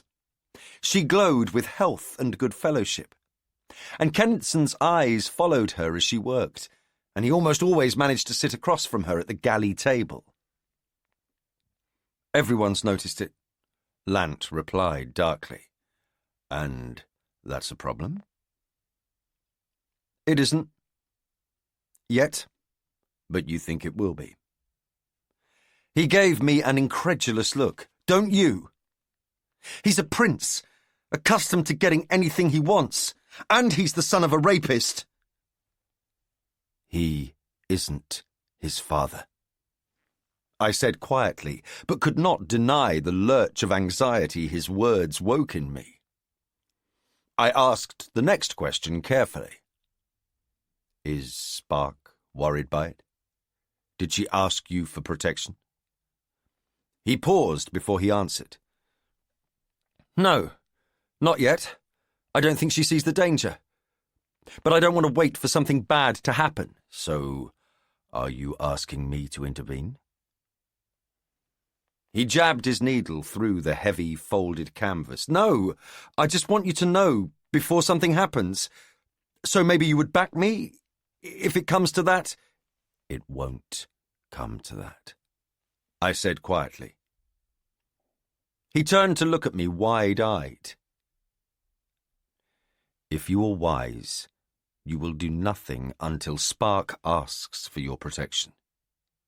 She isn't the sort of girl who runs and hides behind a man. If there's a difficulty, she should be able to handle it, and I think the quickest way for you to make her angry would be to interfere before she's asked for any help. If you want, I'll speak to the captains about it. This is their ship to keep order on. I know you have feelings for Spark, but enough! I'll do as you suggest." He bit the words off, and then began sewing with some ferocity. For the rest of that day I watched Spark and Kennitson. There was no denying he was aware of her, and that she possibly enjoyed it. I did not see her flirting with him, but she laughed at his jokes, and I could see how Lant, constrained by both honour and duty, might chafe to see it. It made me both weary and envious of their youth. How many years had it been since I had felt the stabs of jealousy and the painful doubts of loving someone I could not claim? It was both a relief to be free of such turmoil and a reminder of the years that I carried on my shoulders. I teetered on the edge of interfering. I tried to decide if I should have a private conversation with Spark, but feared that would seem more like a rebuke to her. And if I spoke to Prince Kennitson, I wondered how he would react. If his attention was but a friendly flirtation, I'd feel like a meddling fool, and if he had genuine feelings for Spark, I imagined he would react as I had when Lady Patience had tried to warn me away from Molly. The situation was complicated even more by my growing friendship with the young man. His pride still made him prickly, but it was evident that he was doing his best to become a solid sailor. He had become more adept at scrubbing out his own garments and generally tending to the tasks that servants had performed for him since his birth, though he was still uncertain of whether the crew was mocking him or joking with him when someone included him in a jest. His pride was a high wall for him to batter through, but he was trying. More than once now I had slipped the butterfly cloak from its storage and ghosted the deck beneath it. On a ship where there was precious little privacy, it gave me a tiny hidden space when I could sit where no one would tread on me and be ignored by all. My lengthy time as Chade's spy had eroded forever all guilt I might feel of being party to other people's conversations, but I did not deliberately seek them out on the ship. Ant's close friendship with our Divvy Town navigator was certainly not my business. Nor did I attempt to hear the morose conversations between Althea and Brashen on the aft deck. On the evening when I found my usual quiet place occupied by two of the Divvy Town sailors having a smoke, I drifted forward soundlessly towards the foredeck. I halted what I hoped was a safe distance away and felt mild alarm to see Kennetson stretched full length on the deck. I took 2 more cautious steps and could see that his eyes were closed, but his chest was rising and falling in the slow and steady rhythm of someone in a deep sleep. Paragon spoke as softly as a parent by a sleeping child's bed. "I know you're there." "I supposed you might," I said as softly. "Come closer. I'd like to talk to you." "Thank you, but I think I'd best talk to you from here." "As you wish." I nodded silently. I hunkered down on the deck, my back to his railing, leaned my head back and looked up at the stars. "What?" the ship demanded. He had crossed his arms and was looking over his shoulder at me. His face was so like mine as it had been in those years that I wasn't sure if I were talking to him or myself.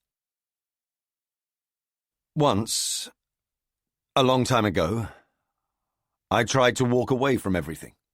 From my family, from my duty. For a time it seemed to make me happy. But it didn't really.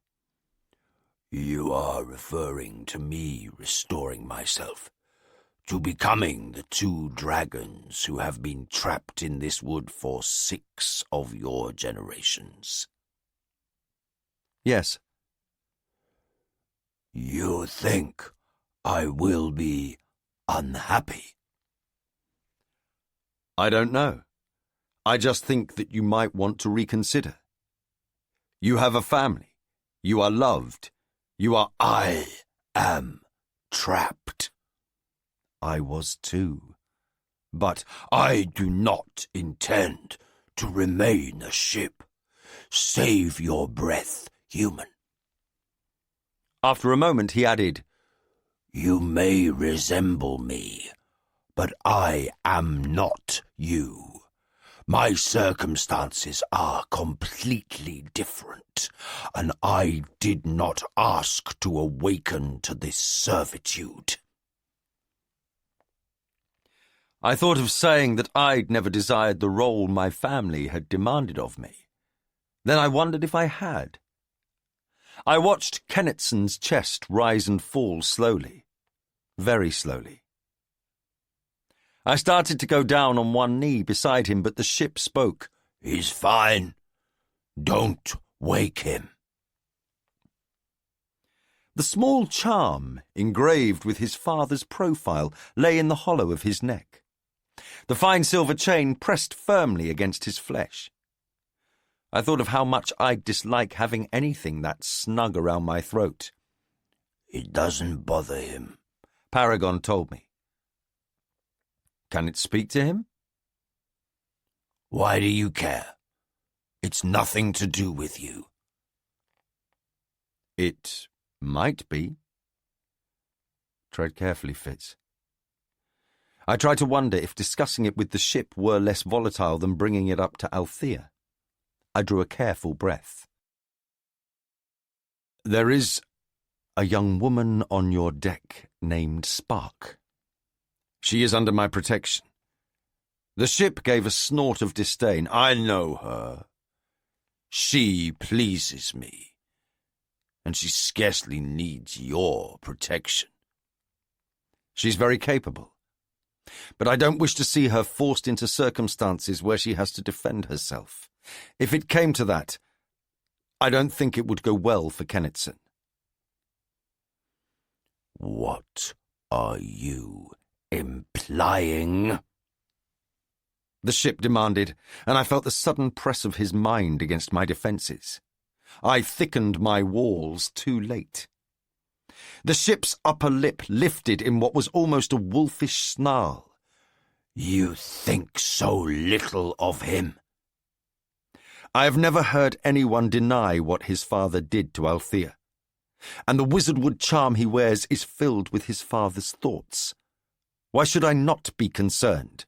Because he is not his father. He does not carry his father's memories.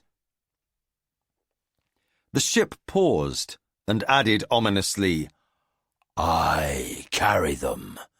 I took them so that no one else would have to bear them. And then I was thrown face down on the rough wood of the deck. The skin was torn from my palms and knees by the impact. I tried to rise, but a man's weight was suddenly on my back, his thick forearm like a bar of iron against my throat. I struggled to rise, but he was bigger than me, and heavier. His beard rasped against the side of my face, and his voice was a growl as he said, Such a tender little bit of man-flesh you are. Buck as you will, I'll tame you. I relish a lively ride.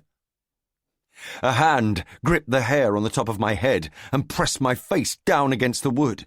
I tried to seize his arm and take it away from my throat, but the thick embroidered sleeves of his shirt slipped and slid in my grasp. I tried to scream, but I could not get any air. I braced my palms on the deck and tried to throw his body off mine. I heard another man laugh as the man on top of me pressed himself against me. As the forearm across my windpipe cut off all air and sparks floated in darkness before my eyes, I felt with horror what he intended for me. I snapped back to awareness of myself as Fitz. I dropped my hands from gripping at a forearm that didn't exist. I was panting with a boy's fear and outrage. I staggered to my feet. I was furious and affronted and full of a black fear I could not vanquish. Never again, I vowed, and then became completely myself. Not my pain, not my fury and shame. Kennitson knows nothing of that. The ship went on softly, as if the storm of memories had never been. Don't leave, Buckman. Stay where you are, and I'll share a bit more of Kennett's youth with you. I've plenty of that. Plenty of hours of him crawling, torn and bleeding to where Igrot could not reach him. Nights of fever racking his body, days when his eyes were swollen to slits from the beatings. Let me share with you some of my wonderful family memories. I felt sickened, but it only increased my outrage. If that was done to him, how could he bear to pass it on? How could he stand to become the same sort of monster? Interesting that another human does not understand it any more than I do. Perhaps it was his only way to be rid of it, to not be the victim by becoming the victor. You cannot imagine the ways he fought the monsters that assailed his dreams, how he struggled to become everything that Igorot was not. Igorot pretended the finesse of a gentleman sometimes. It was a facade, and I have no idea where it came from. The things he forced that boy to do and be, Kenneth never understood. To dress as a fine little man in a lace shirt and serve Igorot at table, just so the pirate could later batter him and rip the garments from his body. Kenneth was the one who took a hatchet to my face. Did you know that? I held him in my hands as he did it. Igorot laughed as he chopped my eyes away. It was our bargain. Kenneth would blind me, and Igorot would not rape him again. But Igorot never kept his word to anyone about anything. But we did. Oh, how we kept the promises we made in the dark and bloody nights. I heard the ship grind his teeth together. The wave of emotions that assailed me made my heart thunder and my breath come short. I wondered that Althea and Brashen did not come running. The ship spoke to my thought. Oh, they guess and suspect, but they do not know all that happened on my decks. Neither are they privy to our conversation now. All those years, with my body trapped as a ship and my mind trapped as a battered boy, until the day we killed them.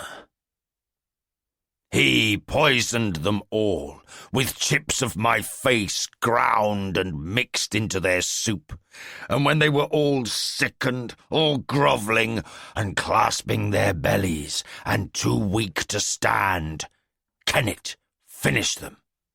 With the same hatchet he had used to take my eyes, he took their lives one by one, and their blood and memories soaked into my decks. Every man who had watched him shamed and humiliated felt that hatchet. And Igorot, last of all, so lovingly he dismembered him. So, I have all those memories too, Buckman. He stopped speaking for a time. He turned his back to me and stared out over the water. Can you imagine, human, to have a young creature you love endure such things as you stand helplessly by, unable to kill his tormentor without killing him? Over and over I took his memories. Twice I took his death and held him safe until he could bear to return to his body again. I could dim those memories for him, but I could not erase them. His voice became oddly distant as he spoke of events that had happened 100 years ago. Kenneth could not bear to keep those memories. He would have had to kill himself.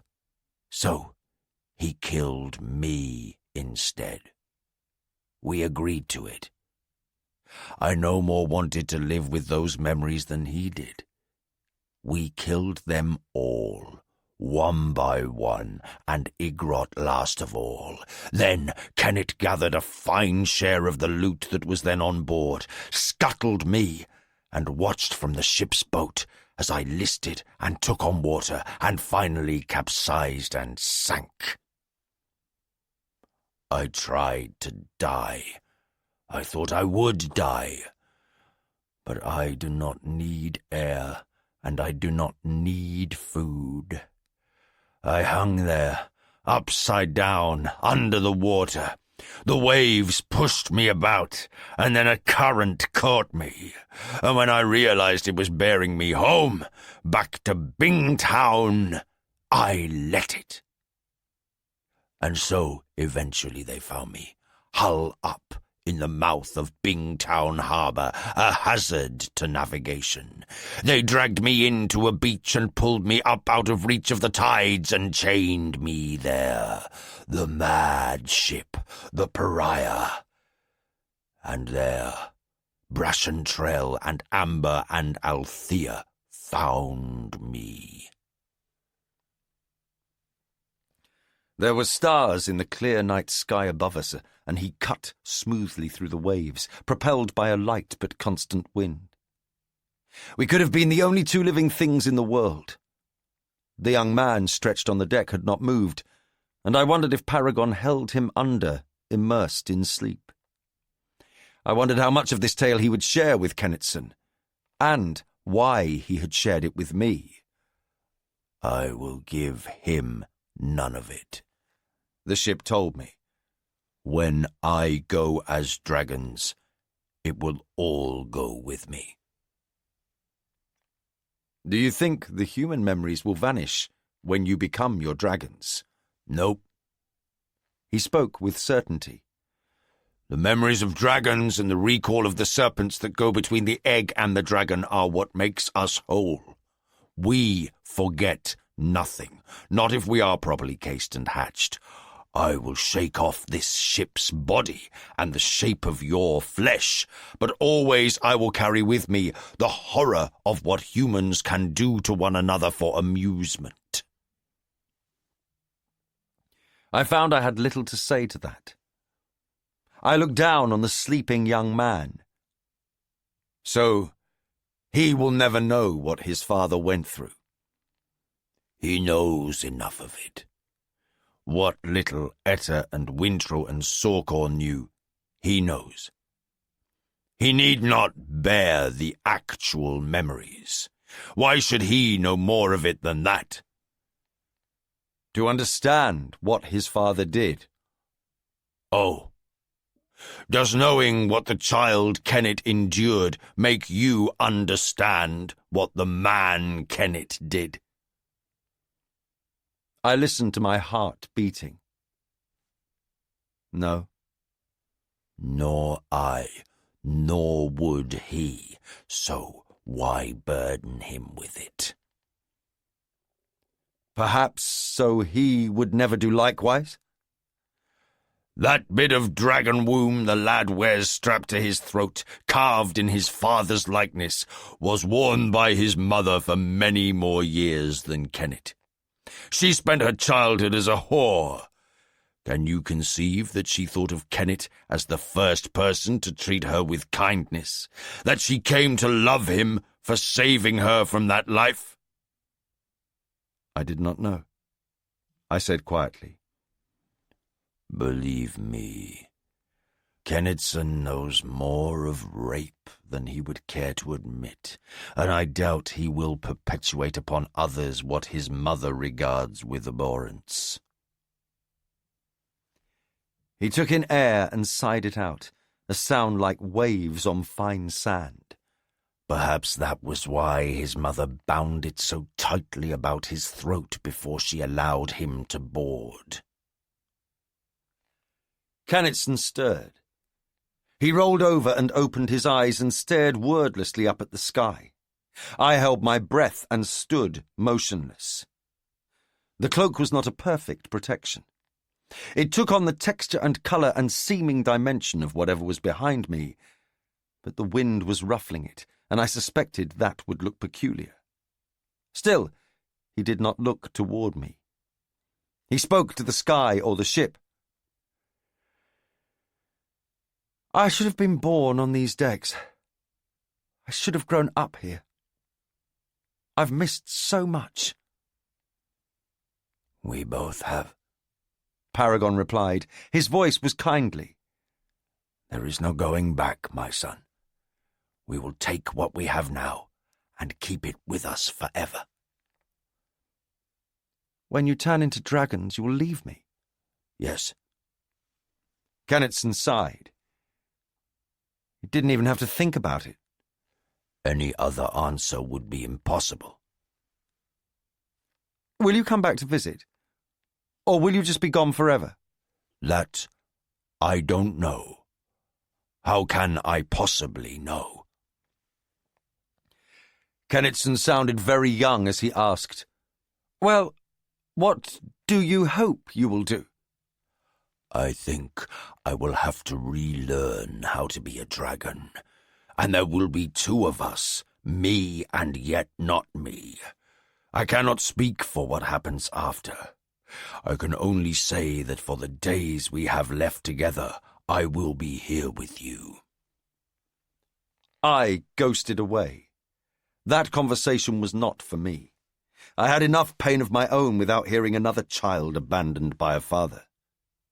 I had stayed too long with the figurehead. It might be that both Amber and Spark would be sleeping. I moved across the deck in a series of pauses, avoiding the crew. In the dark of the companionway, I stood outside the door and silently removed the cloak. I gave it a shake and carefully folded it. I tapped lightly on the door 3 times. No one spoke, so I eased it open. The fool was supine on the floor. A faint light came in the porthole, just enough to distinguish him there. "Fitz!" he greeted me amiably. I looked down at him, and then at the upper bunk. No Spark. "On duty tonight." "So, the butterfly cloak again." "How did you know?" "I heard the snap of fabric outside the door. I guessed it was the cloak, and you just confirmed it. Where were you spying?" "I wasn't. It's one way to be alone, to be invisible even when there are others nearby, but I did spend some time with Paragon." "That's a dangerous pastime. Stand clear, please." I moved until my back touched the door. He brought his knees quickly up to his chest and attempted to vault to his feet. He failed, crashing sideways into the bunk with a force that would leave bruises. He made not a squeak at the pain. Instead, he slowly stood and then sat down on the bunk. "Not quite able to do that yet, but I will." "I know you will," I said.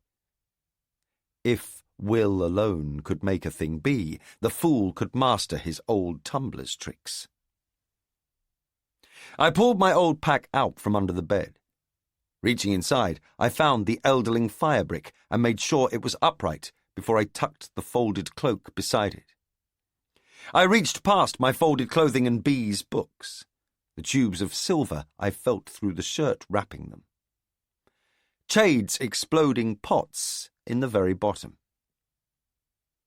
As I resettled everything securely, I asked lightly, "Any more dreams, fool?" He made a dismissive sound. A moment later he said, "I should have known that Paragon would be aware of my dreams. What did he tell you?" "Nothing about what you dream, but he did share with me, in an impressively vivid manner, a bit of what shaped Kennet." I wedged my pack back under the bunk in an upright position and sat down beside the fool. I had to bow my head to fit. What monsters humans are. I'd rather be a wolf. He surprised me by suddenly leaning on me. "Me too." After a moment he added, "I'm sorry. I've been angry with you. That wasn't fair. But it also wasn't fair for you to doubt my dreams. Have you touched minds with B again?" "No. I've tried several times, but I can't find her. I must be so careful. Chade is out there, raging like a storm. Twice he has come at me, demanding I join him. At first, I sensed Nettle there, too, and the coterie, trying to bring him under control, to confine him to his body. The last time, I didn't sense them at all. But if Chade is pursuing me and B gets caught up in that, It might very well burn out her abilities. She was very tentative, and I pushed her away. I know I confused her. I stopped. That was enough for him to know. My pain and shame were my own. You didn't tell me any of that. You were angry. I paused. So, your turn. What did you dream? He was quiet. I tried to keep my voice light. I suppose we both die. Again. He drew in a deep breath, and his gloved hand sought my wrist. I don't want to sleep, Fitz. I sit up here in the bunk in the dark both day and night, and I try not to sleep, because I don't want to dream. But I do. And the urge to speak the dreams, to write them down, is so strong it makes me ill. But I cannot write them down, for I've not enough sight, even if I had ink. And I don't want to tell them to anyone. Not telling the dreams makes you sick. It's like an obsession. The true dreams must be spoken and shared, at the very least written down. He laughed low. The servants count on that. They harvest the dreams of those poor half-whites like farmers harvesting grapes. Everything goes into their library of dreams and predictions. All is processed like blowing the chaff from grain. All is preserved, referenced and cross-referenced, ready for them to employ to see what they can predict and how they can profit from it. He leaned in hard to me, like a child fleeing nightmares, and I put my arm around him to brace him. He shook his head. Fitz, they will know we are coming. They have been, and they will know we are coming. This can't end well for any of us. So tell me, don't let me go into this blind. He choked out a laugh. Oh no, I am the one who goes into it blind, Fitz. You die. You drown. In darkness, in cold seawater and in blood you drown. There, now you know. I don't know what good it does us, but you know. I felt his shoulders slump in the dimness. And I have the small relief of having told my dreams. Cold crept through me. My mouth might claim not to believe him, but my guts did. Couldn't I freeze to death? I asked in a falsely light voice. I've heard that you just fall asleep and it's done. Sorry, he said, and I heard the same effort in his voice. I don't get to decide how it happens. I'm simply told it does. And you? That's the worst part. I think I lived through it. I had a moment of relief. Then it died. He was not certain of his survival. And, B, my voice shook. I know you have dreamed her alive. Do we save her? Does she go home? He spoke hesitantly. I think she is like you. She is a crossroads of many possible futures. I have seen her wearing a crown with alternating spires of flame and darkness, but she also appears as broken manacles. One who frees things, and as the shattered vessel. What is the shattered vessel? Something broken beyond repair, he said quietly. My child, Molly's daughter, broken beyond repair. Some part of me had known that her experience must do that to her. She would be as broken as the fool and I were. Something inside my chest hurt at the thought. My voice creaked. Well, who wouldn't break? I broke. You broke. And we both emerged stronger. We both emerged. I modified his words. I was never sure I understood what Regal's torture had done to me. Part of me had died in that cell, both literally and figuratively. I was alive today. I'd never know if I'd lost more than what I had found. Useless to wonder. "What else?" I demanded. His head lolled forward slightly and then twitched up. I changed my question. "How long have you been awake?" "I don't know. I doze off and then awaken, and I don't know how long I've been asleep. Blindness is peculiar, Fitz. No day, no night, and not darkness, if you want to know." "Any other dreams or thoughts you want to share with me?" "I dream of a nut that is dangerous to crack. Sometimes I hear a nonsense ditty. The trap is the trapper and the trapper is trapped. But it isn't always dreams. Sometimes I see like a crossroads, but one with an infinite number of paths starring away from a centre. When I was a youngster, I saw those often and clearly. After you brought me back to life, I didn't see any for a long time, not until B touched me in the market that day. That was incredible. I touched her and I knew she was the centre of a multitude of paths. She saw them too. I had to draw her back from making too swift a choice." His voice faltered to a stop. "Then what happened?" I demanded in consternation. He gave a snort of laughter. "Then I believe you knifed me in the belly. A number of times, but I lost count after 2. "Oh." Cold roiled through me. I wasn't sure you recalled any of that. I felt the weight of his body against my shoulder. "I'm sorry," I said. "It's too late for that." He patted me with his gloved hand and straightened up with a sigh. "I have already forgiven you." What can one say to that? He continued. "Paragon. When I looked up and saw Paragon as we came into dock at Trehawg, he was shining with pathways.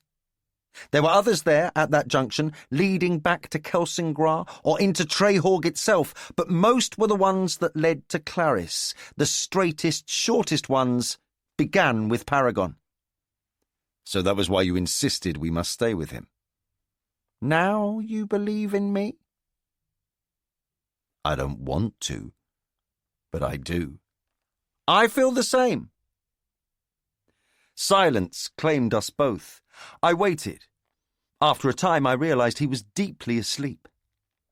I moved him gently from my shoulder onto the bunk. I lifted his legs up onto the bed. It reminded me of how I used to put Hap back to bed after his nightmares all those years ago. The fool pulled his knees in closer to his chest and slept curled defensively. I sat down again on the edge of the bunk. He would sleep and he would dream, whether he would or no. And I would skill.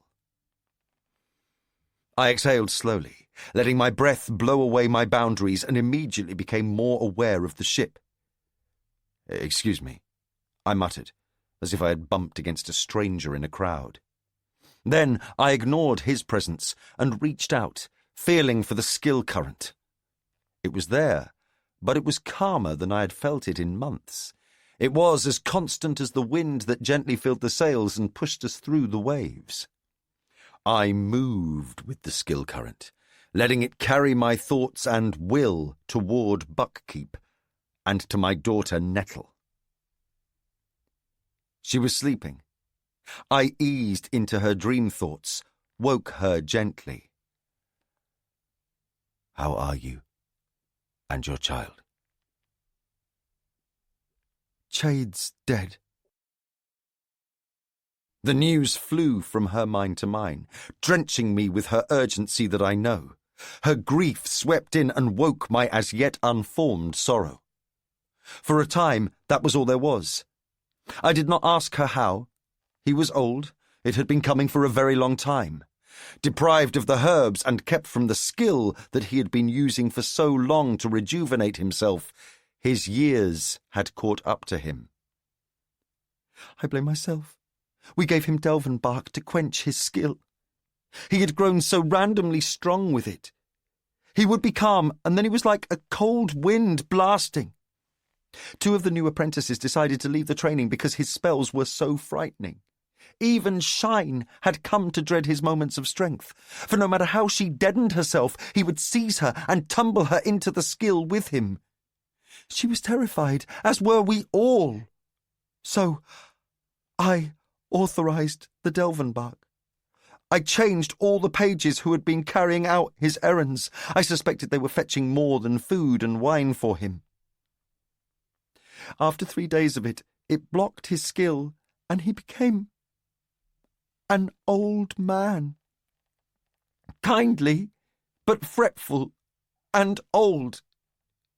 We let him have visits with Shine again. I'd had to keep her away from him. He didn't seem to understand why we had kept his daughter away. He was so confused. He would talk to Shrewd's portrait. Oh, Fitz! I fear he died thinking I was needlessly cruel, that I had taken his daughter and his magic from him simply for meanness, simply to control him. I felt Riddle. He had heard her crying, I surmised, and awakened. I felt him as if he were armour closing around her, hammered metal holding her in and upright. Anything that wanted to hurt her would have to go through him first. I thought grief had numbed me, but suddenly relief soared in my heart. I am glad Riddle is there with you. So am I. I'll tell him that. Did you get our bird messages? Yes. Chade's message from Lant was clutched in his hand. I don't know how many times Shine read it aloud to him, Fitz. He was smiling when we found him, a calm, sweet smile. I realized abruptly, I have to tell Lant. Then, I can't. Your first thought was correct. You must tell him, as I had to tell you. I will. I didn't know how or when, but I would tell him, and Spark. I wondered if I now understood the fool's compulsion to speak of his dreams.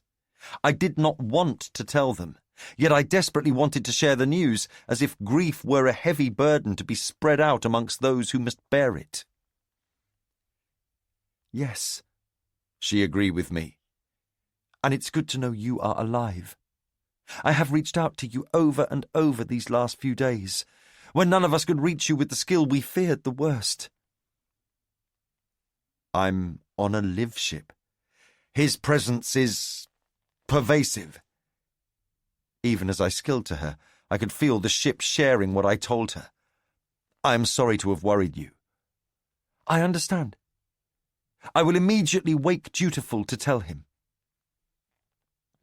Then my own news burst from me without warning. The fool has dreamed that B is alive, and the last time I could reach you with the skill when Chade so abruptly parted us, I felt B. I knew her touch. The winds of all the worlds blew between us, and the shushing of waves whispered against every shore. What news was more shocking? That Chade had died, or B might still live. I felt her shock pour through me. Where is she? How is she? Have they mistreated her?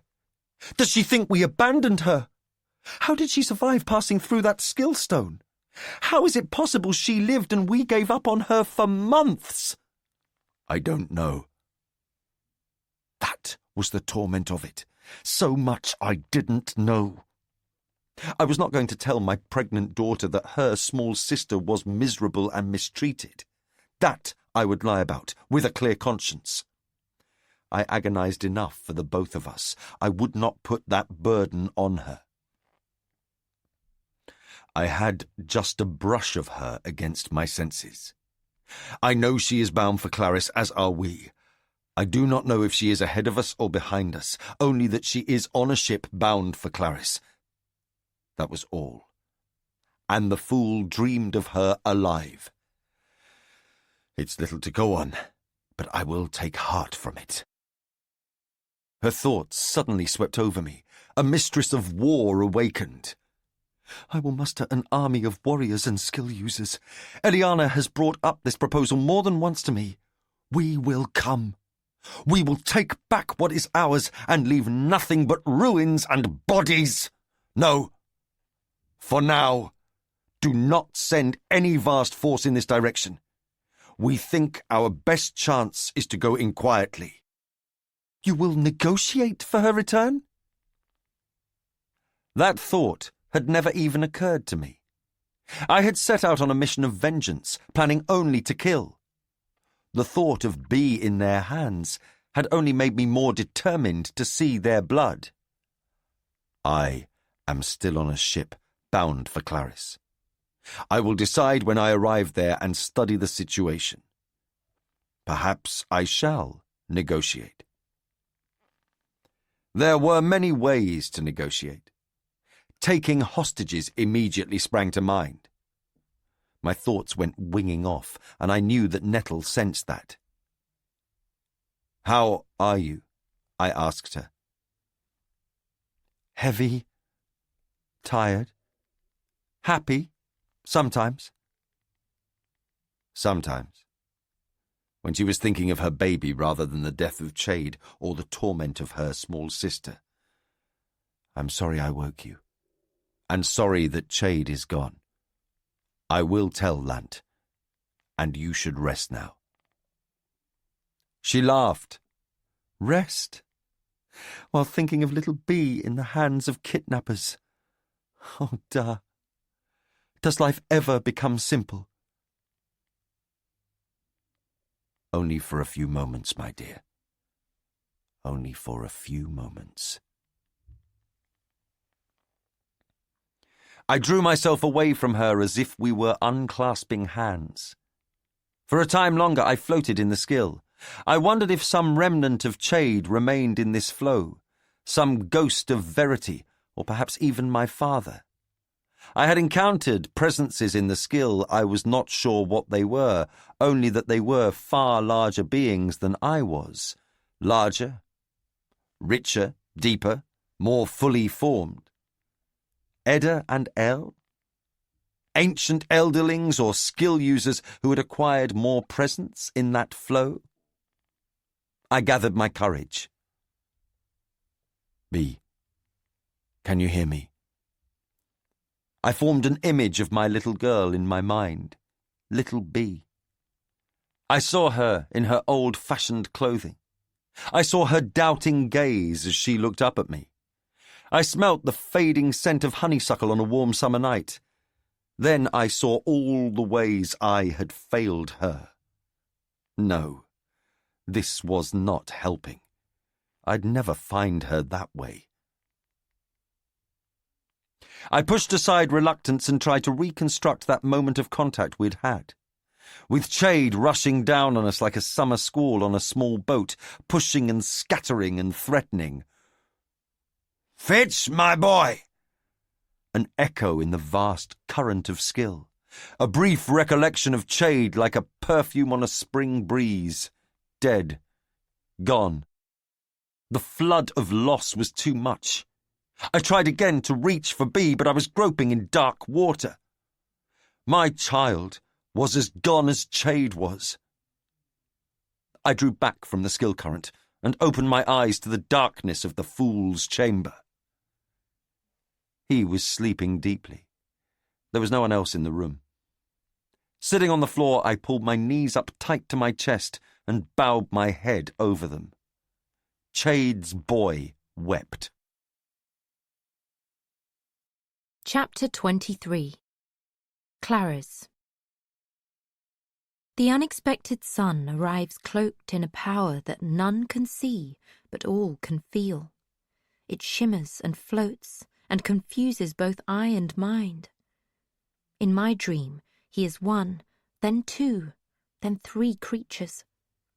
He opens his cloak and fury burns inside him, flames that make me fall back before their heat. He closes his cloak, and he is gone. An unexpected son has appeared in various guises, and has been dreamed 124 times. In the last 30 years, it has been dreamed 70 times. In every case, the dreamer reported a sense of foreboding. One described it as the cringing servant who expects punishment. Another reported a sense of shame before justice. I have dreamed my own form of the dream of the unexpected son. I believe it is a dream of justice and punishment to come, brought to those who least expect it. And I have dreamed it more than a dozen times. I believe this dream is an inevitable future. I have studied other dreams of the son, attempting to find from whence he comes and to whom he brings judgment. In none of the dreams can I find this information. Dream 729 of Della of the Corathin lineage. Clara's was the strangest place I had ever seen. I stood on the deck, forgetful of my errand for Dwalia, and stared. Ahead of me was a kindly harbour with water that was impossibly blue. All around the harbour there were square buildings of pink and white and pale green, with flat roofs and numerous windows. Some of the buildings had small pointed tents pitched on their roofs. Greenery cascaded down the sides of some, framing the windows. Behind the buildings that fronted the harbour, the gentle rolling hills beckoned in shades of gold and brown.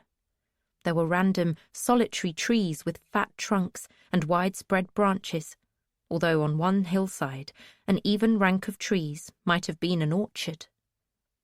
The distant hills were speckled with herds of grazing animals. The white and grey ones were probably sheep. The other herd creatures were cattle of a sort I had never seen, with branching horns and hummocks on their shoulders. The small boats of our ship had been deployed, and our sails furled. Bare-chested sailors bent their backs to the oars as they towed us toward the docks. Slowly, so slowly, we drew closer to shore. The terraced city followed a curve of land that embraced the harbour. One arm of the embrace was a long, narrow peninsula, but the peninsula was broken. Beyond that gap, as if it had broken off from the land, was a big island with a dazzling ivory fortress upon it. The island itself was also white, almost dazzlingly so. Its lumpy shores of tumbled blocks of stone sparkled. Quartz. I'd once found a rock that sparkled like that, and Revel had told me it had quartz in it. All the land outside the fortress walls was barren. Not a tree, no trace of green. It looked to me as if it were an island that had suddenly popped up out of the sea with a magical castle atop it. The outer walls of the castle were tall and crenellated. At each corner a staunch guard tower rose, each topped with a structure like the skull of some immense and fearsome creature. Each of the empty-eyed skulls stared off in a different direction. Within the stone walls, and taller than the walls, a sturdy stronghouse stood. And 4 slender towers rose from each corner of that, the spires even taller than the castle towers, with bulbous rooms at the top, like the top of an onion left to go to seed. Never had I seen towers so tall and slender, gleaming pale against the blue sky. I stared at it, my destination, my future. Despair tried to rise in me. I pushed it down with frozen stones. I didn't care. I was alone. I would be enough for me. I'd had 2 dreams since my father had cast me aside. 2 dreams that I dared not think about for fear that Vindelier might glimpse them. They had frightened me. Badly. I had awakened in the dark of night and stuffed the front of my shirt into my mouth so no one could hear me sobbing. But when I calmed, I understood. I could not see my path clearly, but I knew I had to walk it alone, to Clarice. I had been sent out of Dwalia's stateroom to return a tray of dirty dishes to the galley.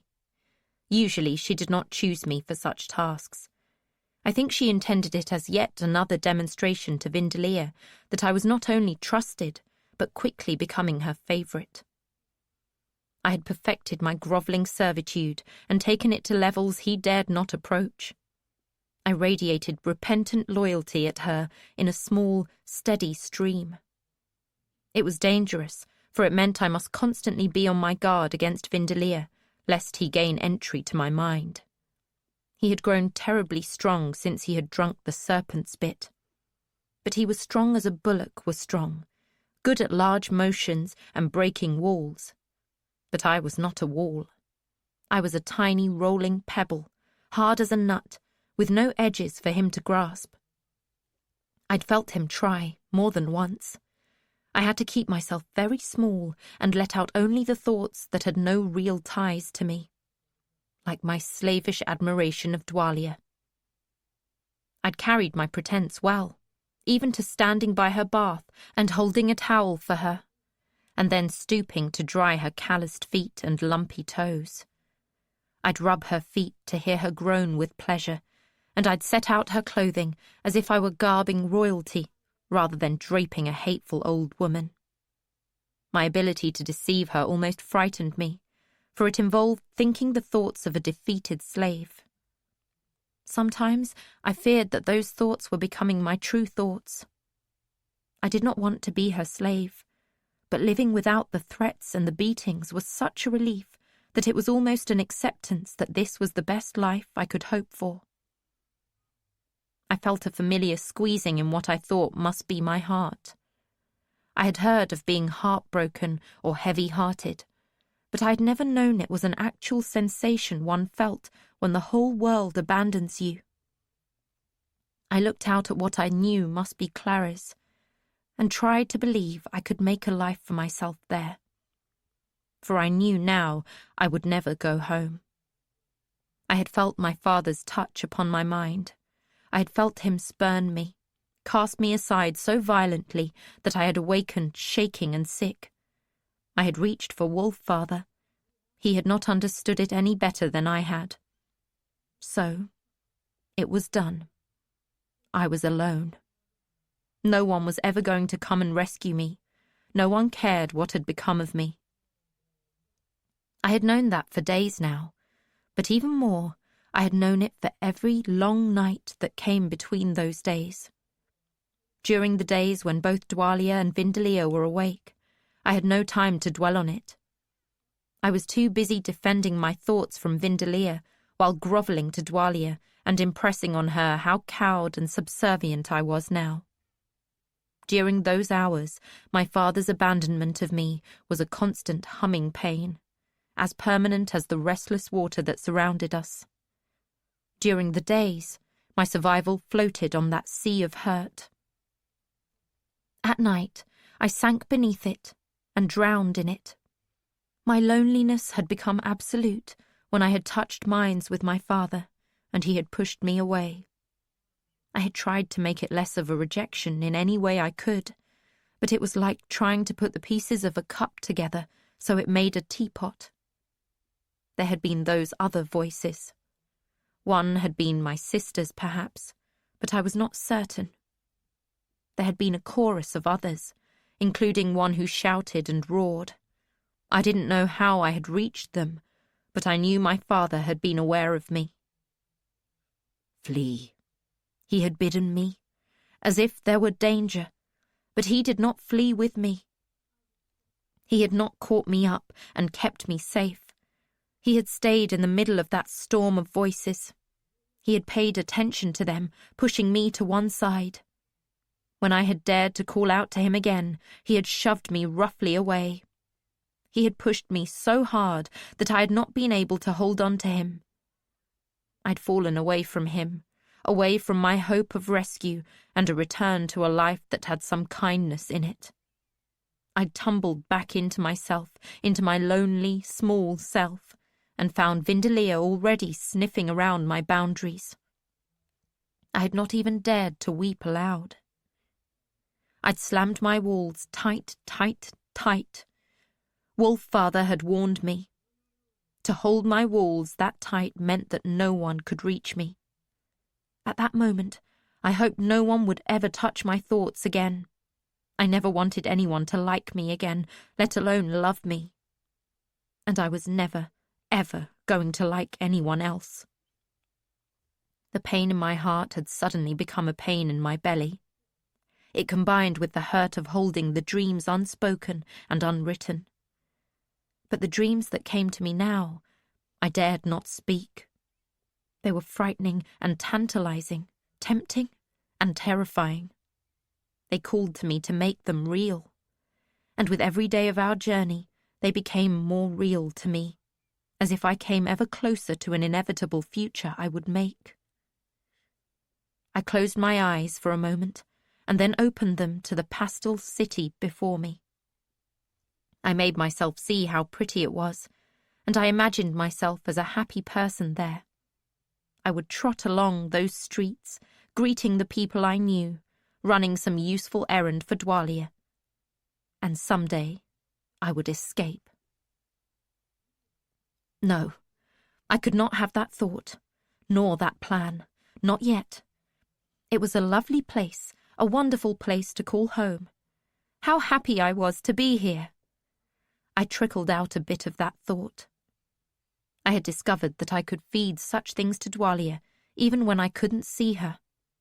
Her mind was a shape I knew now, as was Vindelia's. Experimentally, I dribbled a bit of my imaginary happiness onto him. For a moment, I felt him warm, and then he slapped my thought away. He did not know how to make his thoughts reach me clearly. Sometimes they did, but I think that was something that happened, rather than something he knew how to do. I did not hear his direct thoughts, but I felt his distrust of me. And behind his distrust, his hurt. Somehow, he had truly believed that I would become his brother and love him as no one else ever had. He had seen a path for us that I never had.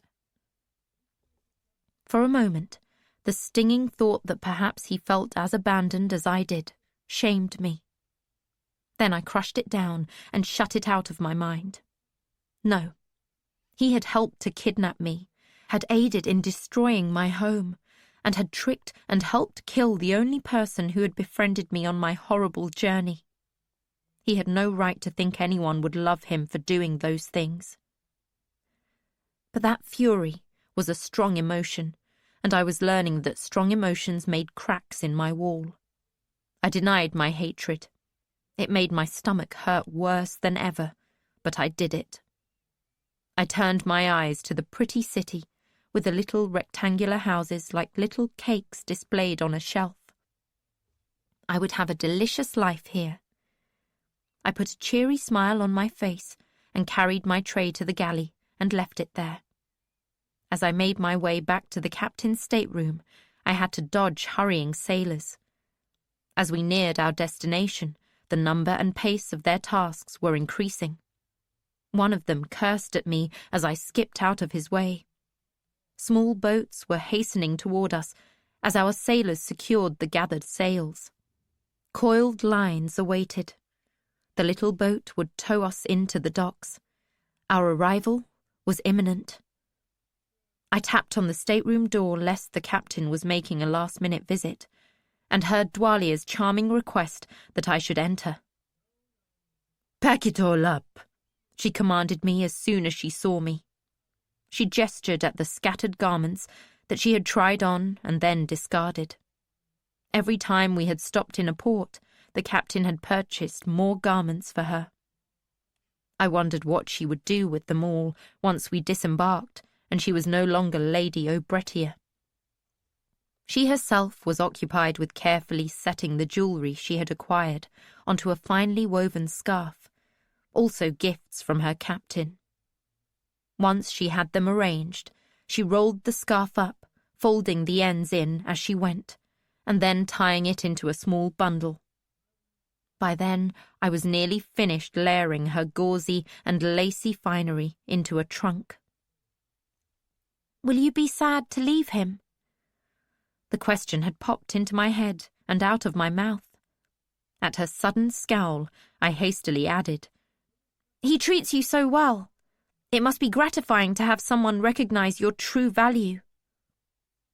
She narrowed her eyes at me. It had been a bit too complimentary, but I made my querying face as bland as possible and then turned away to finish fastening the buckles of the trunk. I managed a sideways glance at Vindelea. He was very slowly gathering his meagre possessions and stuffing them into a worn bag. Since I had become Dwalia's favourite, she had asked less and less of him. I had imagined he might be grateful to have fewer tasks, but her ignoring of him only fueled his dislike of me. I had the uneasy feeling that he was planning something, but if he was, he had kept it well concealed. I too had a plan, one that was slowly taking shape in my mind. I dared not dwell on it, lest he catch some flavour of it in my thoughts. It was the first plan that I should have made, back in winter, when they had first captured me. No, don't think about it in front of them when they are awake. I reminded myself again of the little pastel houses and what an agreeable life awaited me in this pretty city. Dwalia responded at last. "I shall be sad to leave him." Then she took a deep breath and squared her shoulders. "But this is not my life. I do not depend on a man's position and affection to claim what should be mine." She sounded almost angry that she had been well treated by him. She turned to Vindelea. "You remember what you are to do as we disembark?" "Yes." His agreement was sullen. She cocked her head slightly at him. "And you are certain you can do it?" "Yes." His eyes flickered to me, and I knew a moment of unease. "Fine." She stood, straightened her fine dress, and patted at her hair. I had braided it for her that morning and coiled it carefully at the back of her head. Now she smoothed it, as if she were the lovely woman the captain imagined her to be. Sparkling earrings dangled, and a network of silver rings dotted with tiny sparkling jewels caged her throat. But above it was her plain round face, ruined forever by the scar my teeth had left. From what I had read in my father's scrolls, I suspected that Farseer skill magic could repair her face, but I did not tell her that. It might be a negotiating chip I would need later, an offer that might keep me alive, or at least make her curious enough to let me live a bit longer. I tried to recall how kindly she had seemed the first time I met her, how motherly and solicitous. Vindelea's magic. Vindelea dared a question. "Do they know we are returning? Symph and Felody?" She was silent, and I thought she would not reply. Then she said, "Sending short bird messages would just have confused them. I will explain myself when I stand before them." He took in a little breath, as if that frightened him. "They will be surprised to see we are alone." "Alone?" she snapped. "We bring with us the prize I said we would gain. The unexpected son." Vindelea slid his eyes sideways to look at me. We both knew she no longer believed that of me. I thought he would have the sense to be quiet, but instead he said, "But you know Bee's a girl." She balled a fist at him. "That doesn't matter. Stop talking about things you are too stupid to understand. I will handle this. I will deal with all of it. You will tell no one she is a girl. You will not speak at all. Do you understand me? That should not be too difficult for your feeble mind. Just don't talk." He parted his lips, then nodded dumbly and emphatically. Dwalia went to the window and stared out at the endless blue sea. Did she wish she were not going home? In the few extra minutes in which Dwalia did not busy me, I did my best to smooth my hair. I managed to dabble my hands in her used washwater and use the cloth to wipe my face before I bore it away. Wear had not improved my garments, but they were reasonably clean. I made a sack out of my worst shirt and put my few spare garments inside it. I tied the sleeves together to make a handle and slung it over my shoulder. I had chosen my disguise. I would be an honest child, standing straight before all, harmless and intent on pleasing Dwalia. Let no one fear or suspect what I truly was.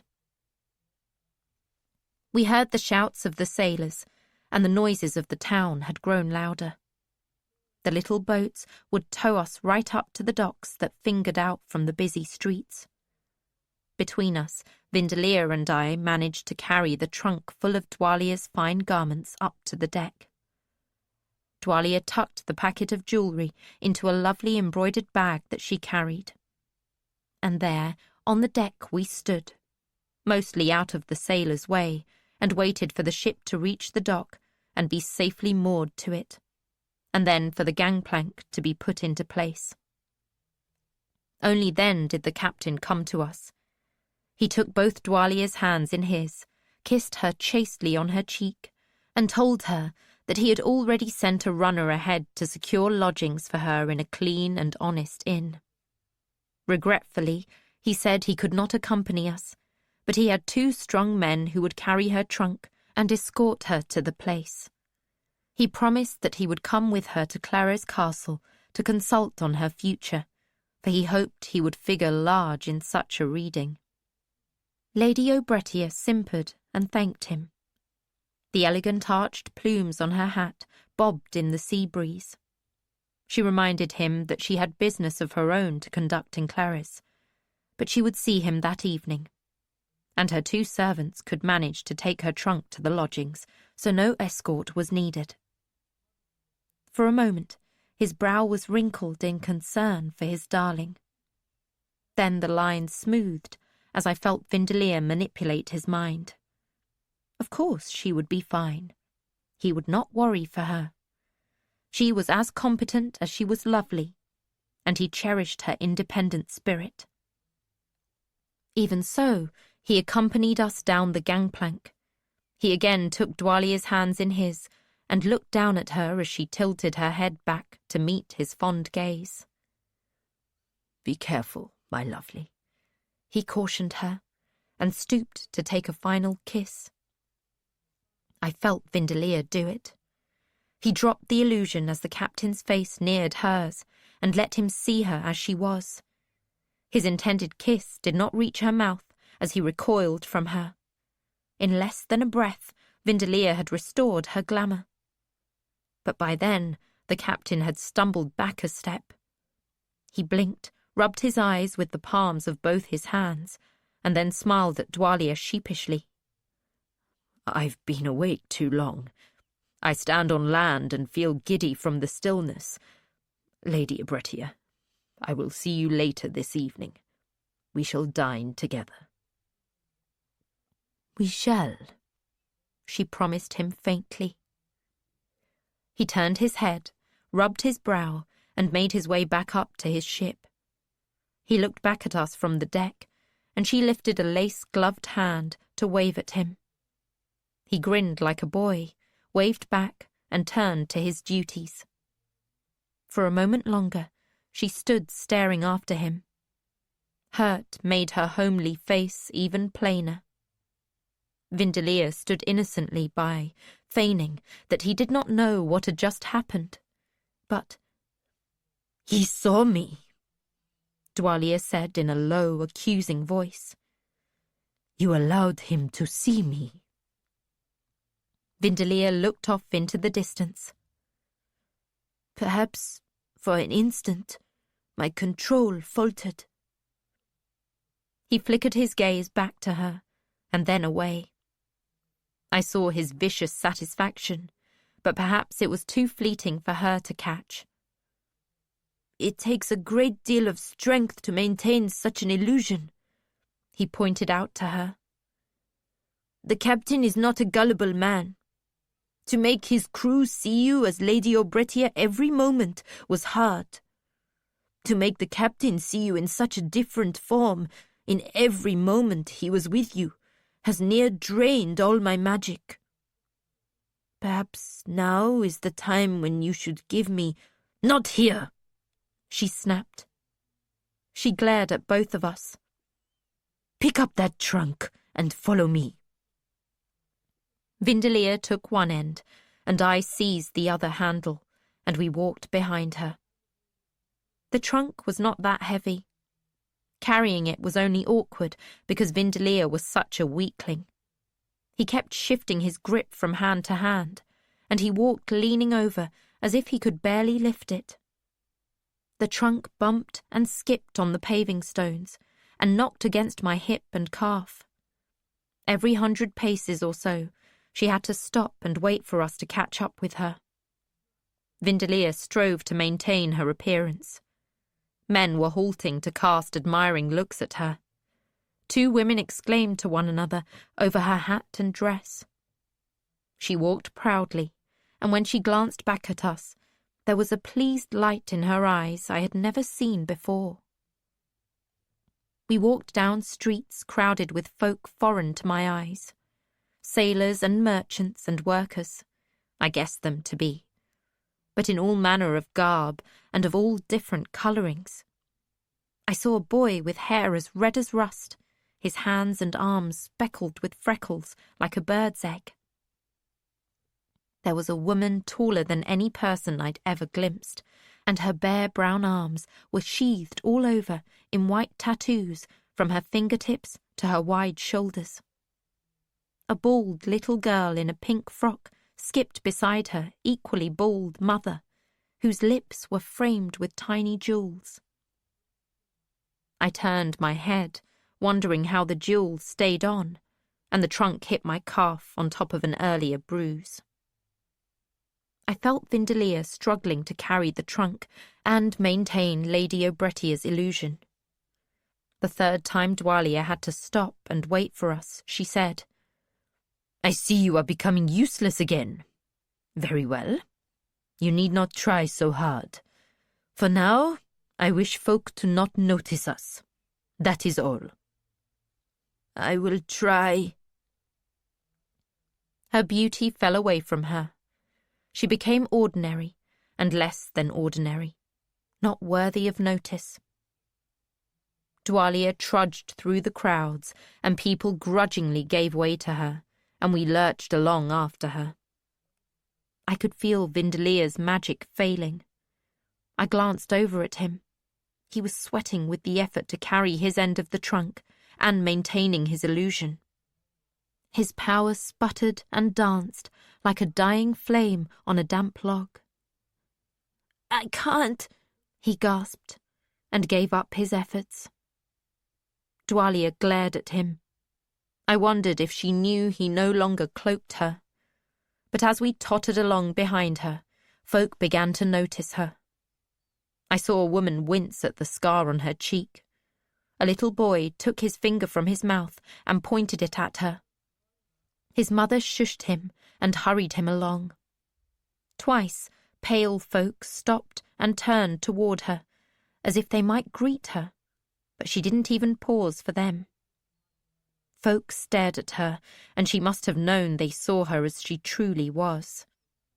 One grey-bearded sailor gave a caw of dismay at the sight of her.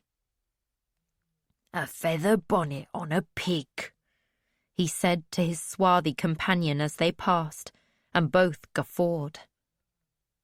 Dwalia halted in the street. She did not look back at us as we caught up with her, but spoke over her shoulder. "Leave it. There is nothing in that trunk that I'll ever wear again. Just leave it." She reached up and tore free the pins that had secured her hat, threw it to the ground, and strode away. I was stunned. I'd heard tears in her voice. Vindelia dropped his end of the trunk with a thud. It took longer for me to realize she was serious. She didn't look back. She stumped away from us, and we were both panting when we finally caught up with her. I was quickly aware that I had not trotted, nor even walked much in our days aboard the ship. Her pace meant that I had little time to look around. I had only glimpses of a well-kept city with wide, uncluttered streets. The people we passed were clean, and their clothing was simple but whole. The women's skirts were wide-belted at the waist, and the loose folds came scarcely to their knees. They wore sandals, and their blouses either had no sleeves at all or sleeves like bells that fell past their wrists. They were taller than buck women, and not even the dark-haired ones had curly hair. Some of the men wore only vests over their bared chests, and their trousers were as short as the women's skirts. I supposed it made sense in that warmer climate, but to me they appeared half-naked. They were lighter-skinned than 6 duchies folk, and taller, and for once my pale hair drew not a second glance. I saw not a single beggar. As we left the wharves and warehouses and inns behind, we passed some of the pink and pale yellow buildings I had seen from the ship's deck. There were flower boxes below the windows and benches by the doors. Shutters were opened wide on this fine day, and I saw rows of spinning wheels in one pink building, with the spinners hard at work, and I heard the clack of looms from the shadowed room beyond them.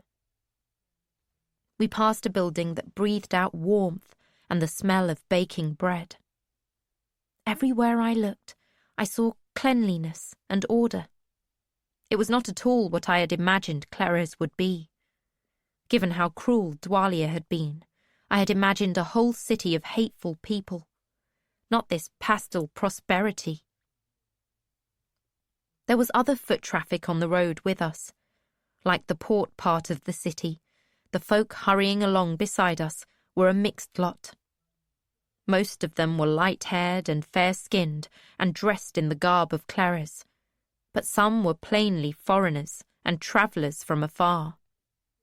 Mixed in with them were men and women in guard's garb, wearing a badge with a twining vine on it. Many of them stared openly at Dwalia's ruined face, and some appeared to recognize her, but no one offered her a greeting. Those who seemed to recognize her looked shocked or turned away.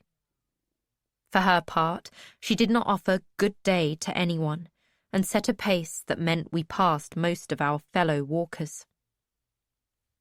Our path toward the White Island led us along the shoreline. Water lapped on the beach. Garry and white sand sparkled over bones of granite. We walked on a smooth road past houses with vegetable gardens and arbours between them. I saw children, all dressed in the same sort of smock garments, playing in dooryards or sitting on the steps of the houses. I could not tell if they were boys or girls. Dwalia strode on. As she walked, I watched her tug the final pins from her hair and let her braids hang lank about her face. She took off her necklace and lifted the earrings from her ears. I almost thought she would toss them aside, but she tucked them into her bag. With them gone, all traces of Lady O'Brettia vanished. Even her fine gown became an oddity rather than lovely. To my surprise, I became aware of her feelings. She did not simmer and boil as my father had. My father's thoughts and emotions had always surged against my senses. They were why I had first learned to make walls within my mind. Dwalia's were not nearly so strong. I think I sensed them only because for so long I had pushed tendrils of my thoughts into her mind. It was as Wolffather had warned me. A way in was also a way out. And now her thoughts seeped through to me. I felt from her a resentful anger that she had never been beautiful and had never felt loved, only tolerated because she was useful. I felt her heart wander back to a time when she had known love, once, and loved in return. I saw a tall woman smiling down on her, the pale woman. Then, as if crushed under a fall of icicles, that feeling stopped. The closer we drew to the island, the more I sensed self-justification that was rooted in anger. She would force them to acknowledge that she had not failed. She would not allow them to mock or rebuke her. And she would have her vengeance. As if she felt the brush of my thoughts against hers, she glared back at both of us. "Hurry up," she snapped. "The tide is going out. I want to be there early, not caught in the crowds of petitioners. Vindelier, walk with your head up. You look like an ox going to slaughter. And you, little bitch, keep your tongue still while the four are listening to me. Understand me? Not a sound from you, or I swear I'll kill you." It was her first rebuke to me in several days, and it startled me. Vindelier did lift his head, but I think he was more encouraged by her spitting venom at me than at her order to him. Clearly I had fallen from her favour, at least back to his level. Vindelier still waddled when he walked, but he waddled faster. I dreaded the meeting with the four and longed to ask questions about them, but kept my tongue stilled. Several times Vindelier glanced over at me, as if almost hoping I'd ask him. I didn't. A few times my secret plan tried to seep into my thoughts. I damned it back. I was going to be happy here in Clares. I would have a good life. I'd be useful here. When I felt Vindelier looking at me, I turned a vacuous smile on him. I wanted to laugh aloud at his startled face, but I restrained myself. We left the houses behind and walked past a very large building of white stone. There was nothing of grace about it. It was entirely functional. There was a large stable beside it, with its own smithy, and there were several open areas where sweating guardsmen were performing drills. The shouted commands of their instructor echoed from the building's side, and dust rose around the guards as they lunged, clashed, and retreated in turn. Then we entered a section of the town that reminded me more of the Winterfest booths than a true village. Sturdy stone cottages had shade awnings in front of them, and people stood in queues before them. In the shade under the awnings, people paler than me, with fluffy white hair, sat in embellished chairs that were almost thrones. Some had tiny scrolls to sell. Others had the same sort of cupboard as the man who had told us to find the sea rose. Some of the sellers wore exotic scarves and sparkling earrings and vests of lace. Others were clad in plain shifts of pale yellow or rose or azure. One had a large crystal ball on a filigreed stand, and she or he was staring into it, with eyes the same colour as a trout's. A woman stood silently before her, clasping a young man's hand. There were other vendors there, selling charms for luck or pregnancy or sheep fertility, charms for good crops or to help the baby sleep at night. These wares were cried loudly by younger versions of the merchants, who moved about the crowd carrying trays, their voices shrill and incessant as the gulls over the harbour. There were food stalls, too, selling foods both sweet and savoury. Their tempting aromas reminded me that we had eaten at dawn and walked a fair pace since then, but Dwalia did not pause. I could have spent the whole afternoon exploring that market, but she strode through it without a pause or a glance to left or right. Once I heard a hushed whisper. I'm sure it's her. It's Dwalia. Someone else said. But where are the others, then? All the lyrics on those fine white horses? But not even that turned her head. We hurried past and through folk standing in a thick line, and some cursed at us, and others shouted at us for being rude. But Dwalia threaded through the crowd until we came to the head of the line. A short causeway of stone and sand ended in a tall gate made of iron bars. Just beyond the gate, the causeway ended abruptly in water. Beyond that water, on a stony island, was the white stronghold. Before the gate stood 4 sturdy guards. 2 held pikes and stood staring stonily at the queuing people. The other 2 wore swords. They were formidable warriors, blue-eyed, dark-haired and well-muscled, and even the women were taller than my father. But Dwalia did not pause or hesitate. I am going to cross. No, you are not. The man who spoke did not even look at her. You are going to go back to the end of the line and wait your turn. When the tide goes out and the water has receded completely, then we will admit pilgrims in an orderly fashion, 2 abreast. That is how we do this. Dwalia stepped closer and spoke through clenched teeth. I know how we do it. I am one of the circle. I am Lingstra Dwalia, and I have returned. The 4 will wish to hear my report as soon as they possibly can. You should not dare to detain me. She gave Vindelier a sideways glance. I felt him try. His thin magic lapped against the guards.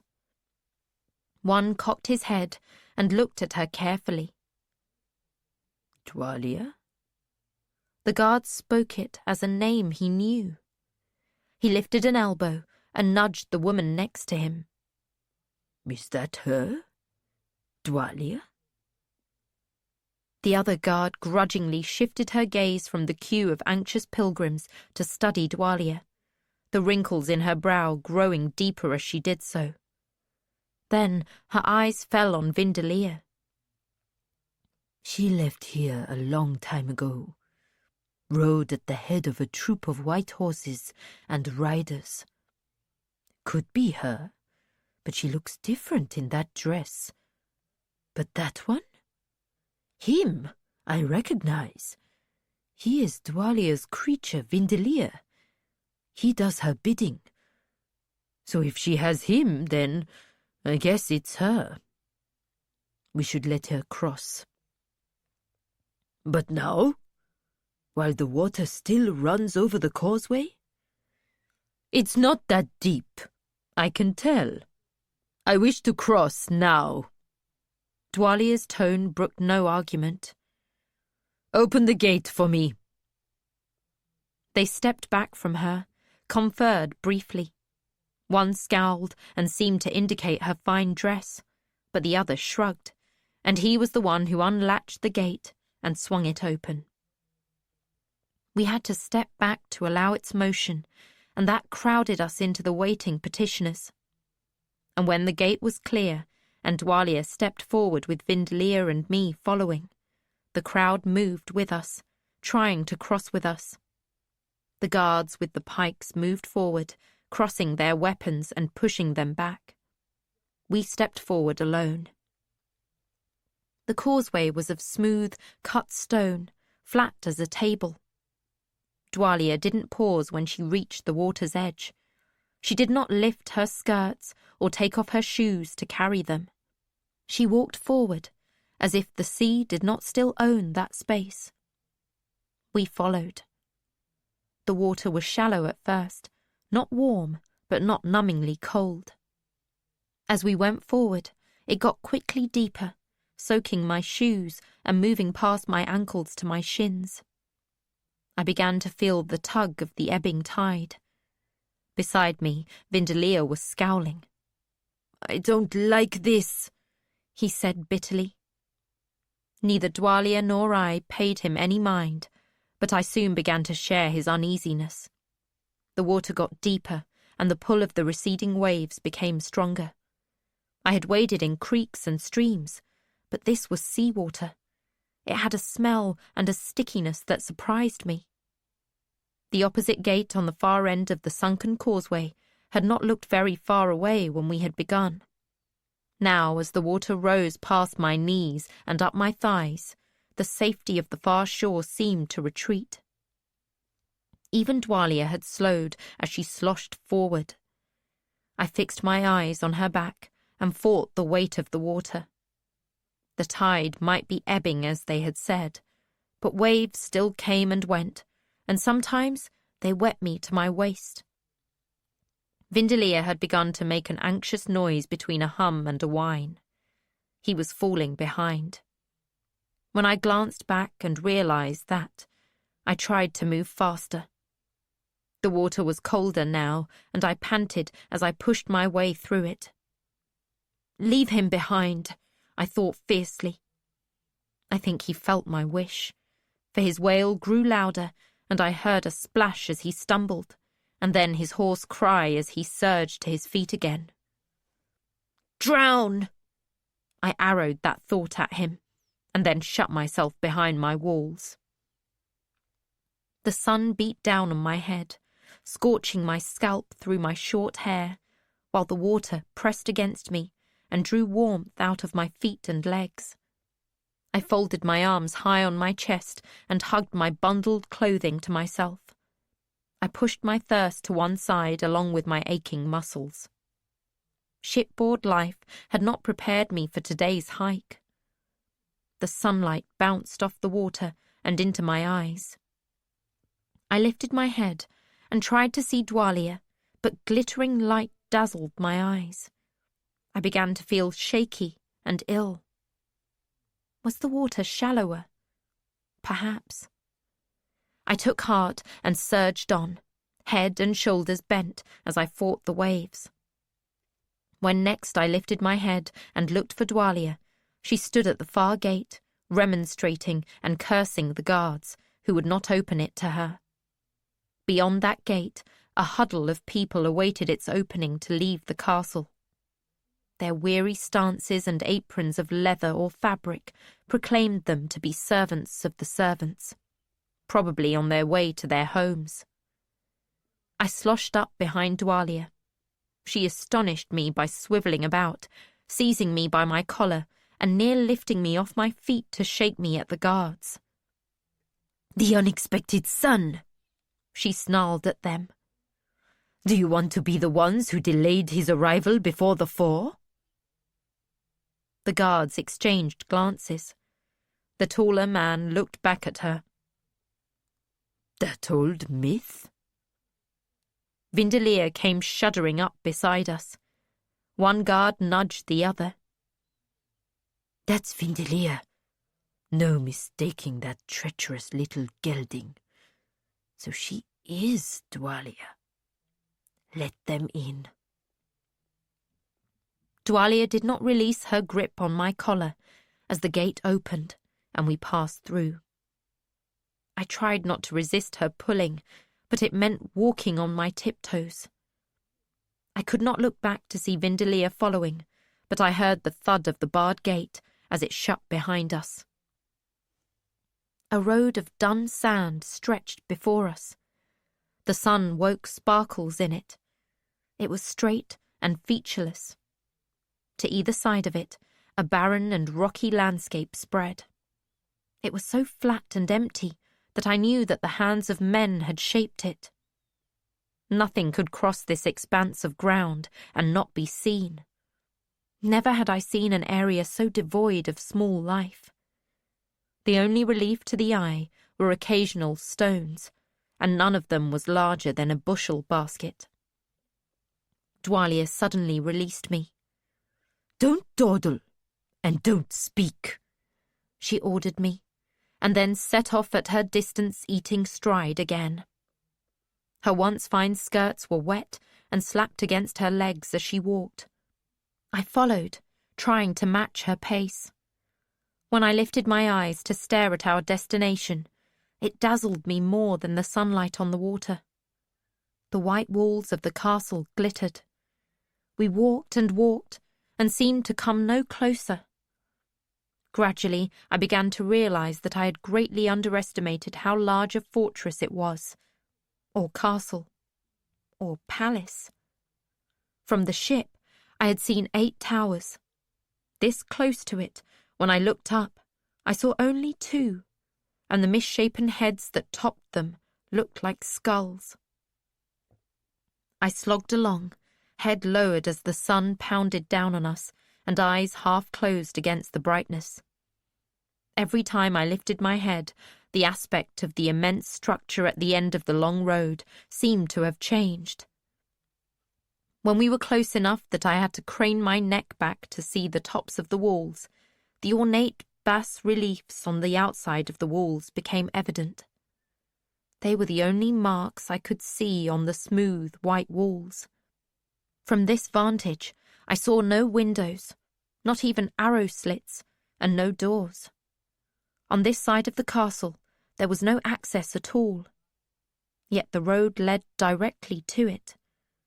White on white, the etched carvings were many times taller than a man, and glittering even brighter than the walls they graced.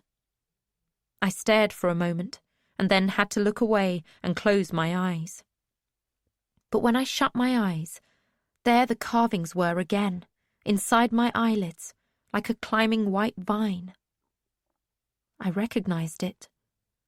Impossibly, I knew what it was. I remembered it, from a life I had never lived, or perhaps from a future I had yet to see. That vine had crawled through my dreams. I'd drawn it on the front page of my journal to frame my name. I'd given it leaves and trumpet flowers. I'd been wrong. It was an abstract representation, and there was a thought I'd never had before, that an artist could create a picture of an idea, and I would know what it was. I recognized it as the river of all possible times, cascading down from the present and splitting into 1,000, no, 1,000,000, no, an infinite number of possible futures, and every one of those splintered into another infinity of possible futures.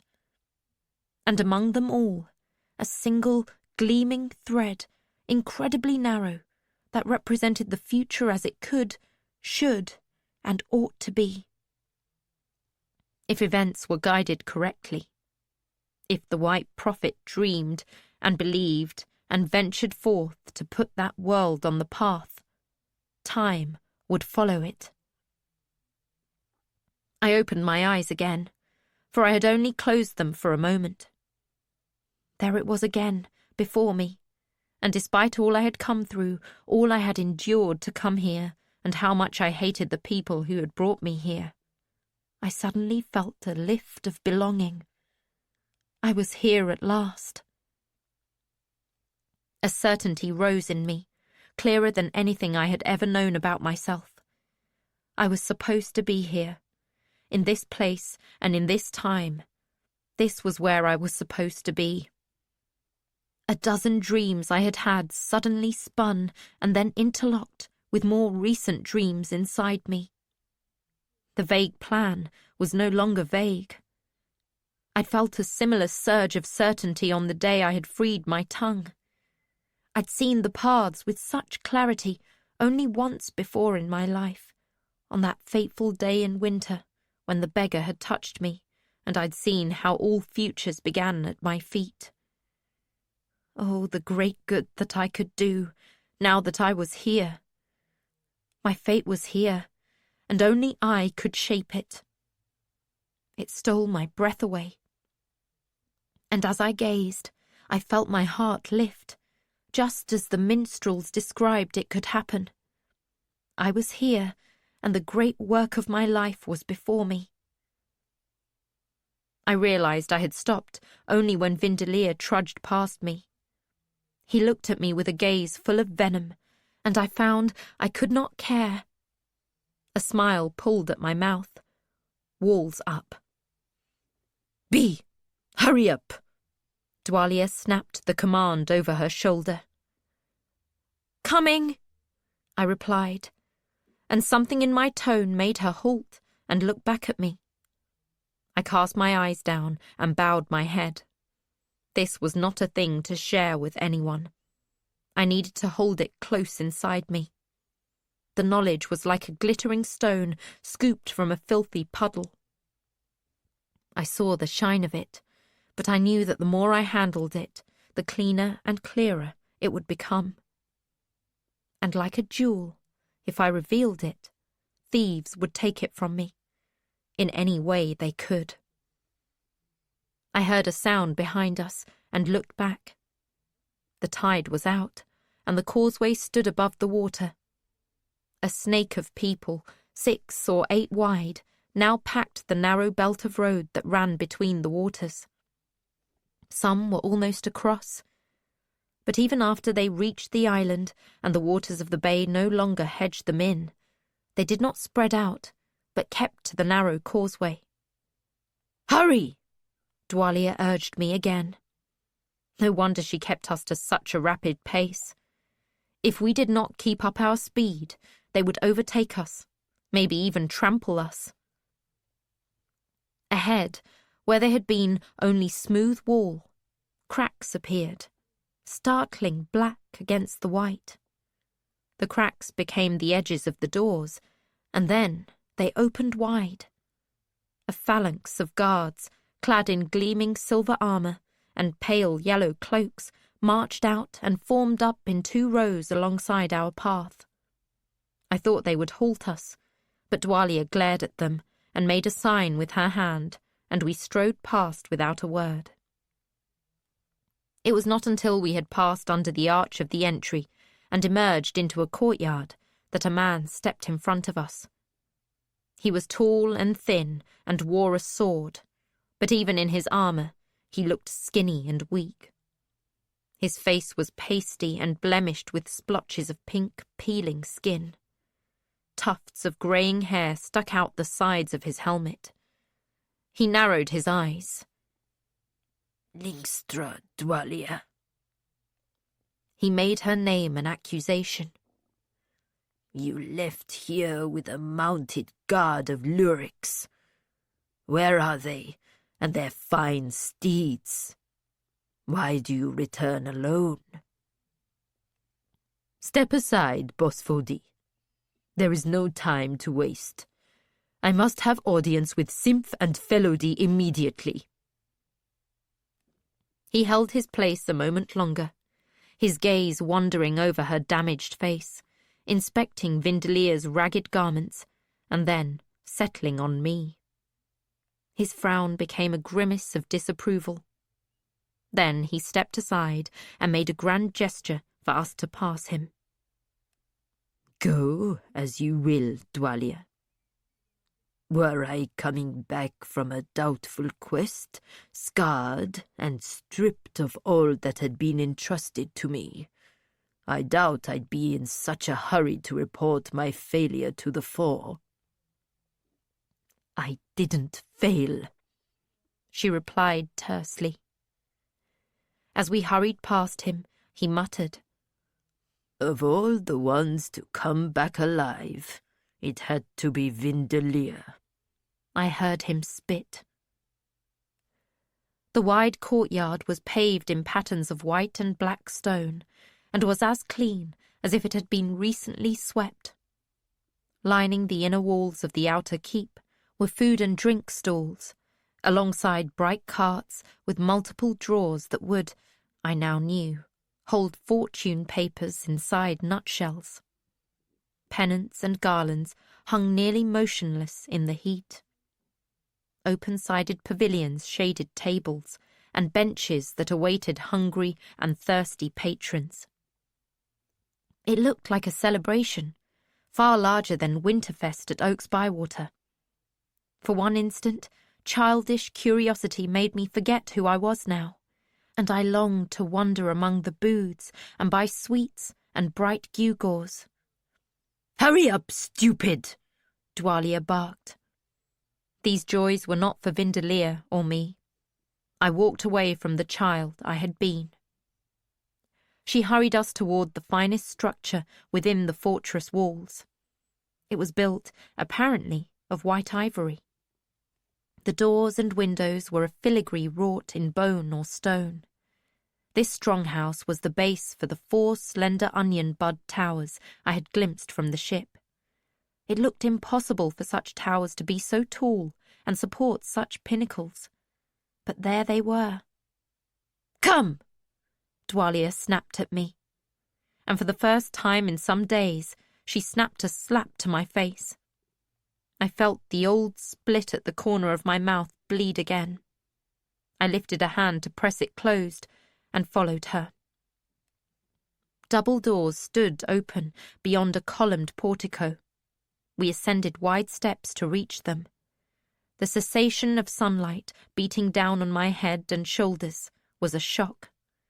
My shoes were still damp. I tracked grit from the wet causeway onto the immaculate floor. As my eyes adjusted to the light, I became aware of the magnificence that surrounded me.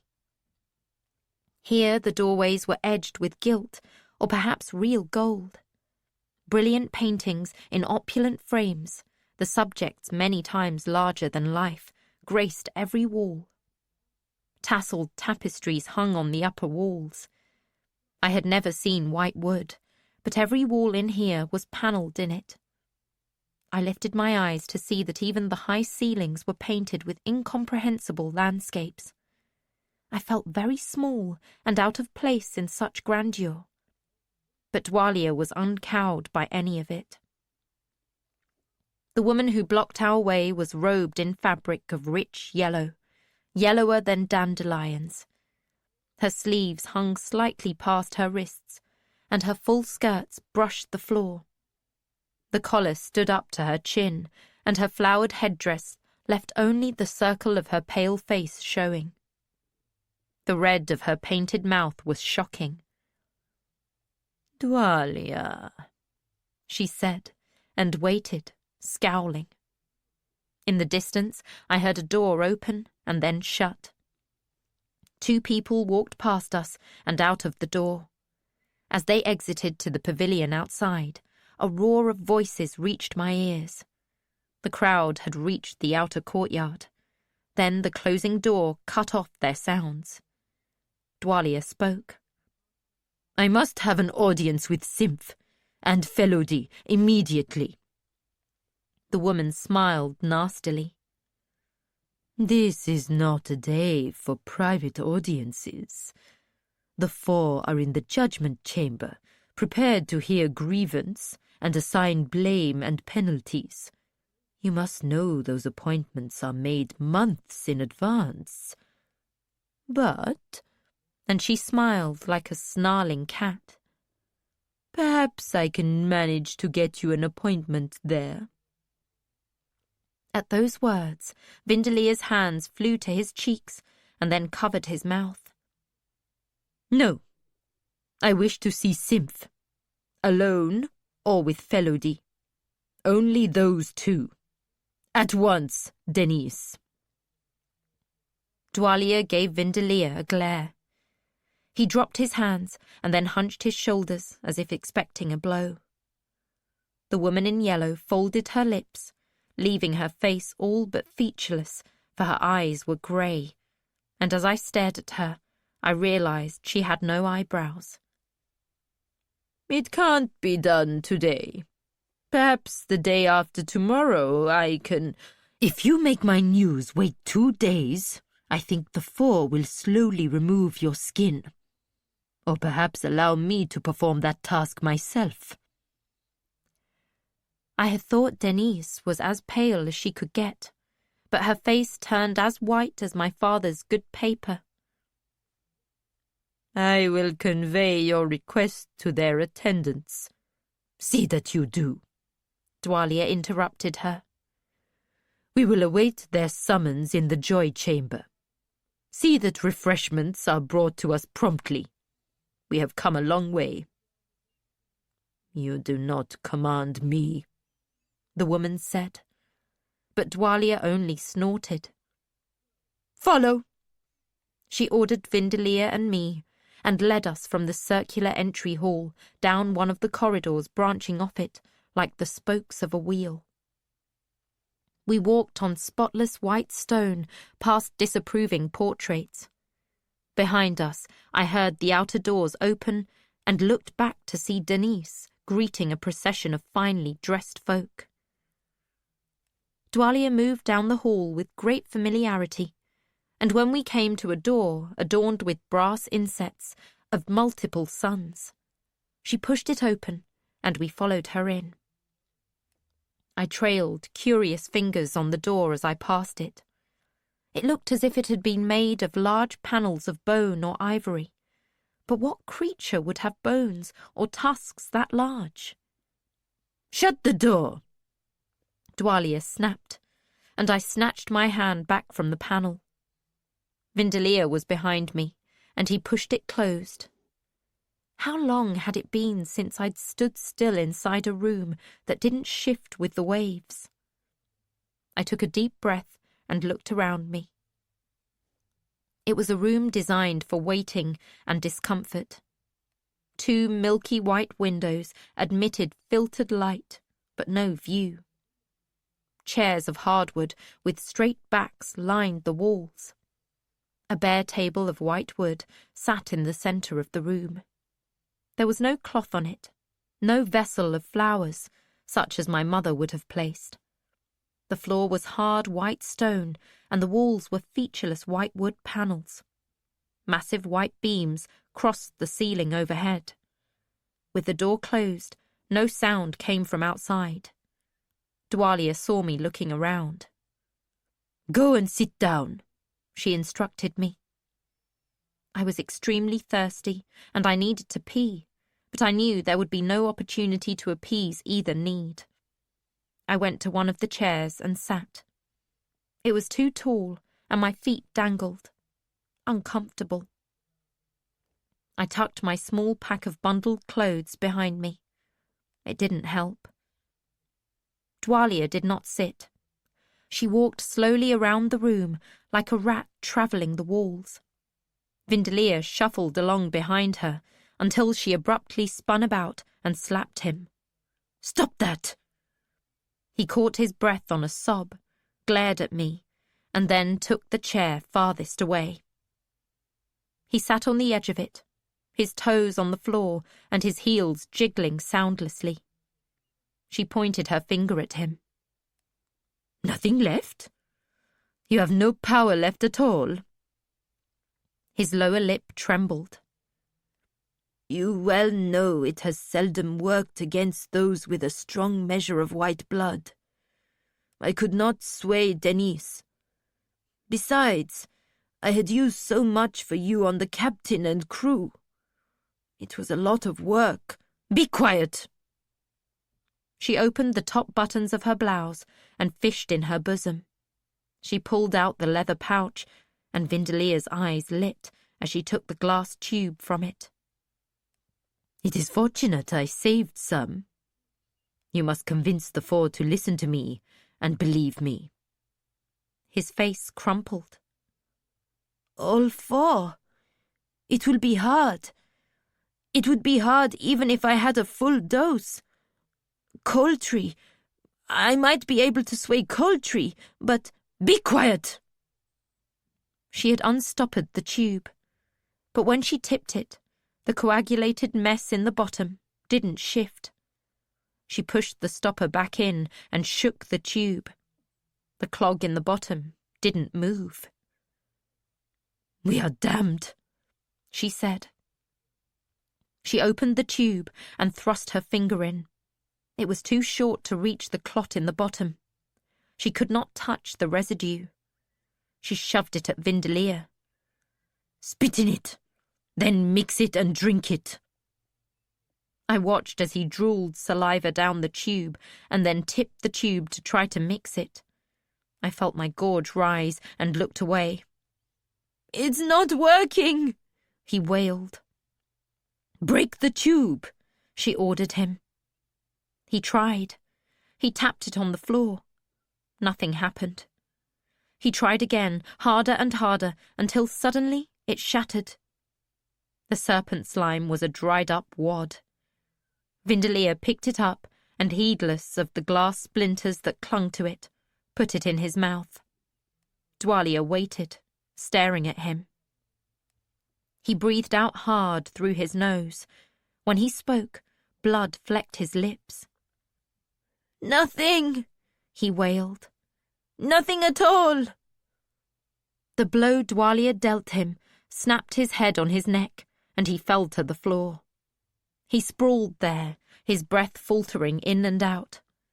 She walked away from him and sat down in one of the chairs. She did not utter a word. Eventually, Vindalea got to his knees and crawled to a chair not far from mine.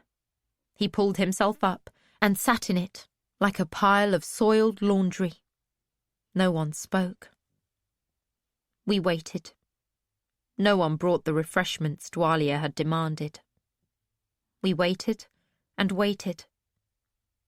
The late afternoon sun struck our obscured windows, making a rectangle of soupy light on the featureless floor. The door opened. Denise, the same woman who had admitted us, appeared. "You will be seen in the judgment chamber. Now." "The judgment chamber? That is not what I told you I wanted." Denise turned and walked away without waiting for us to follow. Dwalia motioned me sharply to her side and seized my shoulder in a hard grip. "Say nothing," she reminded me. She pushed me along in front of her. The pace she set did not allow me to glance back. We followed Denise back to the entry chamber and then down a different corridor. This one was broader and more elegant, and we walked a much longer distance, my bladder aching at every step. At the very end of the corridor stood 2 doors with 4 shining symbols embedded in them. Even in the muted light of the hall, the symbols gleamed. Perhaps they meant something, but to me, they were just shapes in blue, green, yellow, and red. Denise pushed a brass handle, and the doors swung wide.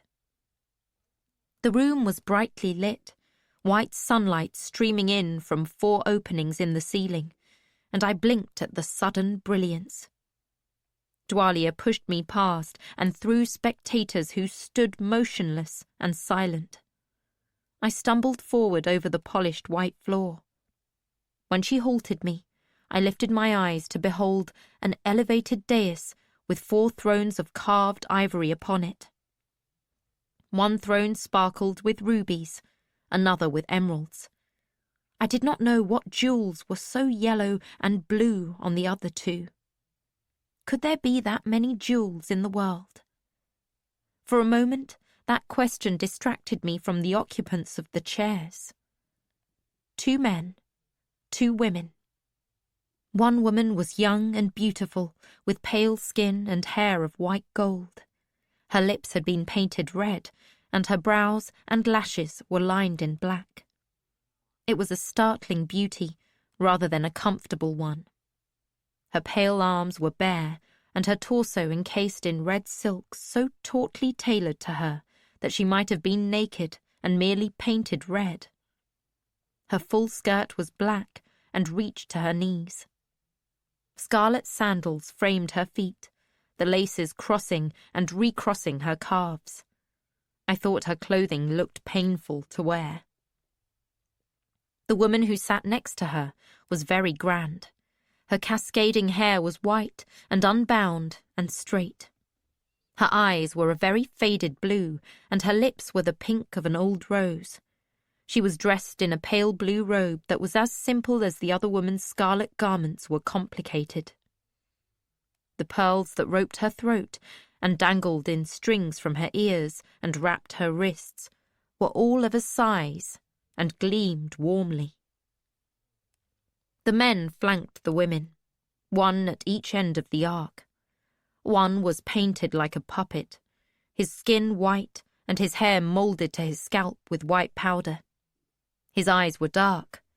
Those he could not disguise. His jerkin and leggings were dark green, and the rich cloak he wore was the green of spring ferns. His dark gaze was distant and thoughtful. At the other end of the ark was a portly man. He was pale, his hair more white than yellow, but his clothes were all gloriously yellow. Buttercups and dandelions and daffodils could not rival all the shades of yellow in his garments. His hands rested on the top of his belly, and each finger was graced with a ring of gold or silver, even his thumbs. Thick hoops of yellow gold hung from his ears, and a flat golden throat-piece began under his chin and spread in plaits over his collarbones. I stared at them in puzzlement. The gaudy thrones and their elaborate separation of colours made them seem almost comical. To either side of the dais, two very large guards held spears. They stared impassively at the gathered people. I realised the green man was glaring at me. At the same instant, the pressure of Dwalia's hand on my shoulder drove me crookedly down. I fell to one knee and then got my other leg under me. I glanced to one side and saw that Vindelia was already kneeling. Past him, I saw a row of pale folk lining the wall. Their garments were loose tunics and trousers in light hues. Hair that was barely blonde, eyes nearly colourless, like the butterfly messenger my father and I had burned. Dwalia remained in a deep bow until one of the women on the dais spoke. I heard her years in her voice. She sounded disgusted. Straighten up, Lingstra Dwalia. Your bow is more insult than respect. You have returned, after sending us no word for many months. Fitting that you come to us in the judgment chamber. Where are those we sent out with you? Lyrics and steeds? Gone? Stand straight and explain yourself. My hair hung over my brow and down into my eyes. I peered through it as Dwalia spoke. Honoured ones, may I tell you my tale from the beginning? For it is a long and complicated path I have trodden. There have been losses, grievous losses, but those lives were not wasted, but surrendered to buy us exactly what you sent me to find. I bring to you the unexpected son. She seized the back of my collar, and I was jerked upright, as when someone lifts a pup by the scruff of his neck. I stared at the four in surprise. Their expressions were startling. The red woman looked intrigued, the old woman angry. The white-painted man appeared startled. The man in yellow leaned forward and looked at me, his eyes gleaming as if I were something delicious presented to him. He frightened me. Oh, must you?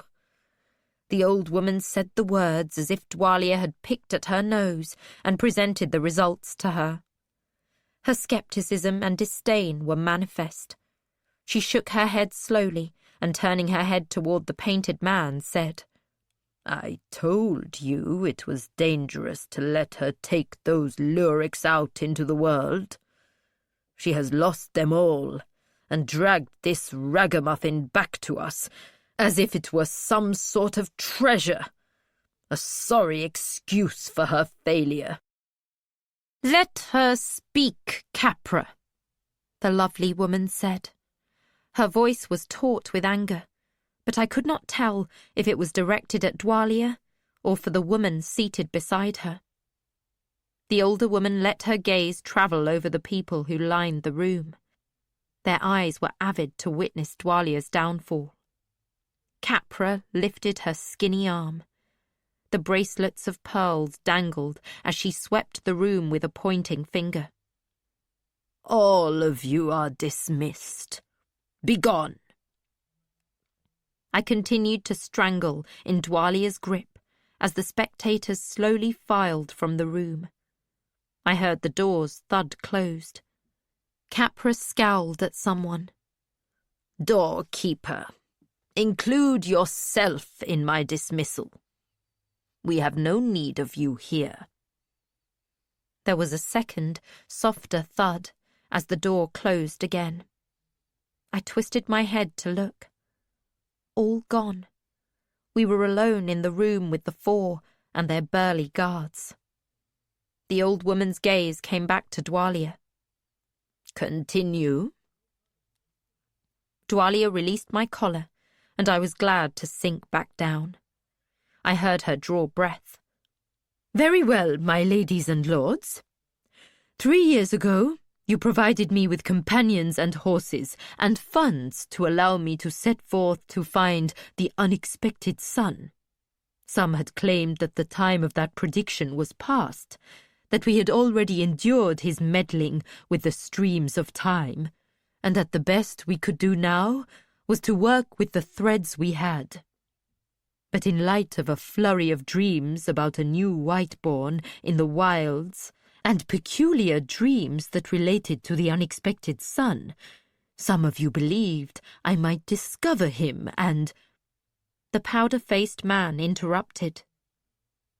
"Why do you begin by telling us what we already know? Were not we there? Do you think us simpletons or senile?" The woman called Capra scowled.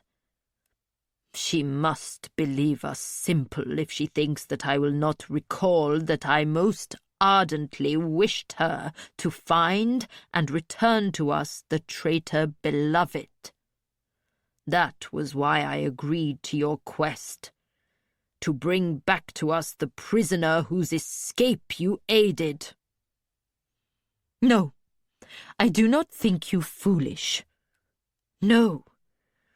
I but wanted— Let me tell you, then, the full tale of my journey, for I think that if you hear of it, you will begin to share my conviction." I could feel Dwalia struggling to collect her thoughts and speak them well. "You will recall that my studies had led me to believe that a man who had once served the Duke of Chalcid was the necessary tipping point for the events I wished to trigger. Thus, while some of my lyrics both delayed and aided beloved to lead us to our prey, the first task of my quest was to go to Chalcid. Having long studied the dream prophecies, I was certain of my interpretation. I needed to enlist the aid of this man, Elik.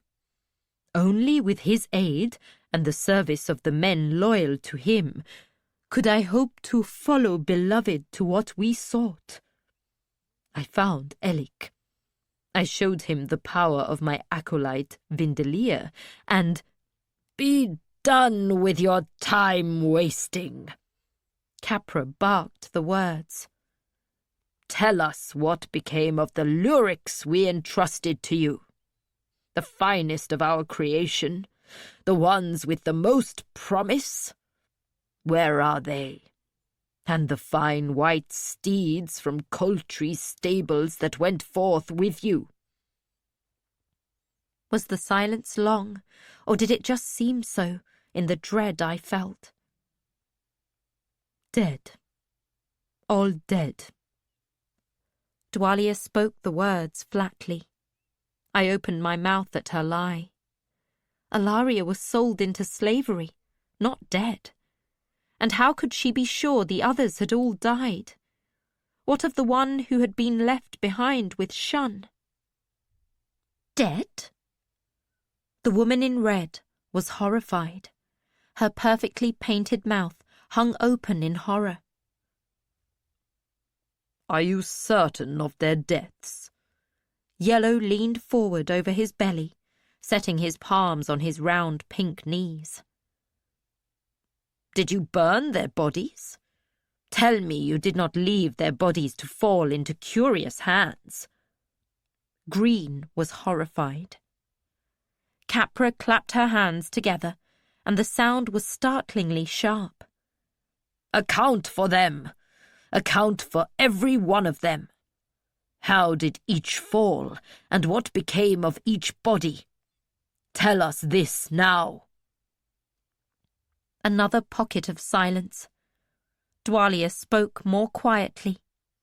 A strange calm had come into her voice. "We had penetrated the 6 duchies, completely unremarked. With Vindelia's aid and prescience, we crossed that land unseen until we found the youngster. I was, as part of my mission, tracking Beloved as well. He it was who led us to him, the unexpected son. We were able to take him. We, that is, Vindelia, blinded their minds to us. We left that place, knowing they would not even remember that such a child had ever lived among them. All was going well. We were so close to boarding the ship to return here. But there was an attack upon us. We were scattered. Some I saw fall, others fled. Some few I gathered to me. I dared a magic that I did not trust nor understand. They fell? They fled? How can you be sure that they died? How can you be sure that our secrets were not betrayed when they were captured? This is unconscionable." Capra turned her wrath on her fellows. "Do you see what you have done? Do you understand now? You sent the pick of our lyrics, those with the best white blood, the best potential for breeding and for dreaming. Ordinary soldiers were not good enough. No, you had to send our finest. And now they are gone. Dead, scattered, who knows where. Taken as slaves. Living as beggars, selling dreams for food. And who knows who might use them against us." She turned her fury back on Dwalia. "You were tracking Beloved? Tracking? Blinded, lamed, and the best you could do was track him? What became of him? Where is he?" "If you would let me tell my tale," Dwalia began. Her voice was thickening. Tears, fear, fury. The pasty-faced man in green had been shaking his head slowly through their exchange. Now he spoke. "Capra asks the most important question at last. Where is Beloved? You promised that you would bring him back to us. That was our condition for allowing you to free him and use him. You say it was part of your mission. I say it was the heart of it. You promised to bring him back alive to us, or proof that he was dead. Do you have that with you at least?" I heard the small sound it made when Dwalia wet her lips. Again, she measured her words carefully. "No, I do not have proof, but I am certain he is dead by now." She suddenly stood a little straighter and met his gaze. "It came about exactly as I had deduced it could, and I made it happen." Her voice rose, and her words made my belly fill with ice. "You doubted me. You mocked me and said my ambitions were far beyond my means. But I alone studied his dreams, and I alone put those pieces together. I knew that I could use Beloved to lead me to the unexpected son, and he did. I alone manipulated events to make that happen." I felt dizzy as I tried to reconcile her words with all the snatches of information I had gleaned in our travels. The words Dwalia had spoken collided with the words I had read when I had pilfered my father's writings and delved into his secrets. Beloved. I closed my eyes, for the man in yellow was licking his mouth as if he could barely restrain his enjoyment. The beautiful woman's eyes flamed with a cruel delight. Even the pale, painted man's mouth had fallen open in astonishment. I closed my eyes so I would not have to witness their pleasure at my father's pain. And behind my closed eyes, my own pain ignited. My marketplace beggar, the man who had touched me and shown me all the futures, the man my father had stabbed, the man he chose to help, even though it meant abandoning me, was beloved. He had been the fool, the white prophet, the oldest and truest friend my father had ever had. All my suspicions confirmed. I had so longed to be wrong. I was sick with knowledge of how I had been part of that betrayal, and how I had prompted my father to stab his oldest friend. And I was dizzy and weak with the realization that it was all real. They could do it, Dwalia and these whites. They could sift dreams and make the future become what they wanted it to be. They could lever my father into killing his friend and then leaving me. Because they could give my father what he had wanted so much more than he wanted me. Was his fool, his beloved, dead? Or were they together? Was that why he had pushed me away, to make room in his life for his old friend? Bile rose in the back of my throat. If I'd had any food in my belly, I would have vomited it up onto their perfect white floor. Proof. Capra's voice was quiet. Then it rose to a shout. Proof? You promised us proof. You promised you would see him dead or bring him back. I warned you, all of you, how dangerous a creature he was, and is, for all we know. She had turned to look at her fellows. And you conspired against me, all of you, in this foolish experiment. Compose yourself, the beautiful woman said in a low voice. Oh, compose your own self, Symph, the old woman snapped.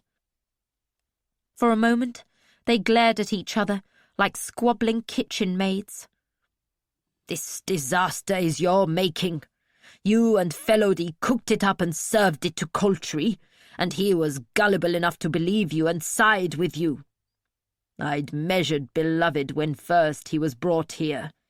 I knew what he was capable of from the beginning, and I warned you, all of you. I kept him at my side, I watched him, I tried to change him. And when I knew he would not be changed, I warned all of you. We should have done away with him then, when he would not silence his own questions. But no, you wanted his bloodlines, and Felody wanted more than that of him, mooning after him like a love-sick ploughboy. So you overruled me. Me, who had actually spent time with him and knew how determined he was to be the White Prophet, to change the world. Was not it bad enough that he escaped our keeping the first time? That he smashed all we had so carefully built and planned for half a century? Gone. Our pale woman, our beautiful Illistor, and Kebble Rawbread, and the damned dragons set loose again. How could you have forgotten all that? But you did. You ignored all that Beloved had wrought, and all he had destroyed the first time he escaped our keeping. I turned my head slightly, and could see that Vindelier knelt, his head bowed tight to his chest, as if he could make himself smaller and less noticeable. Beside me, Dwalia looked like a cat pelted with rocks. Her eyes were slits, and her mouth was dragged down as if she had a fish-hook in her lip. On the dais, The three bore the old woman's wrath with varying degrees of displeasure. I could tell they had heard this rant before, but none dared interrupt it. "We had him here!" Her voice rose to a screech. "Beloved? Such a name for such a traitor! We could have simply held him here. He'd come back of his own volition. We could have kept him isolated, even kept him comfortable. We could have made beloved believe we forgave him and that his tasks were accepted by us. Even after you discovered how he was corrupting our lyrics and sending them away from Clara's, you still refused to see how dangerous he was. I said kill him.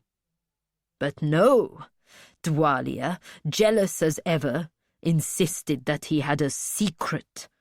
And when no pain tore any secret from him, when all you won from him was the name of his lover, you still refused to listen to me.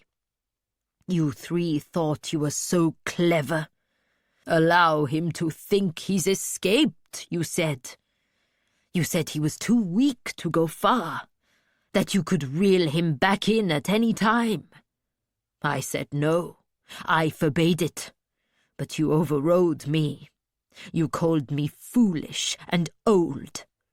You put him back out in the world and concealed that deed from me for months.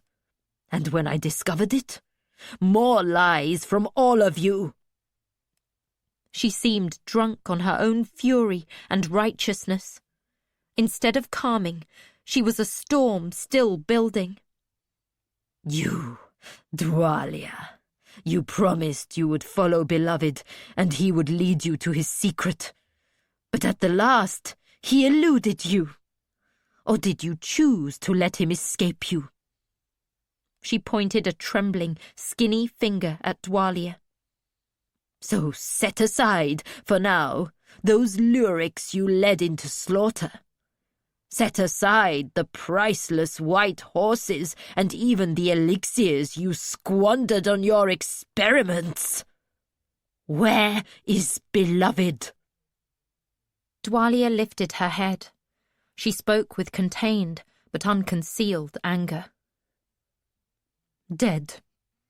I am certain he is dead. Just as dead as you wished him to be. And he died the way I wished him to die, at his lover's hands. Over and over FitzChivalry Farseer sank his knife into beloved's belly, for he did not even know him after all I had done to change him. No healthy man could have survived such wounds, and beloved was poisoned and blinded and broken even before he took them. I had made sure of that. Dwalia stood taller. So I am certain he is dead. And by allowing his catalyst to take beloved's dying body, I drew them both away from my prey, from what they both had guarded and thought they had well concealed. Once again, she jerked my collar and hauled me to my feet. I tell you, this is the one all those prophecies foretold. And, she shouted the word as Capra opened her faded lips to speak. And I believe this child is not only the unexpected son, but that she carries beloved's bloodline.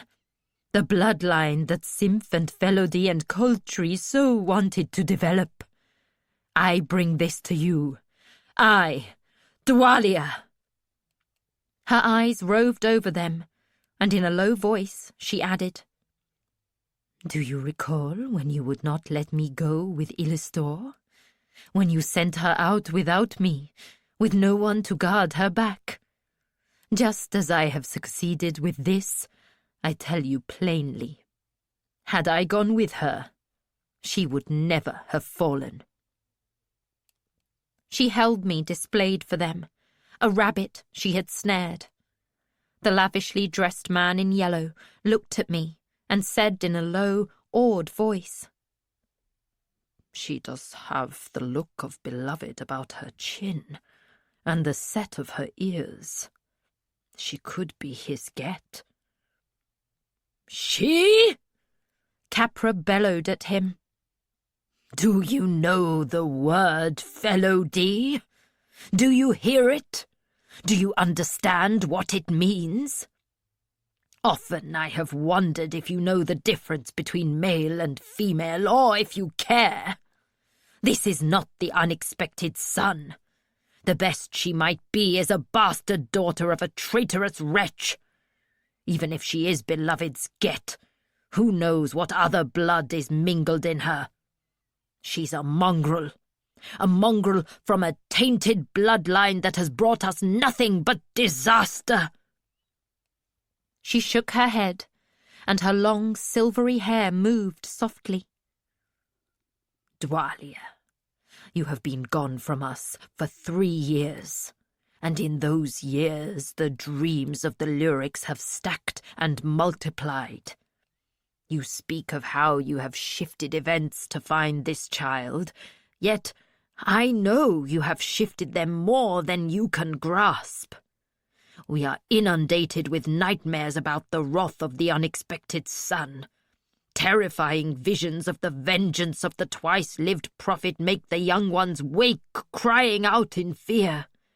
Dreams of a destroyer. Oh, yes, you have manipulated events, but your petty vengeance has cascaded us into a very dangerous place. Blind, he sees the way, and the wolf comes at his heels.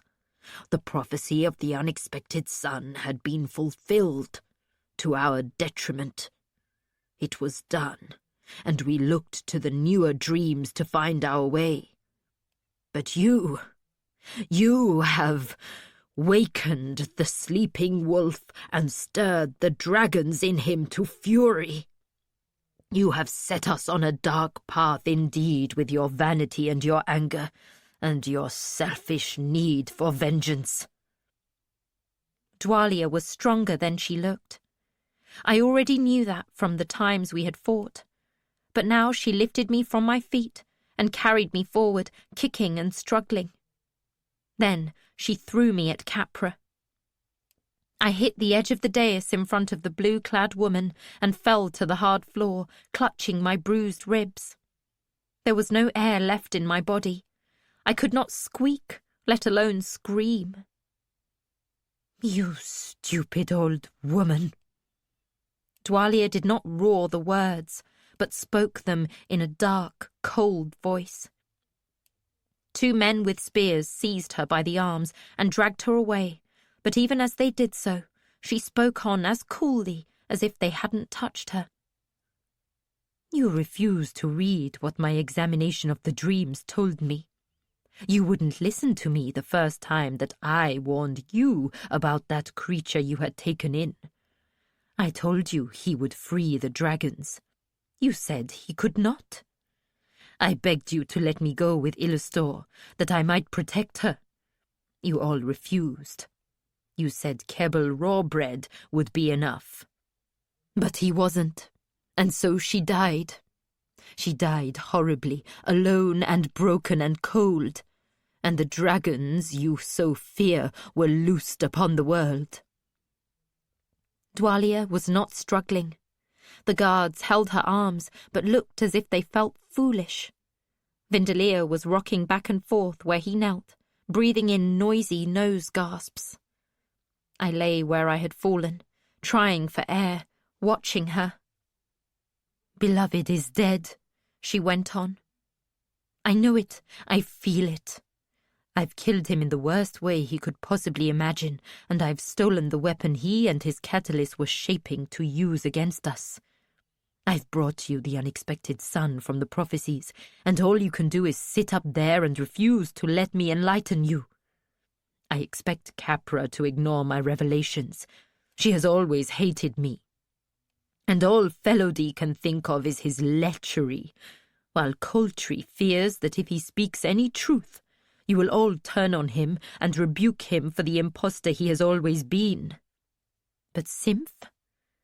I thought better of you. I thought you were wiser. I always believed that one day you would throw the other 3 down and rule Clares as it should be ruled. But no, you hold the threads of old time in your hands, and yet you will let them unravel in our lifetime. I've brought you what you need to make up for how stupid you were about beloved.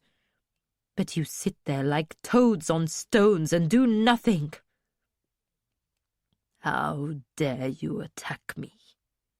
How dare you speak to any of us in such a tone? Guardsman, 10 lashes! Capra ordered one of the guards who held Dwalia, her voice as cold as ice. The man released Dwalia to his companion's safekeeping and caught her by both wrists. Still, she did not struggle. The first guardsman bowed precisely to the 4 and swiftly left the room. 20, Coultry countered. Those were exquisite horses. All lost to me now. There was no regret or sympathy in his voice. He might have been asking for a drink of water. 20! Capra was outraged. How can you pretend your injury is greater than mine? How dare you? 10, then. 10! But those were fine horses. Coultry subsided into a sulk, fussing with a green silk handkerchief he pulled from his sleeve. Irreplaceable, he muttered, drawing another glare from Capra. So messy, so physical. 10. Now, let us be done with this. Felody closed his eyes wearily, as if it were all too inconvenient for him even to consider. The beautiful woman, Symph, spoke last. Dwalia, you have gone too far. Too often I have allowed you to speak in blunt terms, but your insults are beyond honesty. I cannot protect you from this. 5 lashes, she suggested. There was regret in her voice, but not a great deal of it. Capra turned a furious gaze on her. 5? 5? You insult me too. You insult Coultry, who lost a generation of steeds. She does not say she killed beloved, only that she believes he is dead. She has disobeyed and defied us and— 10, then, Symph amended. Let it be 10, and let it be over. It has been too long a day already. Capra was shaking her head. We will have this be over and leave this chamber. But this evening I wish to see all of you in my tower chamber. I heard the guard's boots, his heels striking the floor very precisely, the jingling of the chain a music to the beat of his footsteps. I sat up slowly, my back to the dais, feeling dizzy and sick. I watched dully as the guard lifted a small panel of the smooth white floor and attached the chains to a ring there.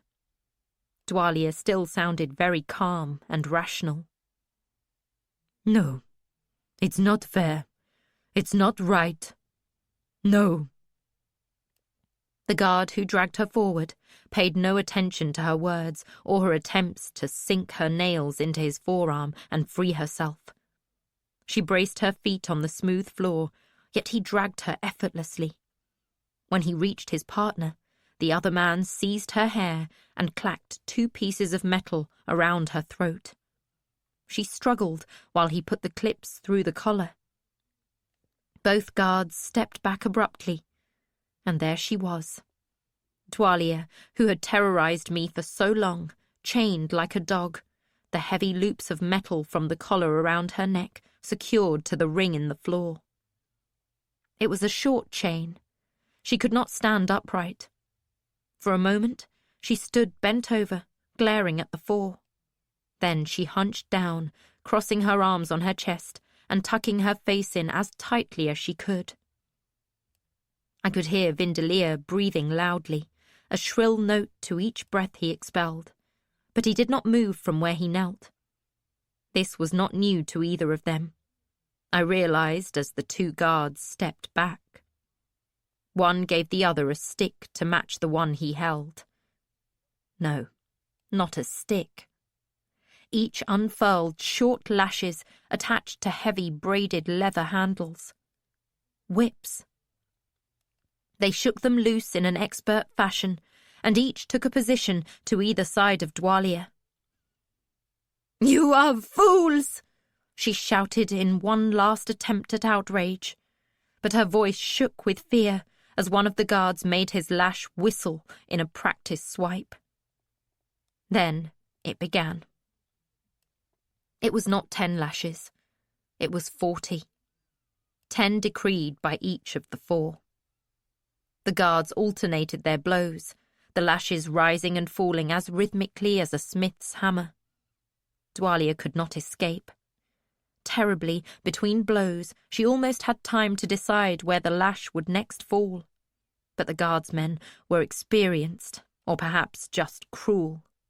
Always the lash seemed to fall on fresh flesh, or cleverly bisect the welt his partner had just created. Her garments leapt at each blow. At first, she stayed hunched where she was. The lovely cloth of the back of the dress the captain had bought for his lover frayed and finally fell away. She began to give short shrieks and to scuttle like a beetle all around the ring in the floor. The guards did not care. She could not evade them.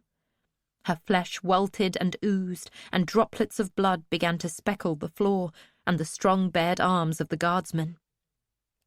Before they finished, the lashes were slapping raw meat and flinging arcs of blood. 40 had never seemed so large a number before. I covered my ears. I closed my eyes. Somehow I still heard the sounds that she made. They were not screams, nor curses, nor even pleas. They were terrible sounds. My eyes kept opening no matter how tightly I closed them. There she was, the person who had ruined my life, the person I hated most in the whole world, being torn and slashed and ripped and tattered by whips of leather.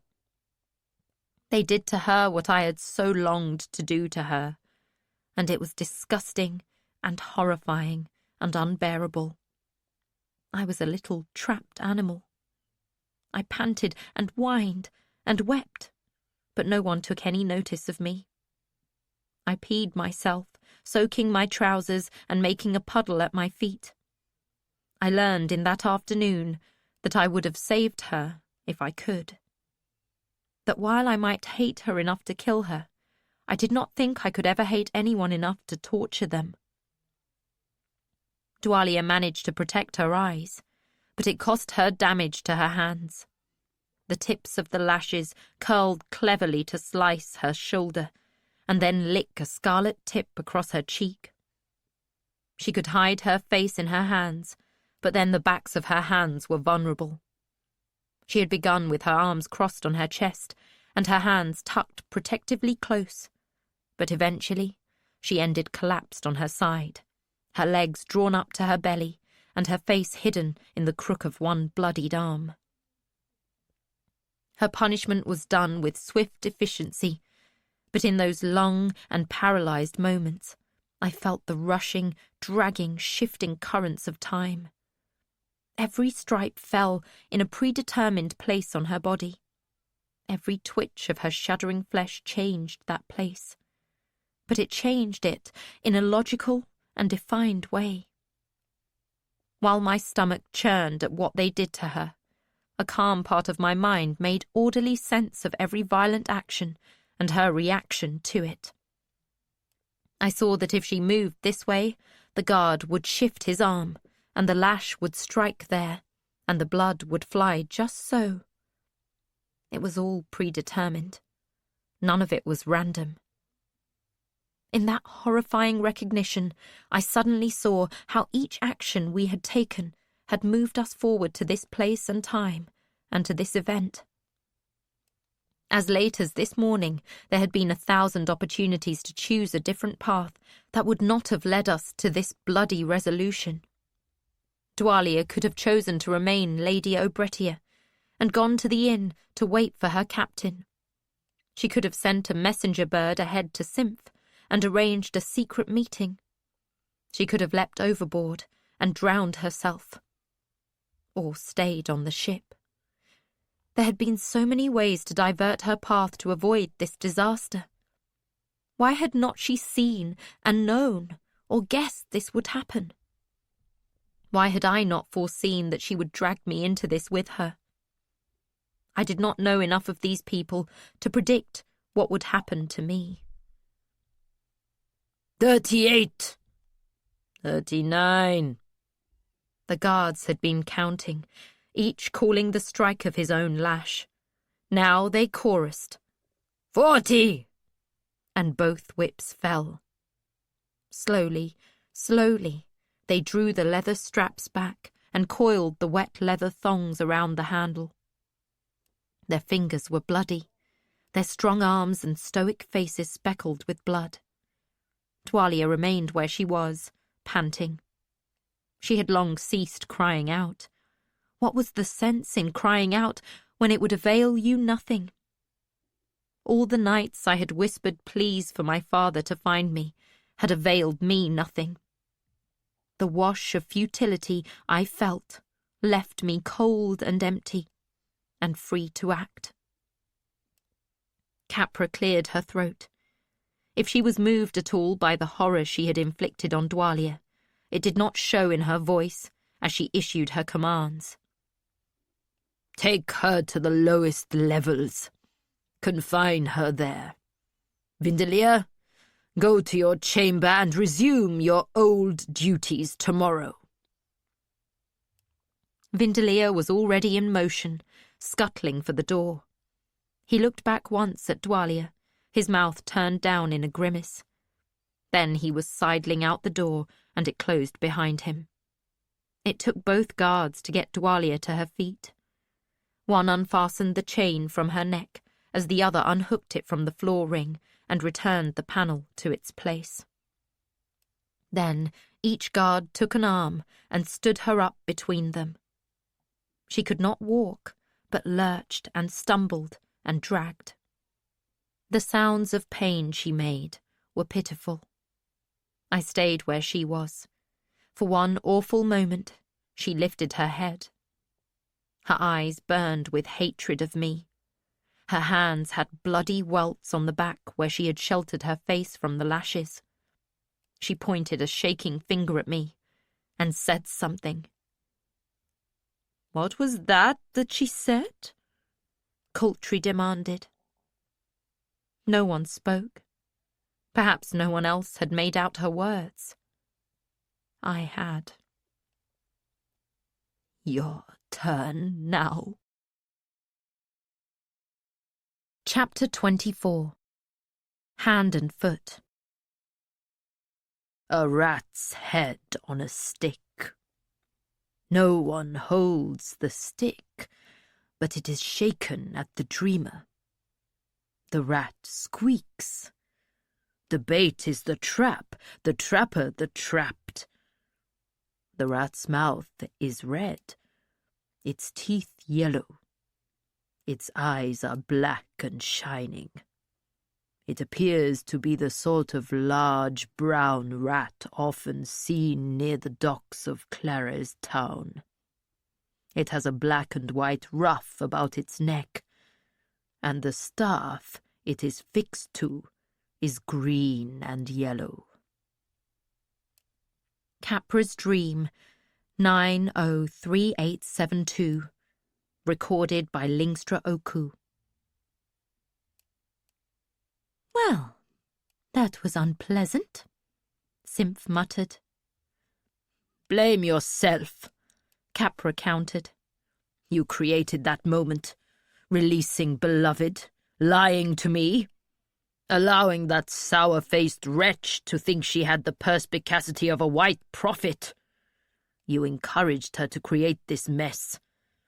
I suppose I must be the one to set events back on their proper course." "I will take charge of the child," Simph announced. I heard their voices as one might hear flies buzzing at a window. Dwalia was gone. Only her spattered and smeared blood remained. Vindalia was gone. I was alone in this place they had brought me to. I stared up at the lovely woman. Pretty did not mean kind. She did not look at me. "That you shall not," Capra announced. "We should all have access to her to determine her value," Felody suggested. Capra laughed low. "We know what value you would give her, Felody. No." Coultry spoke in a low voice. "Do away with the creature. Right now. It will only cause division among us, and we've had enough of that. Recall how Beloved's return set us against one another." He frowned so severely that the cosmetics on his face flaked a sprinkling of powder. "Never do that which you can't undo, until you've perceived what you can't do once you've done it. That is among our oldest teachings, you idiot. We need to summon collators and search for any possible references to her." Simph spoke smoothly. "That will take days," Coultry objected. "As you are not the one who will be doing the work, why should you care?" Felody replied.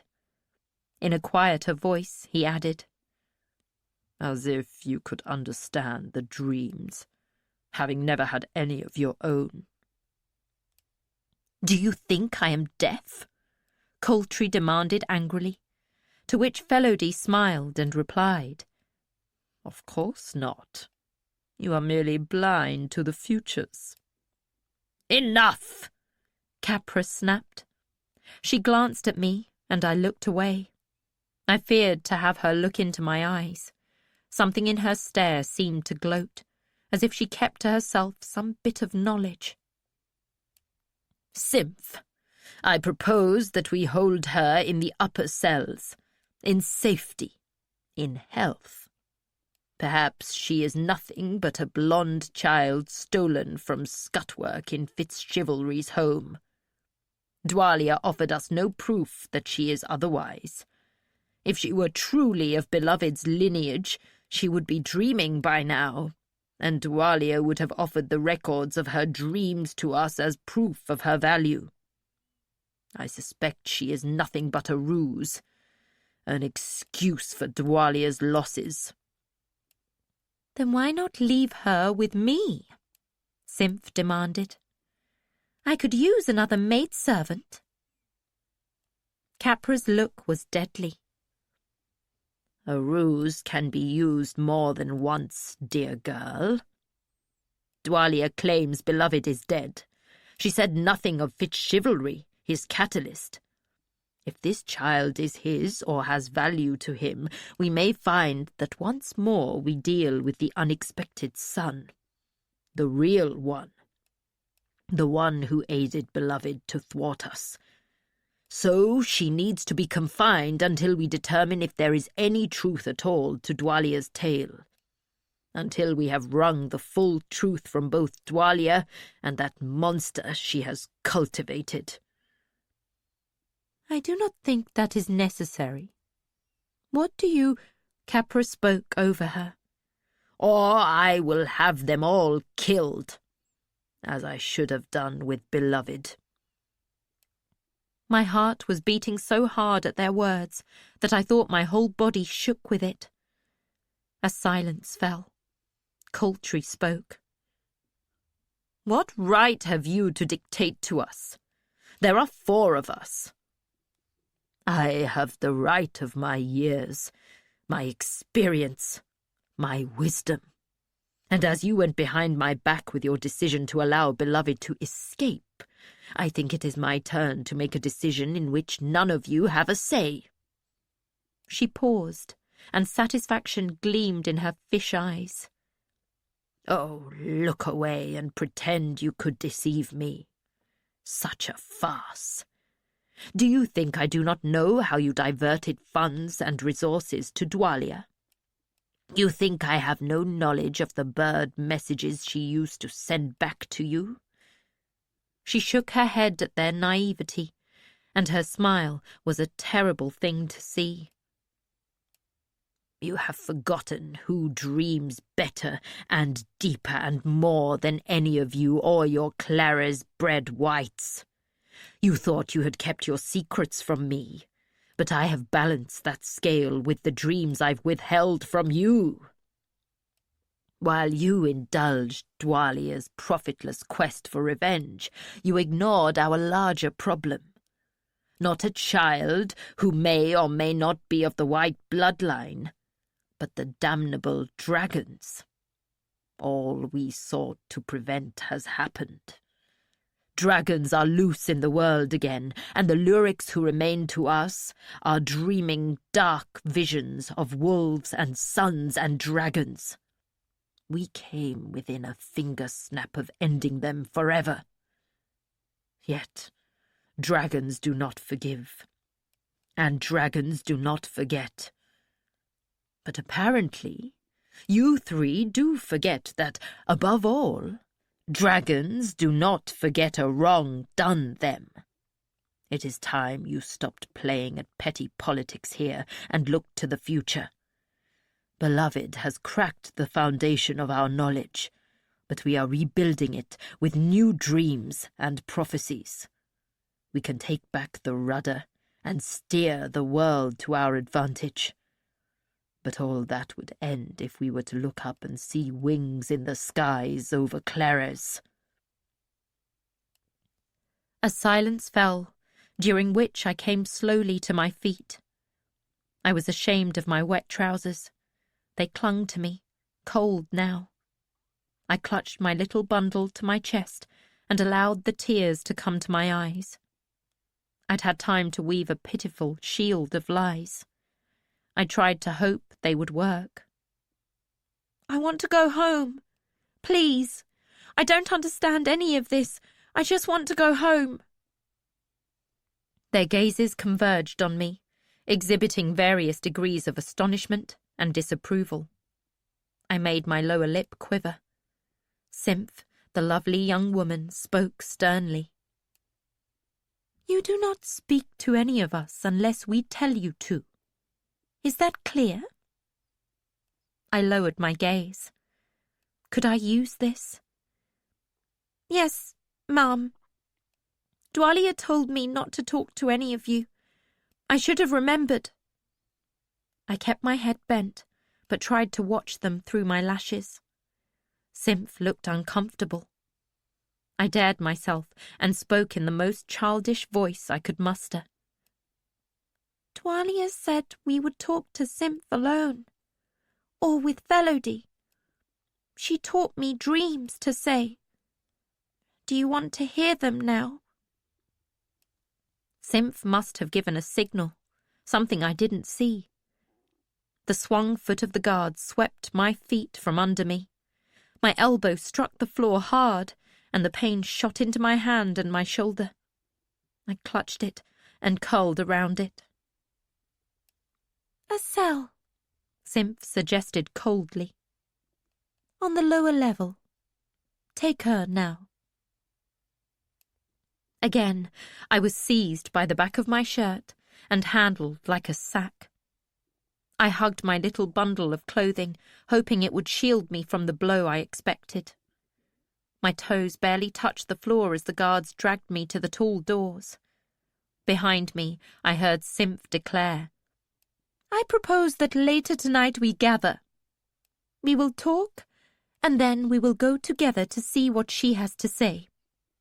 Until then, no one should visit her. No one." The old woman laughed. "Oh, Dear little symph. Did she start to tell your secrets? Did you really believe that I did not already know? The doors closed on her words. My collar was cutting into my throat. I clutched at it with both hands. "Let her breathe," said the guard who didn't have hold of me, and I was abruptly dropped to the floor. I sprawled there, gasping. I could smell Dwalia's blood on both of them, and garlic. One of them needed a bath, badly. "Get up," one said, and nudged me with his sandaled foot. I obeyed, but slowly. There were people in the corridor staring at us. I looked down. Blood smears on the floor. They'd brought Dwalia this way. They were going to put me in a cell near her. With her? Dread froze me. "Walk or be dragged," the same guard said. "Walk," I said breathlessly. Would there be a chance for me to break free and run? Run where? Then, from behind us, I heard a call. "Guards, wait!" It was Felody who called to us. "It has been decided we will keep her on the upper level, behind a lock of 4.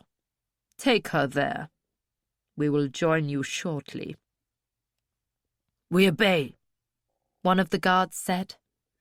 The one that had caught me by the collar gave me a push. I walked past well-dressed folk who turned to gawk after us as they herded me along. A door opened to one side, and I glimpsed a beautiful ballroom. 2 girls my age, dressed all in lace and escorted by pages, stared curiously as they passed us, and the guards hurried me along to get me out of their sight. The first flight of stairs lifted in a wide spiral. My guards did not pause on the landing, and even though I was panting and half sick by then, I climbed alongside them up the second flight of stairs, and then along a brown-panelled corridor. At intervals, shelves jutted from the walls, each holding a fat lamp shaped rather like a teapot. There were no windows to admit light, but there were doors to either side of the carpeted hall. We moved through a perpetual gloom. The burning oil smelled like a pine forest. We passed an open door, and I had a glimpse of a room that was lined with little boxed shelves with scrolls sticking out of them. From floor to ceiling they went, and it reminded me of a honeycomb, or the chambers in a paper wasp's nest. At long tables, people sat with scrolls unfurled and waited to lie open beside stacks of paper and ink pots and pen stands. I wanted to stare, but when I slowed, one of the guards slapped me on the back of my head. "Walk," he reminded me, and I walked. We passed another chamber full of tables, and with the walls lined with books rather than scrolls. Scribes lifted their eyes from the pages and stared as we passed. I saw no windows, but squares of light shone through the stonework. I'd never seen such a thing. Some of the people in there were not much older than me, and others were older than my father. Their robes were all a rich green. They were not whites, and I guessed that these were the servants of the whites. No one spoke as we passed, though I felt their curious glances. At the end of the corridor was a door and yet another set of steps. These were narrower and steeper, and I struggled to keep moving. At the top, I turned to look back. One of the guardsmen looked away from my gaze. The other never met it. He pounded on a door that had a little barred window in it, until a woman with dark hair and brown eyes came and looked through the bars. "What is it?" she demanded. "Lock of 4, one of them said. She raised her brows. "For whom?" He gestured down. She stood on her tiptoes to look down at me. "Oh, she said. Very well. I saw her puzzlement, but she unlocked the door, and we went into a very small room. She turned away from us and unlocked a second door. Bright sunlight flooded in, and she led us out onto a flat, unroofed area. I blinked my eyes and then lifted my hand to shade them. Light bounced back at me from a white floor. I squinted. It was a large area with tall walls, and I caught a glimpse of a guard walking slowly along on top of the wall. We were on the roof of the stronghold. The tall, graceful towers I had glimpsed rose from each corner of the structure. This way, she said. I followed the woman, and the guardsmen came behind me. I held one hand over my sun-dazzled eyes, squinting through my spread fingers. It seemed ridiculous. Small me in the midst of such vigilance. We crossed an open space and then entered a narrower way, fronted with iron-barred chambers on both sides. Some were occupied, but most were empty. I halted when the woman halted. She looked down at me. Now we wait for the 4, for only they have the keys to these last 4 cells. Give me that sack. I surrendered my small carry-pack reluctantly. She opened it and looked inside.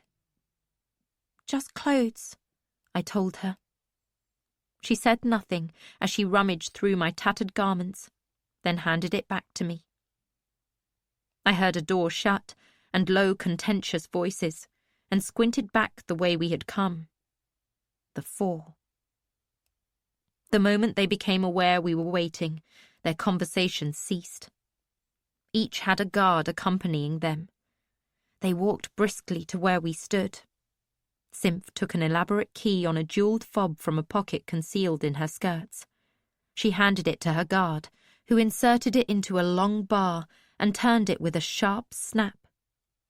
Then she stepped back as Coultry handed a key with a white bone handle to his guard. Another snap. When all 4 keys had been inserted and turned, the woman who had guided us slid the long metal bar to one side and opened the door. She motioned me inside. As I stepped through the door, I heard a deep, soft voice from the next cell. What? Simph? Not even a hello? Coultry, you should wash your face. You look ridiculous. Fellow D, have you no youngster to bugger today? Ah, and here is Capra. I see you have washed the blood off your hands for this visit. How formal of you. Not a one of them flinched or responded. I was within my cage and couldn't peer into the next one, but I wondered who it was who so boldly challenged the 4. Then the first guardswoman shut the barred door with a clang. Each guard stepped forward to turn a key and remove it, and then present it to their master or mistress. Child, Capra said abruptly, tell me your name and your father's name. I had rehearsed it. I am B. Badgerlock, of Withywoods. My father is Holder Tom Badgerlock. He manages the sheep and the orchards and the grounds for Lord FitzChivalry. Please, just let me go home. Her eyes were flat. I hadn't lied, not at all. I looked at her earnestly. Without a farewell or words of any sort, they all walked away. From the next cell, I heard that soft voice again. 11 adults to lock up one little child. Are they right to fear you? I dared no response. They might ignore him, but I thought they might come back to beat me. Clutching my bundle, I surveyed my cell. There was a pot for waste in the corner, and a low bedstead with a straw-stuffed mattress with a single blanket of undyed wool at the foot of it. The back wall of my cell was of lacy white stone. The openings that let in air and light were shaped like leaves and flowers and seashells. I tried my hand in one. It could fit, and I could reach all the way through to the outer wall. The wall was as thick as my hand and forearm. These cells would be unpleasant in winter, I thought to myself. Then I wondered if winter even came to this region, and whether I would live long enough to see it. The cell was not much wider than the bed, with just room for me to walk past it. The door and the wall that faced the walkway were of bars. I had an unimpeded view of the empty cell across from mine.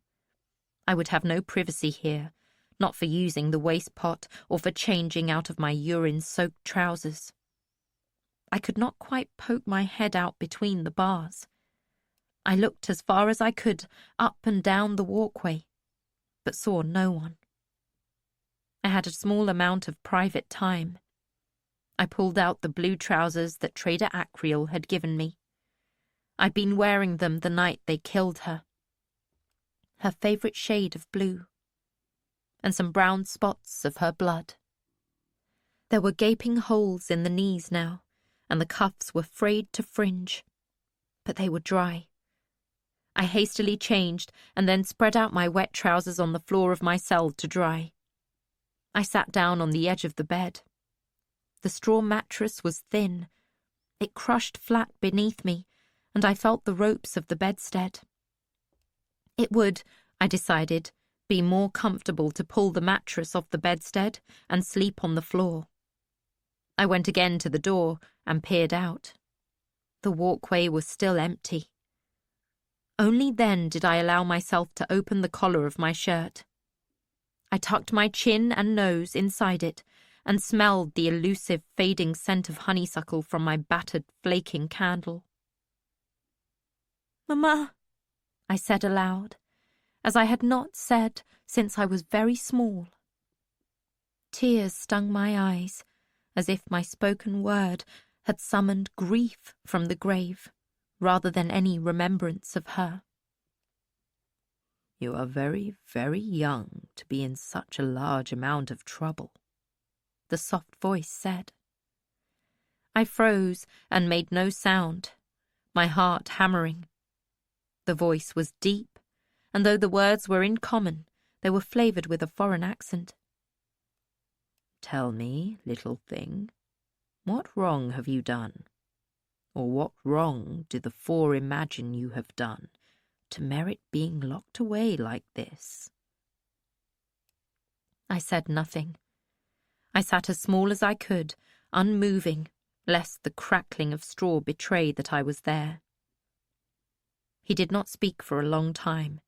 Then he said, "When I was a boy, this was a beautiful place. There were no cells here then. It had been quarters for an emperor's wives, but by the time I knew this place, it was a lovely roof garden. Lattice-work pergolas gentled the sun. All manner of flowers and healing herbs grew here in pots. I used to come here in the evenings, when the night-blooming jasmine flavoured the air, and on the hottest nights, when the wind off the sea cooled these chambers, I'd sleep up here." He spoke on, not asking any questions, and I listened silently as the light slowly faded from the long summer afternoon. I heard the woman who had opened the door speaking to someone. No one answered. I sat still. I heard her steps, and her voice came again, closer. "Here you are." This time I heard some muttered thanks. I dared to slip silently from my bed and venture to the door. I heard footsteps and the soft clatter of dishes on a tray. The footsteps paused, and a woman said something and received muttered thanks.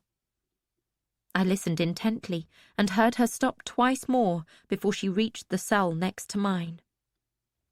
It was the guard who had unlocked the cell to admit me. She set a dish on the floor and slid it wordlessly under the barred door of my neighbour's cell.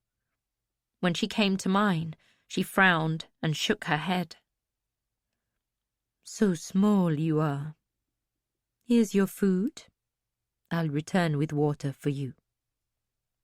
She took a breath as if to speak more, but then folded her lips and moved on. Only 2 bowls remained on her tray. I heard her pause twice more toward the end of the corridor. So, 7 of us held in what had looked like 20 or more cells. I drew my bowl closer to me and considered it. The stringy vegetable lumps were a peculiar orange colour. There were 6 of them, on a bed of a grain I did not recognize. Shreds of cabbage added their strong odour, and some other green herb had been chopped and sprinkled over it. A little paddle was thrust into the pottage. I ate it all, though the herb stung my tongue, and when she came back to take my dish and leave me a little pot of water with a fat base and a narrow neck, I drank almost all of it. A little I set aside, thinking that if she brought me more water tomorrow, this much I would use to wash my face. A long evening deepened into a darker night. The guard came to light the lamp, a fat pot with a little wick sticking out of its spout.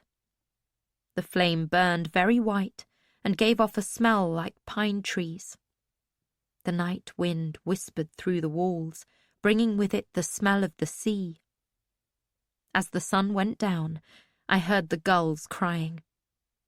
I sat on the edge of my bed and thought of the 4 discussing what I might be, and wondered what I could make them believe. They knew too much. Capra knew my father was the unexpected son, so I could not claim that. I told them I was only the child of a servant, stolen from my ravaged home, just a simple little girl. If they believed that, would they release me? Sell me? Or kill me as worthless? If they knew what my dreams had told me I was, they would certainly kill me. I wanted Wolf, father, but dared not lower my walls. What if there were others in Clares who had the same sort of powers as Vindelia? Night darkened. I heard whispering from the other cells, but I could not make out the words. I wondered who else was held here and what they had done. I stood and shook out the blanket that I scarcely needed in so warm a place. I took off my shoes and put them neatly side by side. I dragged the sad, floppy mattress off the bed frame, spread it on the floor in the open space near the door, and folded it in half to give it some thickness. I put the blanket on top of it, curled up on it, and closed my eyes. I woke up with tears on my cheeks and my throat tight. I felt my father's hand on my head, and I reached up to seize it. "Da, why did it take you so long for you to find me? I want to go home." He didn't answer, but gently pulled his fingers through my tangled curls. Then the deep, rich voice spoke again. "So, little one, what did you do?" I caught my breath and sat up. The light from the kettle lamp barely reached me. I scrabbled back from what the feeble light showed me. A hand had reached around the corner from the next cell and into mine. The skin was the blackest I had ever seen on any living creature. That hand had been touching my head. I tried to quiet my breathing, but I was panting with fear. The voice came again.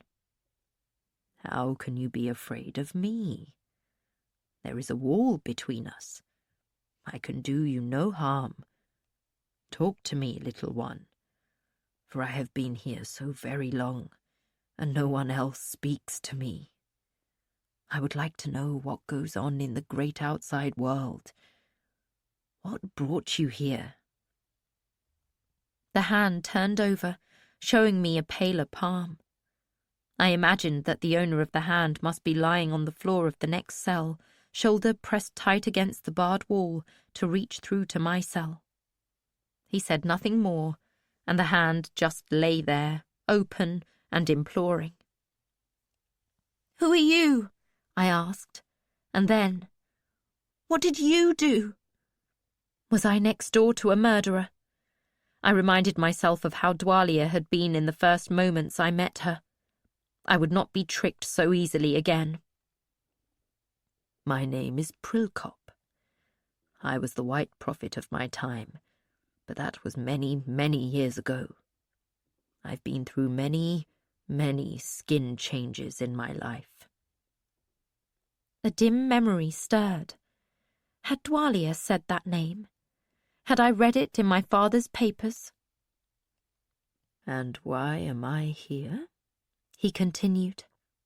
He spoke very softly. I edged closer to the bars to hear his answer. "For speaking the truth, for doing my duty to the world. Come, child, I'm nothing to fear, and I think you need a friend. What's your name, little one?" I didn't want to tell him. Instead, I asked, "Why does no one speak to you?" "They're afraid of me. Or, more exactly, they're afraid of what they might hear. Afraid they might learn something that will trouble them." I can't be in any more trouble. I meant my words one way. He took them another. "I think that is quite possibly true. Nor can I have any more trouble than I already do. So, tell me your story, little one." I was quiet, thinking. I could not trust anyone. Anything I told him, he might tell others. Might that be useful? "They came to my house in the middle of a bright, snowy day, right before Winterfest, to steal me, because they thought I was the unexpected son. But I'm not." I tried to be so careful of what I told him, but once I began to talk to him, words dropped from my mouth, often out of order or choked to a squeak by the tightness of my throat. I never put my hand in his, but somehow he ended up holding both my dirty bare feet in his one big black hand.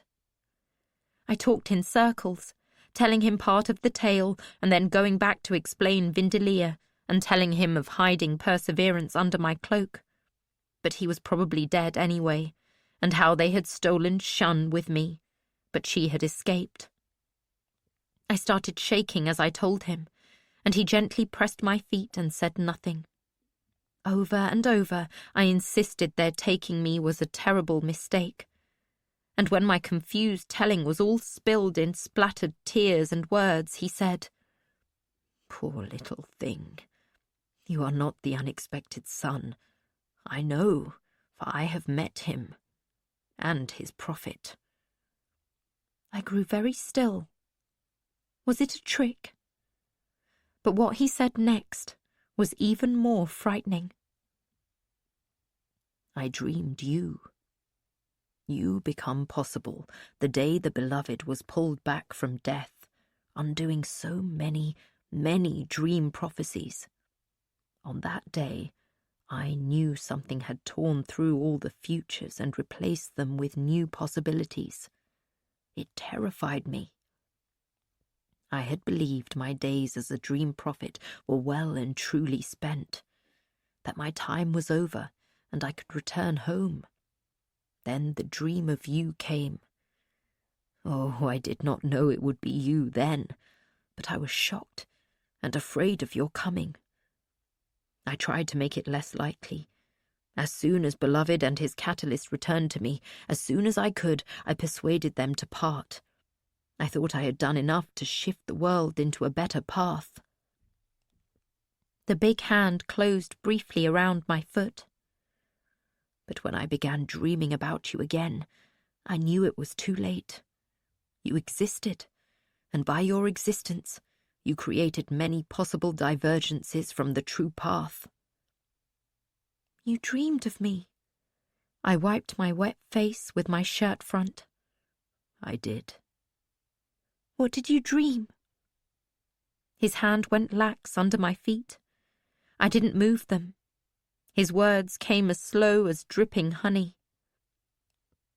I dreamed many dreams, not always about you, but futures that became possible when you existed. I dreamed of a wolf that unmasked a puppeteer. I dreamed of a scroll that unwrote itself. I dreamed of a man who shook planks off himself and became two dragons. I dreamed that one too. I spoke before I considered if I should. Silence, save for two other prisoners whispering down the corridor. I'm not surprised, though I am frightened. But why are those dreams me? He laughed softly. I dreamed a whirlwind of fire, come to change everything. I reached out to take its hand. Do you know what happened? It burned you. No. It offered me its foot instead. Its little, bare foot. I snatched my feet back, as if I were the one who had been burned. He laughed softly, very quietly. Done is done, little one. I know you now. I knew you would come. I did not expect you to be a child. So, now will you tell me your name? I thought carefully. My name is B. He said nothing. His hand was still there, open on the cell floor. I thought it must be very uncomfortable for him to lie on his floor and reach around to my cell like that. If you dreamed about me, can you tell me what is going to happen to me? His stillness was like a curtain. The lamp in the corridor outside my cell was running out of oil. I did not have to see it to know how the flame danced on the end of the wick, sucking up the last of it. Finally, the dark, rich voice spoke again. B. Nothing happens to you. You happen to everything. Slowly, he drew his hand back. He did not speak again that night. Chapter 25. Bribes. Our informants have indicated that a large shipment of excellent quality jade and turquoise, both raw and worked, is being amassed at Curl Bay on the Redden Peninsula. Another ship there is loading excellent hardwood timbers. In the past 6 months, 3 lyrics have dreamed about a great storm. 2 dreamed of ships broken and wrecked on the rocks as clouds parted to reveal a quarter moon. While we remain uncertain of the exact month of the storm, 3 lyrics felt this event to be close in the future paths. It is the opinion of this collator that if a ship were stationed in Scarlin Cove near the Hark Rocks, following the storm there might be excellent scavenging. It might be a good idea to have on such a vessel the sort of sailors who could deal with those who might dispute ownership of such a valuable cargo as well. Even if our vessel must remain at the ready for 6 months, the profit would still be substantial. Report to the 4 from Collator Jens of the 7th rank. How could I have slept so heavily? I awoke to a woman nudging me. She had pushed the toe of her sandaled foot under the barred door and was poking me with it. Move away, please. I will slide your porridge in. Her voice was low and neutral. Sunlight washed lace patterns on the floor, shells, flowers. I sat up and for a time nothing made sense. Then I remembered. Dwalia beaten, bloody, and me in a cell. And in the night, a friend? I stood up and pressed my face against the bars, trying to see into the next cell. All I could see was slightly more of the corridor. The woman who had wakened me had brown hair and eyes. She wore a simple garment of pale blue, sleeveless and sashed at the waist. It stopped at her knees, and on her feet she had simple leather sandals. She stooped and set her tray on the floor, took a bowl of porridge from it, and slid the bowl under the barred door. Plain beige porridge in a white bowl. No cream, no honey, no berries, no Withywoods, no clatter of cooking and waiting for my father to come. Just plain porridge with a wooden spoon stuck in it. I tried to be grateful as I ate it. It tasted of nothing. When the woman came back to take the bowl, I asked her, "May I have water to wash myself?" She looked puzzled at my request. "I wasn't told to give you any." "Can you ask permission to give me some?" Her eyebrows rose almost to her hairline. "Of course not!" The dark, rich voice from the night before spoke. "She cannot do anything except what she is told to do." "That isn't true!" the woman exclaimed, and then clapped both hands over her mouth. She stooped and hastily piled my bowl onto the waiting tray and hurried off so quickly that the dishes jounced noisily on the tray. "You scared her," I said. "She scares herself. They all do." I was distracted by the sound of the door opening at the end of the walkway. I pressed my cheek hard to the bars and saw the 4 enter, one at a time. They were not dressed as grandly today, but still they wore their colours. 4 soldiers followed them. Symph was in a loose red gown. It had no sleeves and fell from her shoulders to her feet in folds, interrupted only by a scarlet belt that cinched it at her waist. Fellow-D was in a long yellow tunic and trousers that barely reached his knees. Some of Coltry's cosmetics had flaked onto his green vest, as if he had just come in from a snowfall. Capra's attire surprised me. She wore what looked to me like a blue shirt with loose, flowing sleeves. If she had trousers on at all, they were shorter than the shirt was long. Her bared legs were sturdy, but as pale as a fish's belly. She wore sandals of brown leather that slapped against her feet as she walked.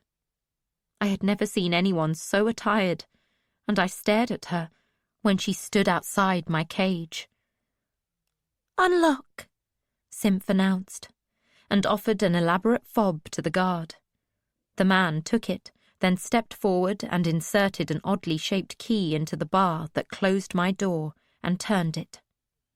One after another, each of the other 3 guards received a key and turned it in the lock.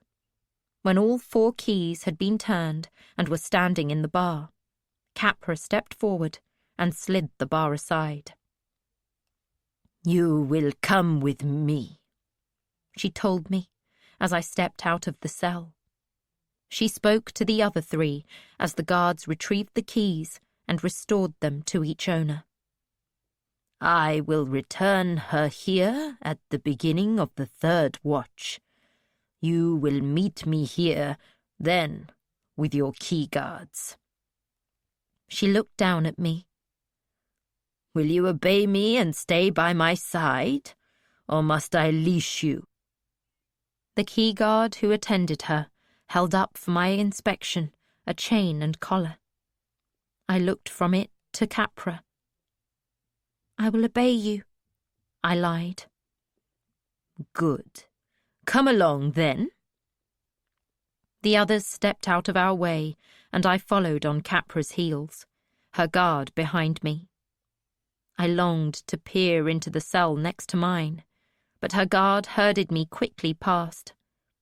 I had only the briefest glimpse of a black man sitting on a bunk, his head bowed. Behind us, I heard Simph say to Coltree and Fellowdy, "I do not approve of this. It is true, the girl may be nothing at all. She may not even have white bloodlines. I have heard that folk from the mountains in the far north are sometimes as pale as true whites. But what if Dwalia spoke true, and somehow she is the unexpected son from the dreams? Why should Capra have the first opportunity to speak with her?" "Because you all agreed to it," Capra called sharply over her shoulder. To me, she said, "Don't dawdle." I did not feel that we fled, but we certainly left their company as swiftly as we could. Few of the cells we passed were occupied. The prisoners sat sedately on their beds, doing nothing. As if she heard my unvoiced question, Capra said, "They are not evil, simply willful. We put them here to correct them. They will become useful, and then they will be allowed to rejoin their fellows, or they won't." She did not say what else would befall them if they did not become useful. For a white-haired old woman, she moved very quickly as we descended the same steps I had climbed the day before. Down we went until we reached the ground floor. When we emerged in the main corridor, she swiftly led me off in a different direction. We passed chambers with their doors open, and I glimpsed windows that looked out onto a lovely garden. Soon enough, we entered a room with statuary and cushioned benches. Beyond it was a garden with a large pool in the middle. We crossed swiftly through it, and I felt almost dizzied by the heady fragrance of the trees in bloom. There was a shady portico along the front of a long wall, with a series of doors in it. She opened one. I smelled a sharp scent on the cloud of steam that rolled out. "Go wash yourself. Your hair, your feet, all of you. You will find garments on a bench there. After you have dried yourself, put them on and come out. Do not be slow, but be thorough. You stink." She delivered her command and her judgment in an impersonal tone. The prospect of warm water made me swift to obey her. I entered and was glad to close the door behind me. Light came into the room from high windows. My hope that there might be another exit was quickly dashed. In the room was a bench with the promised clean garments and some sandals beneath it, and a drying cloth. There was a pot of something soft, like pudding. I dipped my fingers into it and rubbed them together. Soap, I surmised, scented with some sharp herb. A low tub of smoothed and polished stone held steaming water. There was nothing else in the room. I stripped hastily with many a backward glance at the door. I rolled my dirty garments around my precious candle and set it carefully on the bench before I stepped down into the tub. It was far deeper than I had expected. The water was almost too hot and came up to my chin when I sat down. For a moment, it was all I could do just to sit there. I leaned back and let myself sink completely under the water. When I came up, I saw that pale brown rivulets of dirty water were coming from my hair. I was not surprised, but I was still embarrassed. I helped myself to a handful of the soap and stood up to scrub myself with it. After a bit of hesitation, I rubbed it through my hair as well, and then rinsed myself in the now greyish water. I had not been naked since my time with Trader Acreal, and the fading browns and greens of various bruises still showed on my hips and shins. My toenails were cracked, and rub as I might, Some dirt remained caught in them. The skin of my hands had been roughened by the various tasks I'd done for Dwalia. The hands of a servant, not a high-born buck girl. I knew a moment of shame that I had not known before, that the kitchen girl's chapped hands were evidence of the sort of work that had never been expected of me. So often I had cursed the events that had taken me away from my comfortable life, and now I had a little jolt of realization. How would it have been to be born a slave or a servant? To know that the abuse I'd suffered was to be my daily life? I put on the garments and felt oddly naked in them. They were loose, and the trousers came barely to my knees, but the sleeves of the blouse fell past my wrists. The fabric of both garments was light and a pale rose in colour. There was no way to carry the candle inside my new shirt. The sandals were a mystery, but I finally strapped them to my feet. Beneath the clothing, I found a comb. The water had put my hair into tight curls, but I did my best to make it tidy. I folded the drying cloths and looked for a way to drain the grey bathwater, but didn't find one. It shamed me that someone would see how dirty I'd been. I steeled myself, tucked my worn garments with the candle inside them under my arm, and left the bath. Daylight had grown stronger, and the morning was warmer than many a noon in Buck. Capra looked me up and down, with her gaze lingering on my bruised legs. "Leave those rags. Just drop them. A servant will dispose of them." I froze. Then, without a word, I reached into the bundle and drew out the halves of my broken candle. I let my clothing fall. Capra scowled at me. "What's that you're carrying?" "A candle that my mother made." I didn't show it to her. "Leave it." "No." I lifted my eyes and met her gaze. Her eyes were peculiar. Today they seemed not pale blue or grey, but a sort of dirtied white. They were hard to look at, but I didn't break my stare. She tilted her head to look at me. "How many candles do you have?"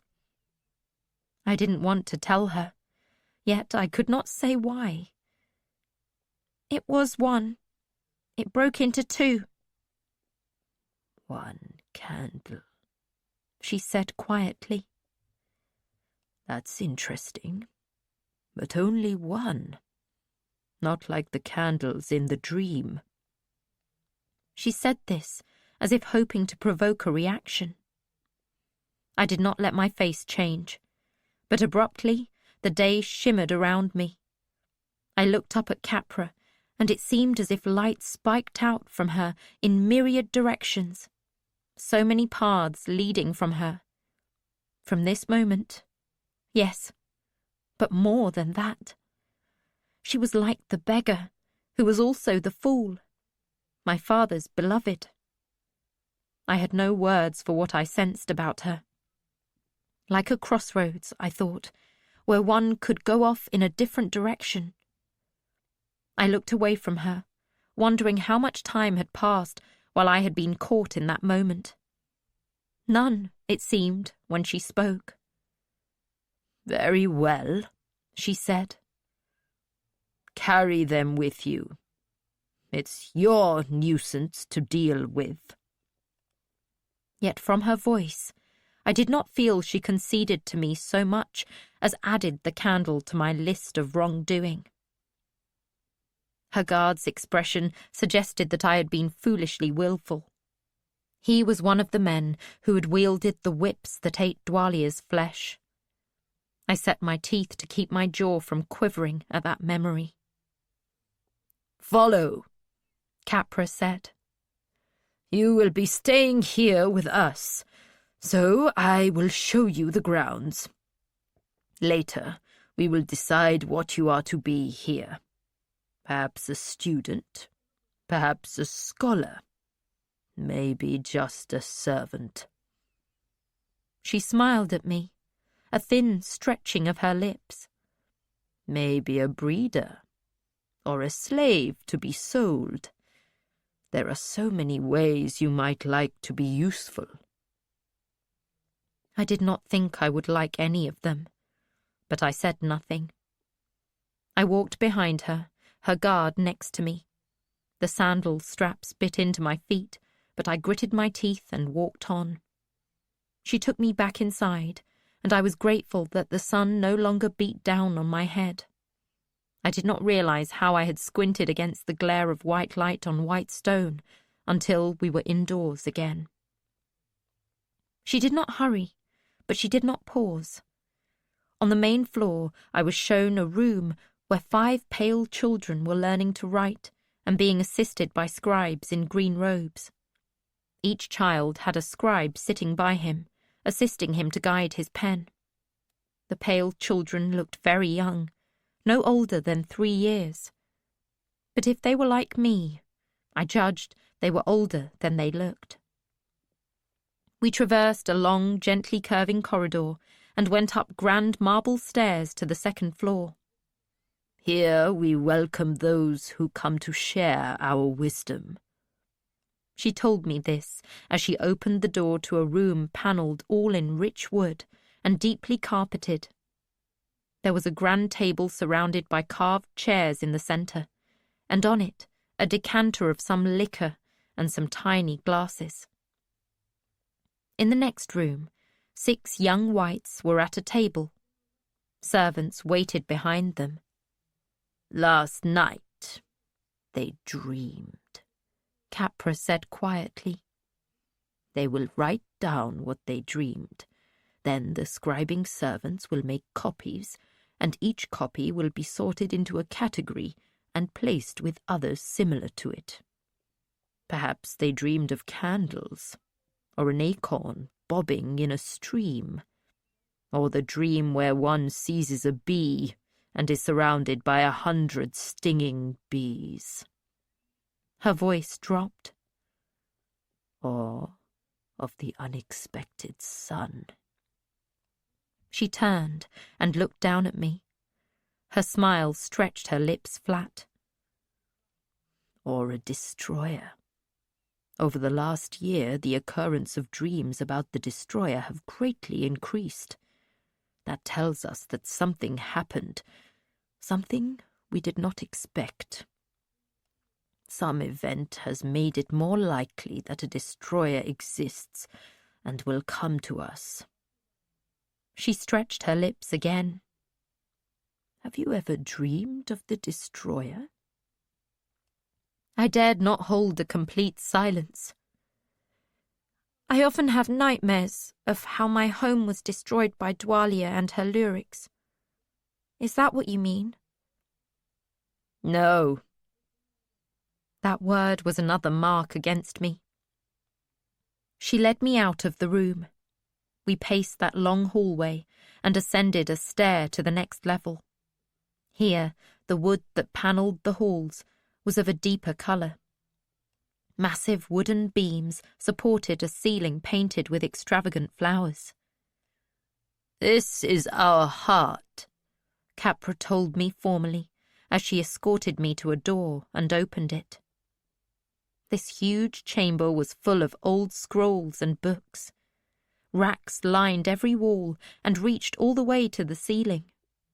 I could not see across the room, for orderly ranks of tall shelves, all full of scrolls and large books, formed a perimeter around the open centre of the room. In that open space, there were at least a dozen long tables. Scribes who seemed to have little or no characteristics of white heritage sat with pens and inkpots, comparing scrolls and papers and writing busily. "Here the dreams are studied. We know how many dreams mention candles. We know how long there have been dreams of serpents wielding swords.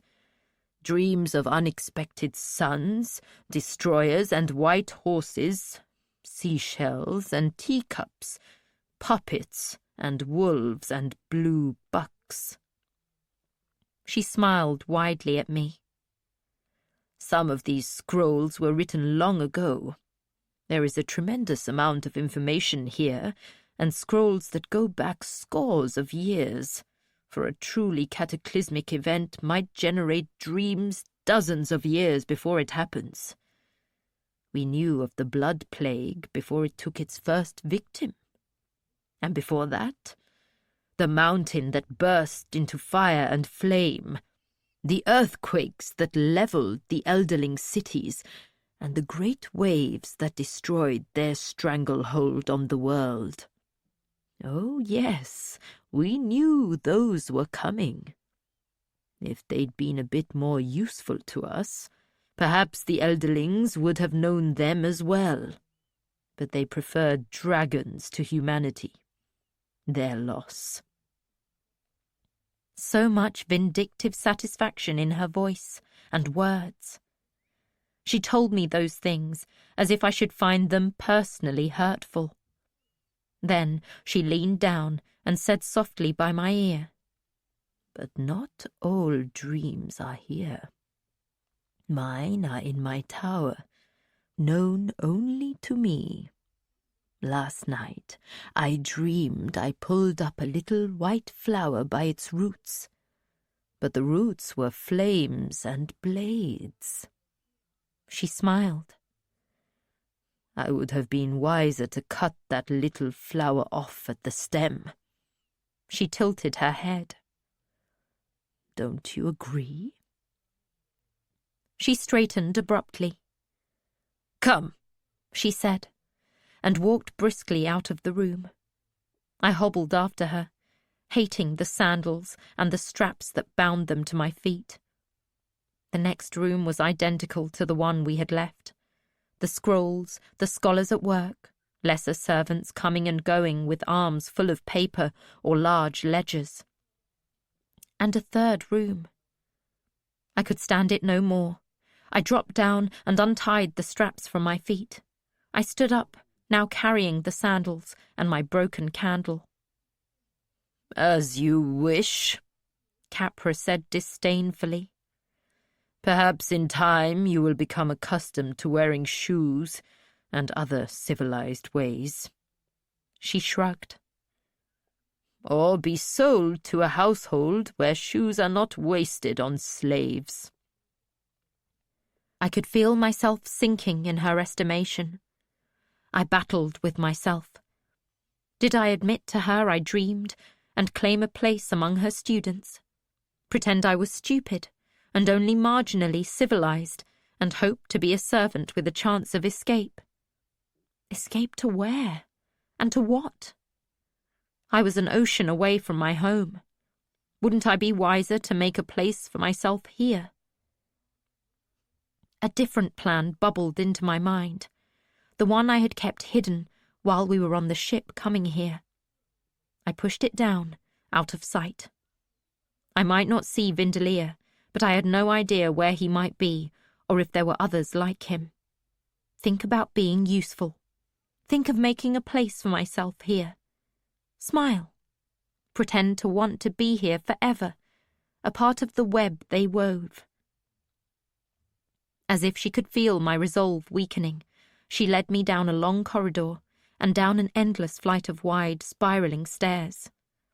Then we turned and went out of a door into an enclosed courtyard. It was immense, and unlike the barren island outside the wall, here big trees provided shade, fountains splashed, and a little stream wandered through stone-lined channels. Along the walls of this lovely garden were little cottages. Flowers bloomed beside each door, and one tree bore little orange fruits among the shiny leaves on its neatly pruned branches. Espaliered grapevines bearing purple fruit grew in the loamy soil along the wall, but the twining branches stopped well short of the wall's top. Even if Riddle had stood on my father's shoulders, he could not have seen over it. As I watched, a guard walked slowly along the top of the wall. His skin was tanned brown, and his long hair was gold. He carried a small bow at the ready. He looked down on the garden, but never smiled. Birds sang. Tiny pink birds in cages hung from decorative poles, and others perching in the branches of the trees. I followed Capra off the pebbled walkway and onto cool green grass, where there were tables and benches under a shady arch festooned with vines. 2 women in smocks of bright white arrived from a different door carrying trays of sliced fruit and fresh breads. I could smell the warm bread, and my stomach squirmed with desire. They set out the plates on the table, and then rang a little silver bell suspended from a branch. The doors of the cottages opened, and whites emerged. "Oh, I am so hungry!" one exclaimed, and her friend laughed and took her arm. As they came to join their friends at the table, my gaze roved over the smooth faces and white or pale gold hair. They were all dressed in a similar fashion, in short, loose robes or garb like mine. And suddenly, I could not tell boys from girls at all.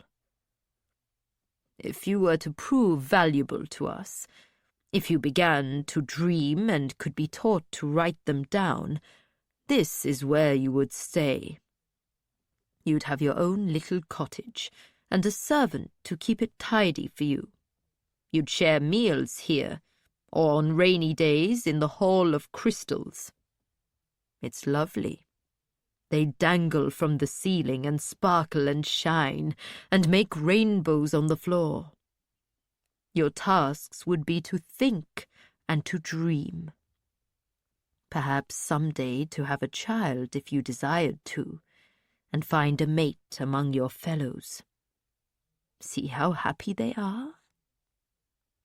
They were eating and talking and laughing. No one was frowning or pensive, or sitting apart from the others. There were 15 of them, and I could not tell their ages any more than I could guess their sexes. I tried not to look at the food. The women in the servant smocks came back with glass pitchers of something pale brown. They poured it into waiting glasses, while those they served exclaimed in anticipation. I stared in raw envy.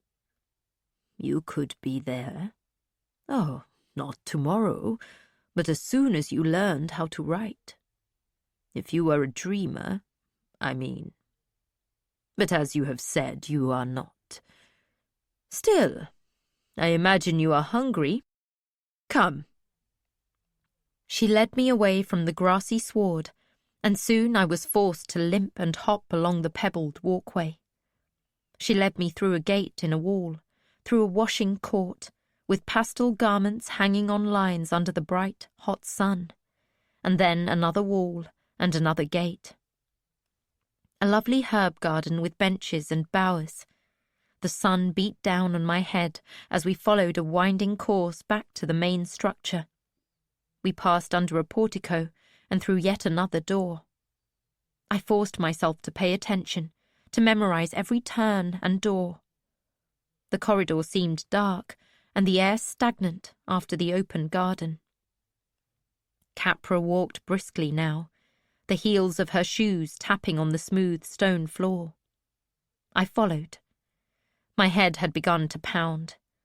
The long days on the ship, the small meals I'd had, and the upheavals of the past few days were suddenly almost more than I could bear. I wanted to simply sit down and weep. If I did, the guard escorting me would probably whip me to death. Capra turned and opened a door. She stood beside it and beckoned me to enter. I went cautiously. 3 steps in, I stopped and stared all around. The walls were a jungle. Birds called and sang and winged through the thick foliage. I saw a golden-hided predator as a shape slinking through the trees. I looked up, and branches intertwined overhead. A long, heavy snake moved along one, the boughs bending under his weight. Underfoot, The floor was a carpet of lush grasses and brilliant flowers and low-growing vines. A butterfly was sitting on a flower. He lifted from it, and I tracked his progress as he flew to another. None of it was real. I heard and saw, but I smelled nothing, and when I walked, I felt smooth stone underfoot, not verdant turf.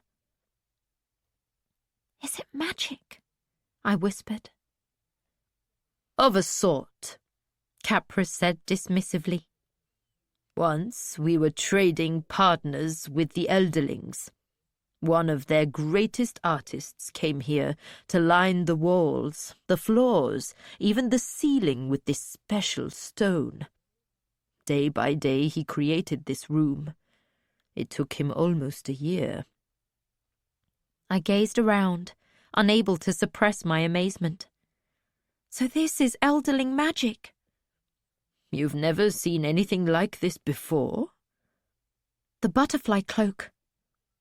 "No, never. It takes my breath away." She watched me closely as I stared about wide-eyed. I stooped and tried to touch a flower.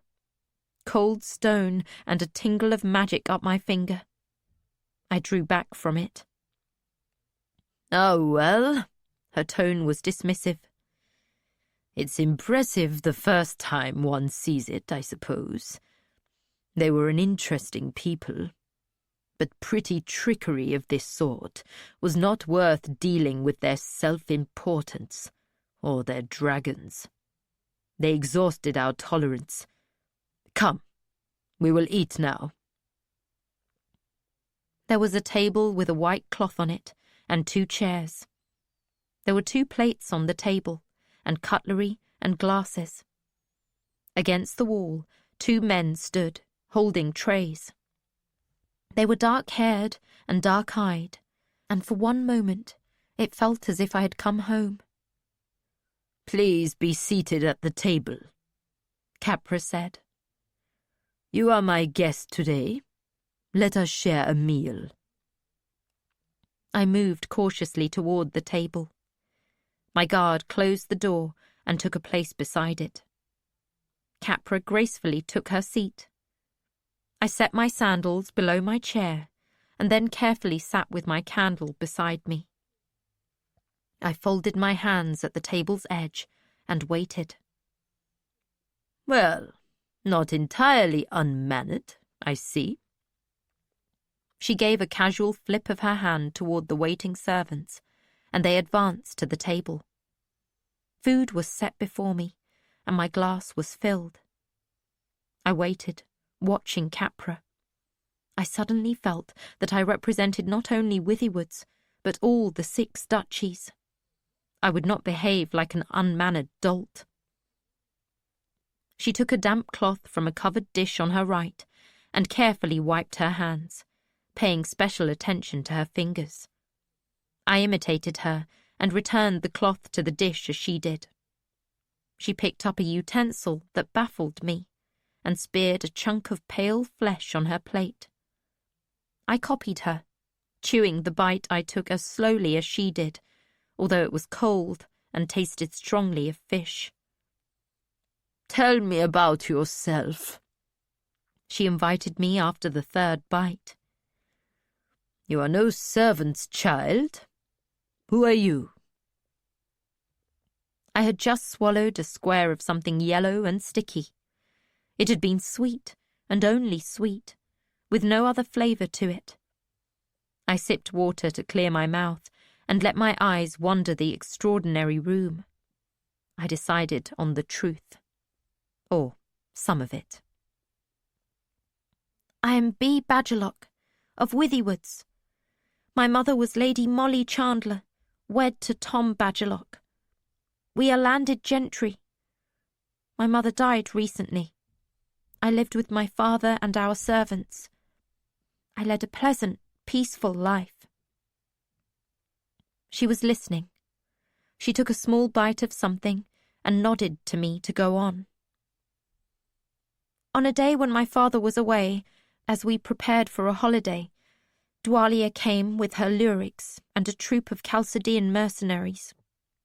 She slaughtered my servants and set fire to my stables and kidnapped me. She brought me here. I took another bite of the unpleasant fish, chewed it slowly, and swallowed it before I added, "If you will send word to my father, it is likely he will ransom me." She set down her utensil and looked at me carefully. "Would he?" She tilted her head. "Your father would come himself to get you, do you think?" It was no time to share my doubt. "He is my father. He would." "Then your father is not FitzChivalry?" I replied truthfully. "I have always heard him called Tom Badgerlock." "And beloved is not your father either." I gave her a puzzled look. "I love my father." "And his name was Beloved." I shook my head. "I have known no one that answers to such name. Beloved.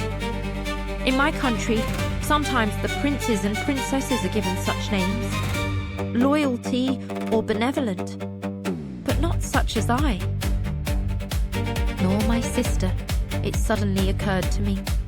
Nettle and Bee. Never to be princesses. That bothered me for an instant, but do not be distracted, my self-pity. You are in danger, in the very jaws of a trap. Watch your enemy.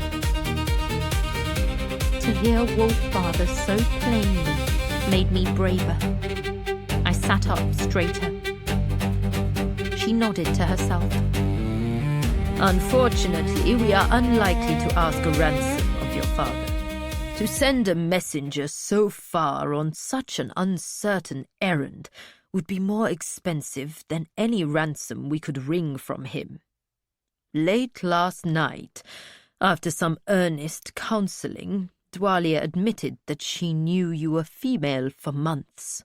But instead of admitting her mistake then, she chose to bring you here, regardless of the loss of lyrics and horses.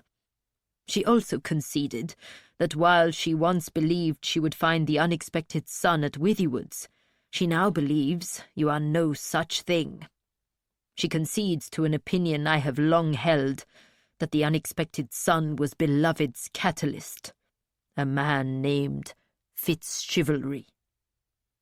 From Vindelia, however, we have wrung a different tale.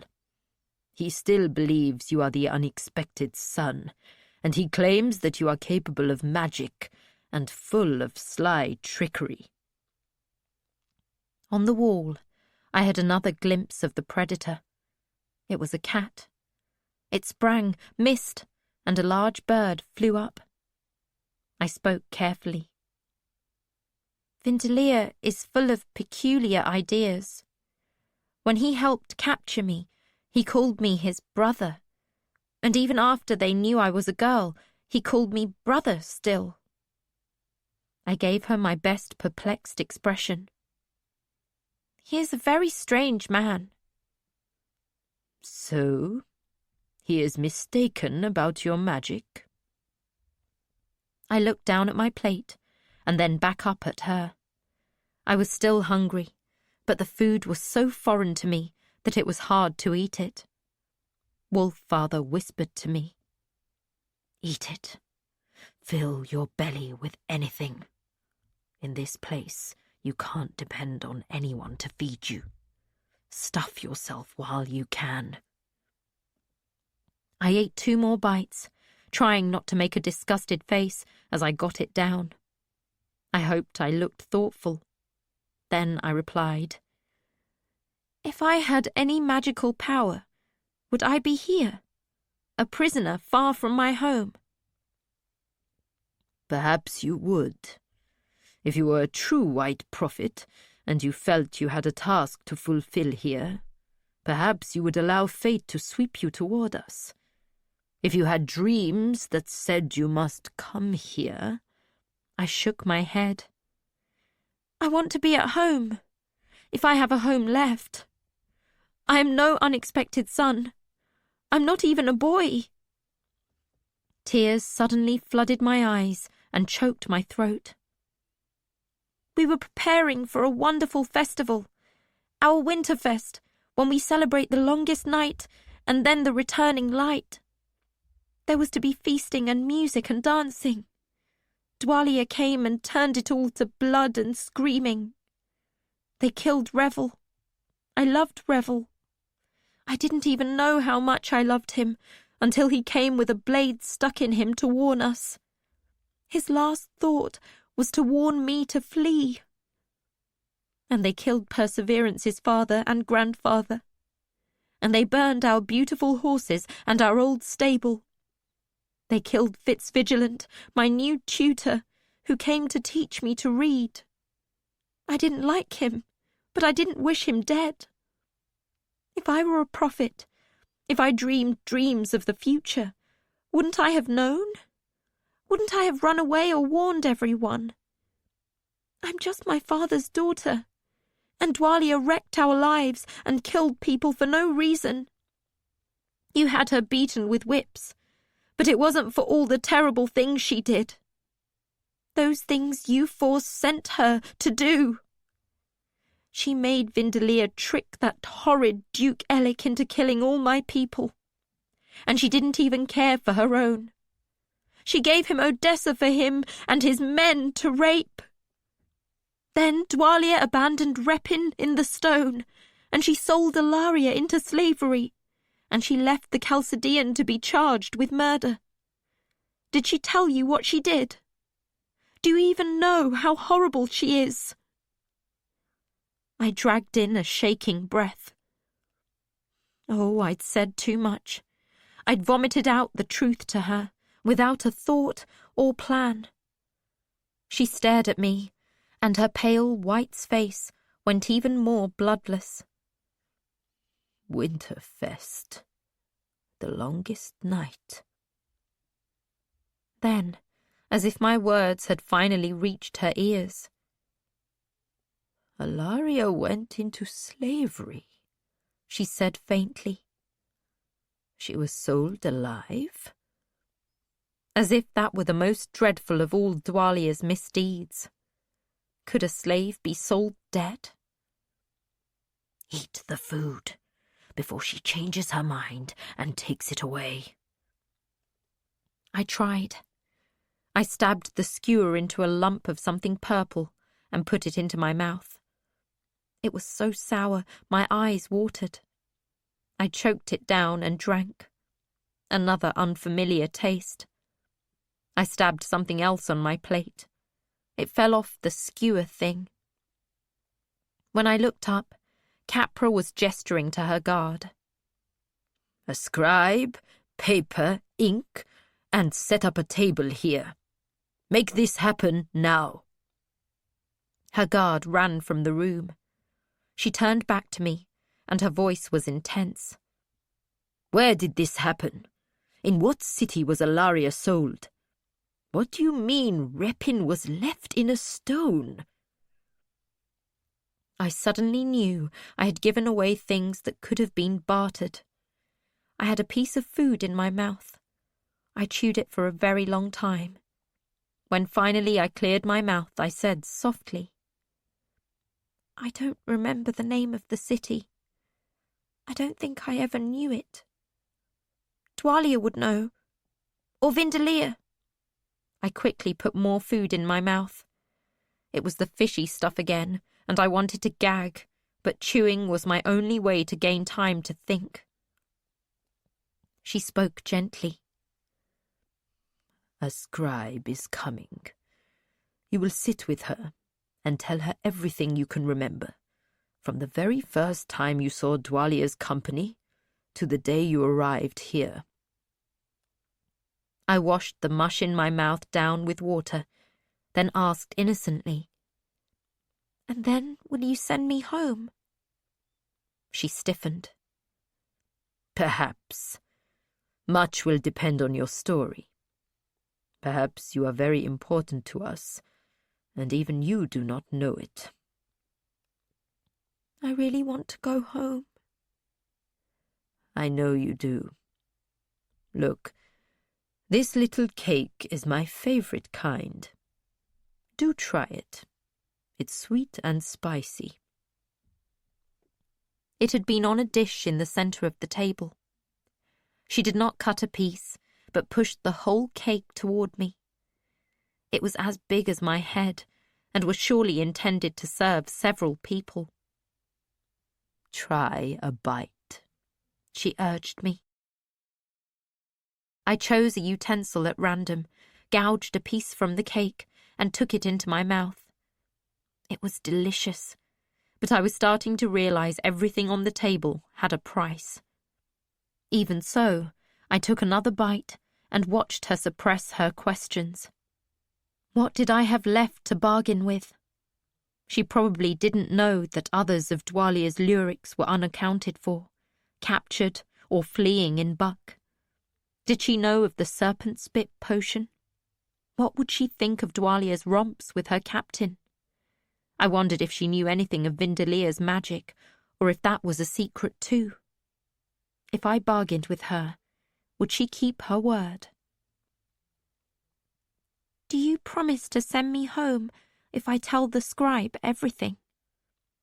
I tried to sound childish and not as wary as I felt. You will tell the scribe everything, and then we will decide. I expect it may take more than a day, for after you are done, we will have more questions for you. Now, while you chat with the scribe, I will find a nice little cottage for you, and a servant to tend you. What is your favorite color? I want to be sure you will like your new little home. I let my discouragement show. I don't think it matters. I just want to go home.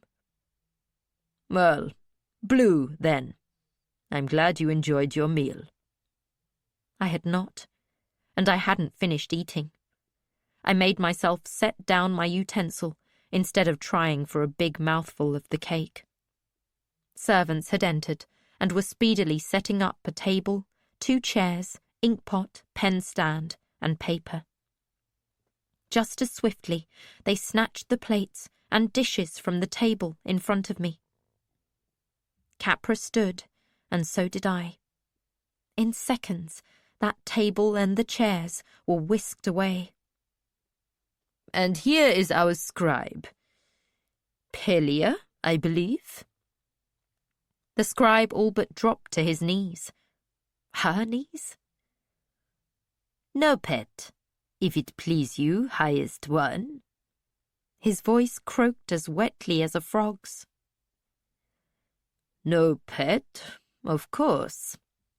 This child has a long tale to tell you.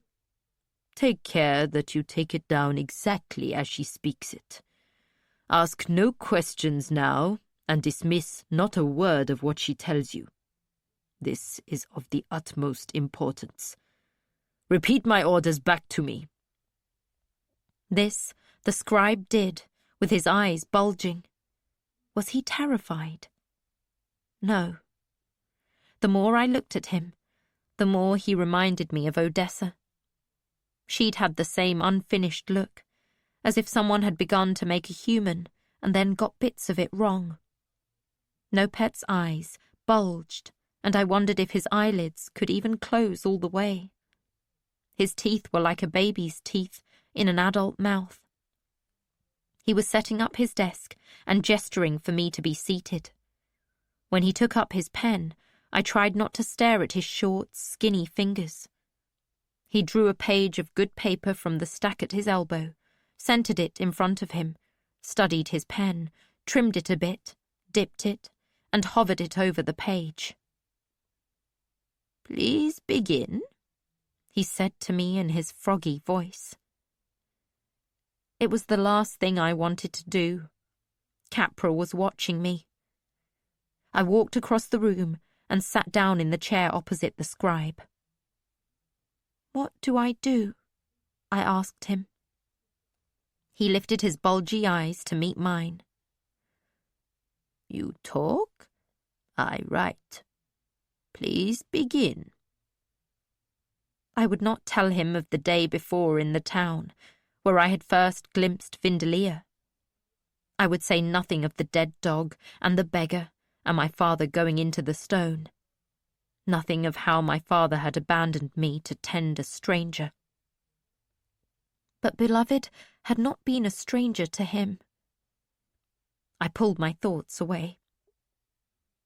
I was at my lessons in the schoolroom at Withywood's. The scribe looked up at me with a frown.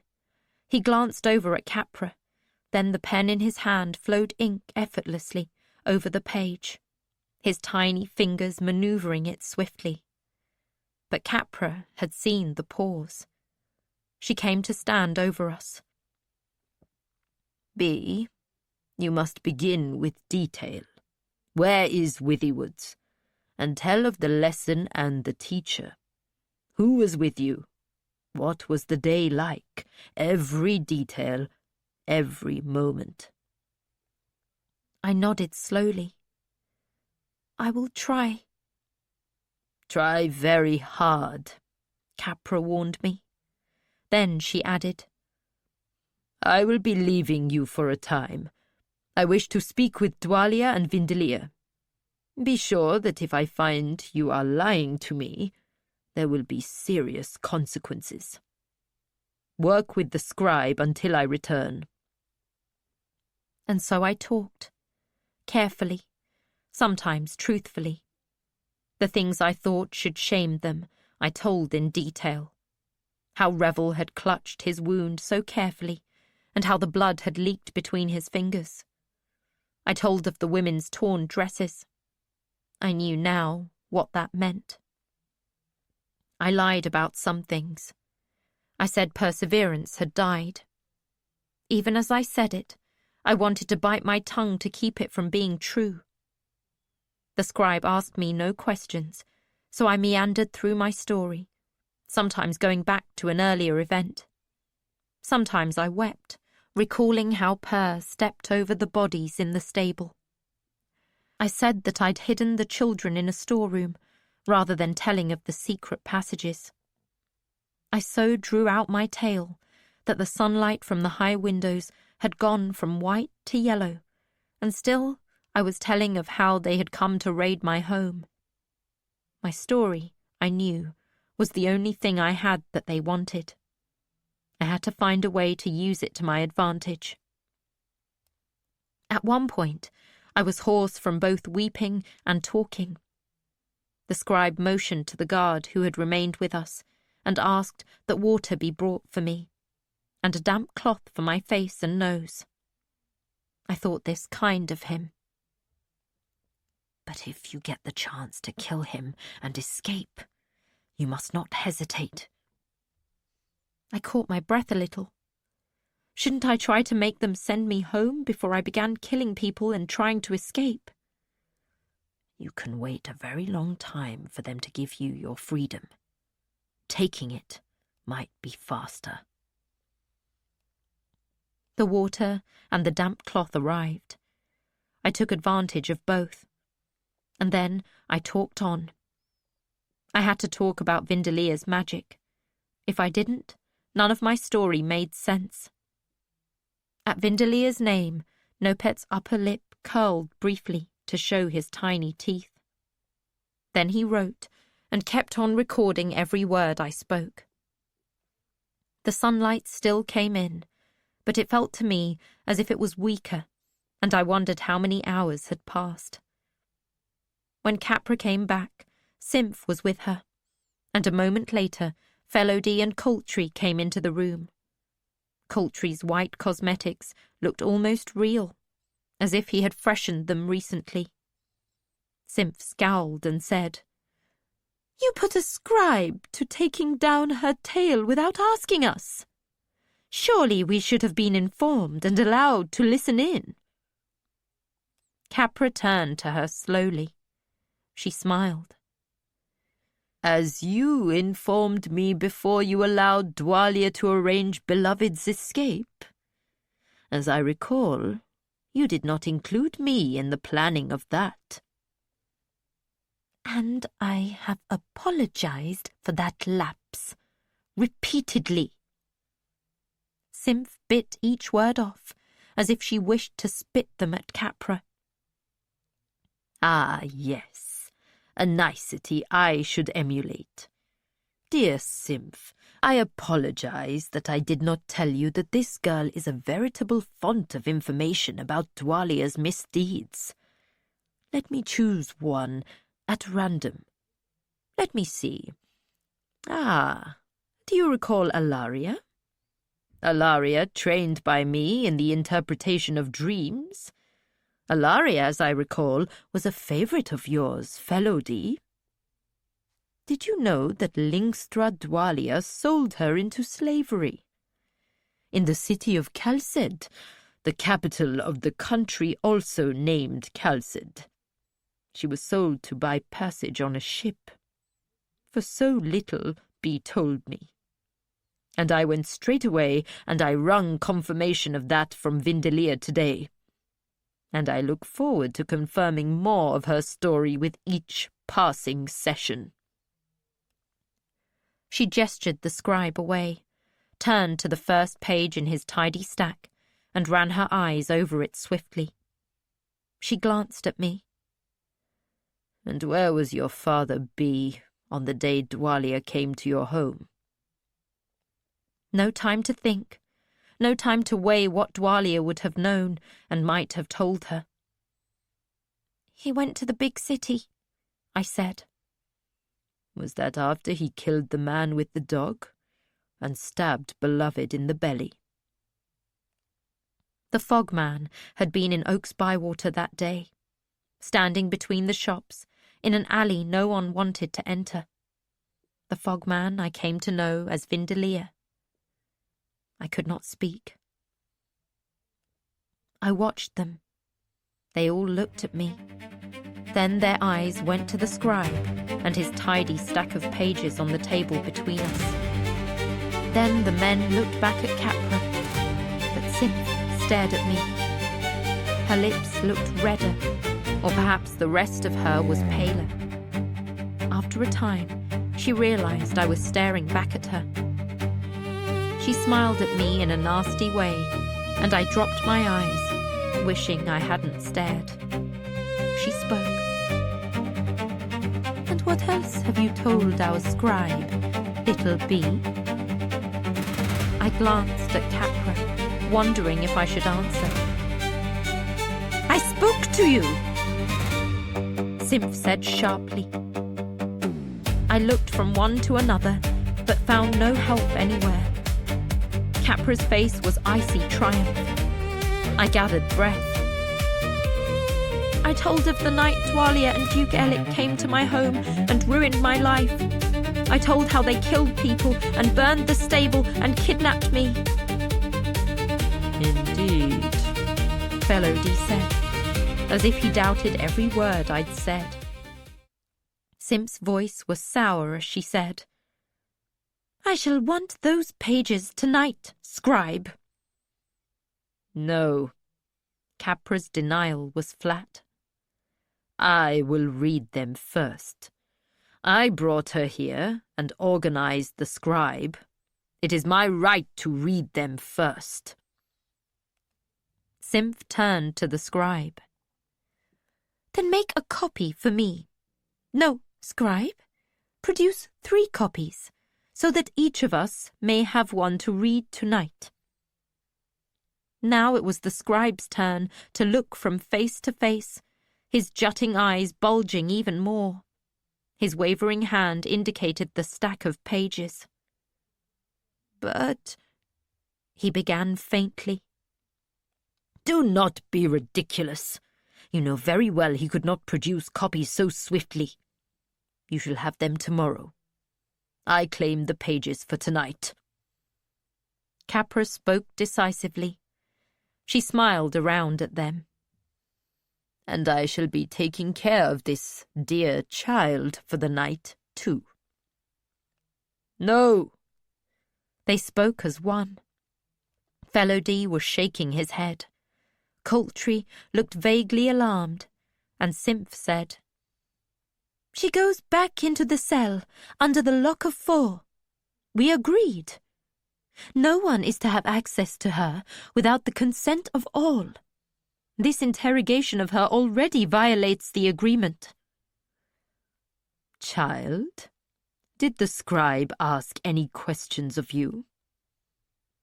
Yes. Don't say that. You told him not to. There. You heard it from her. There was no interrogation. I simply gave her the opportunity to tell her tale. She turned to me, her mouth kind and her eyes cold. Little child, I fear I must walk you back to a cell tonight, instead of to the lovely little cottage I promised you. I am so sorry. But as you see, these 3 have outvoted me, and we must give way to them. She turned the smile back on them, and I saw Simp's upper lip lift in a cat's snarl. Did she think I had just been won over to Capra's side? Perhaps if I had not endured those months with Dwalia and been taught so thoroughly to distrust, I might have been. I stood up, taking my broken candle, and then stooped to get the hated sandals as well. What do you have there? Coultry demanded sharply. Capra said nothing. Sandals, I said quietly. They hurt my feet, so I took them off. No, the other. A candle that my mother made. Without intending to, I lifted the 2 broken halves to my breast and held them protectively. A candle, Capra added smugly. The child arrives with a candle. A silence fell. I wondered what that pause signified, for it was fraught with something. Respect? Dread? Felody spoke. 1 candle in 2 pieces, not 3.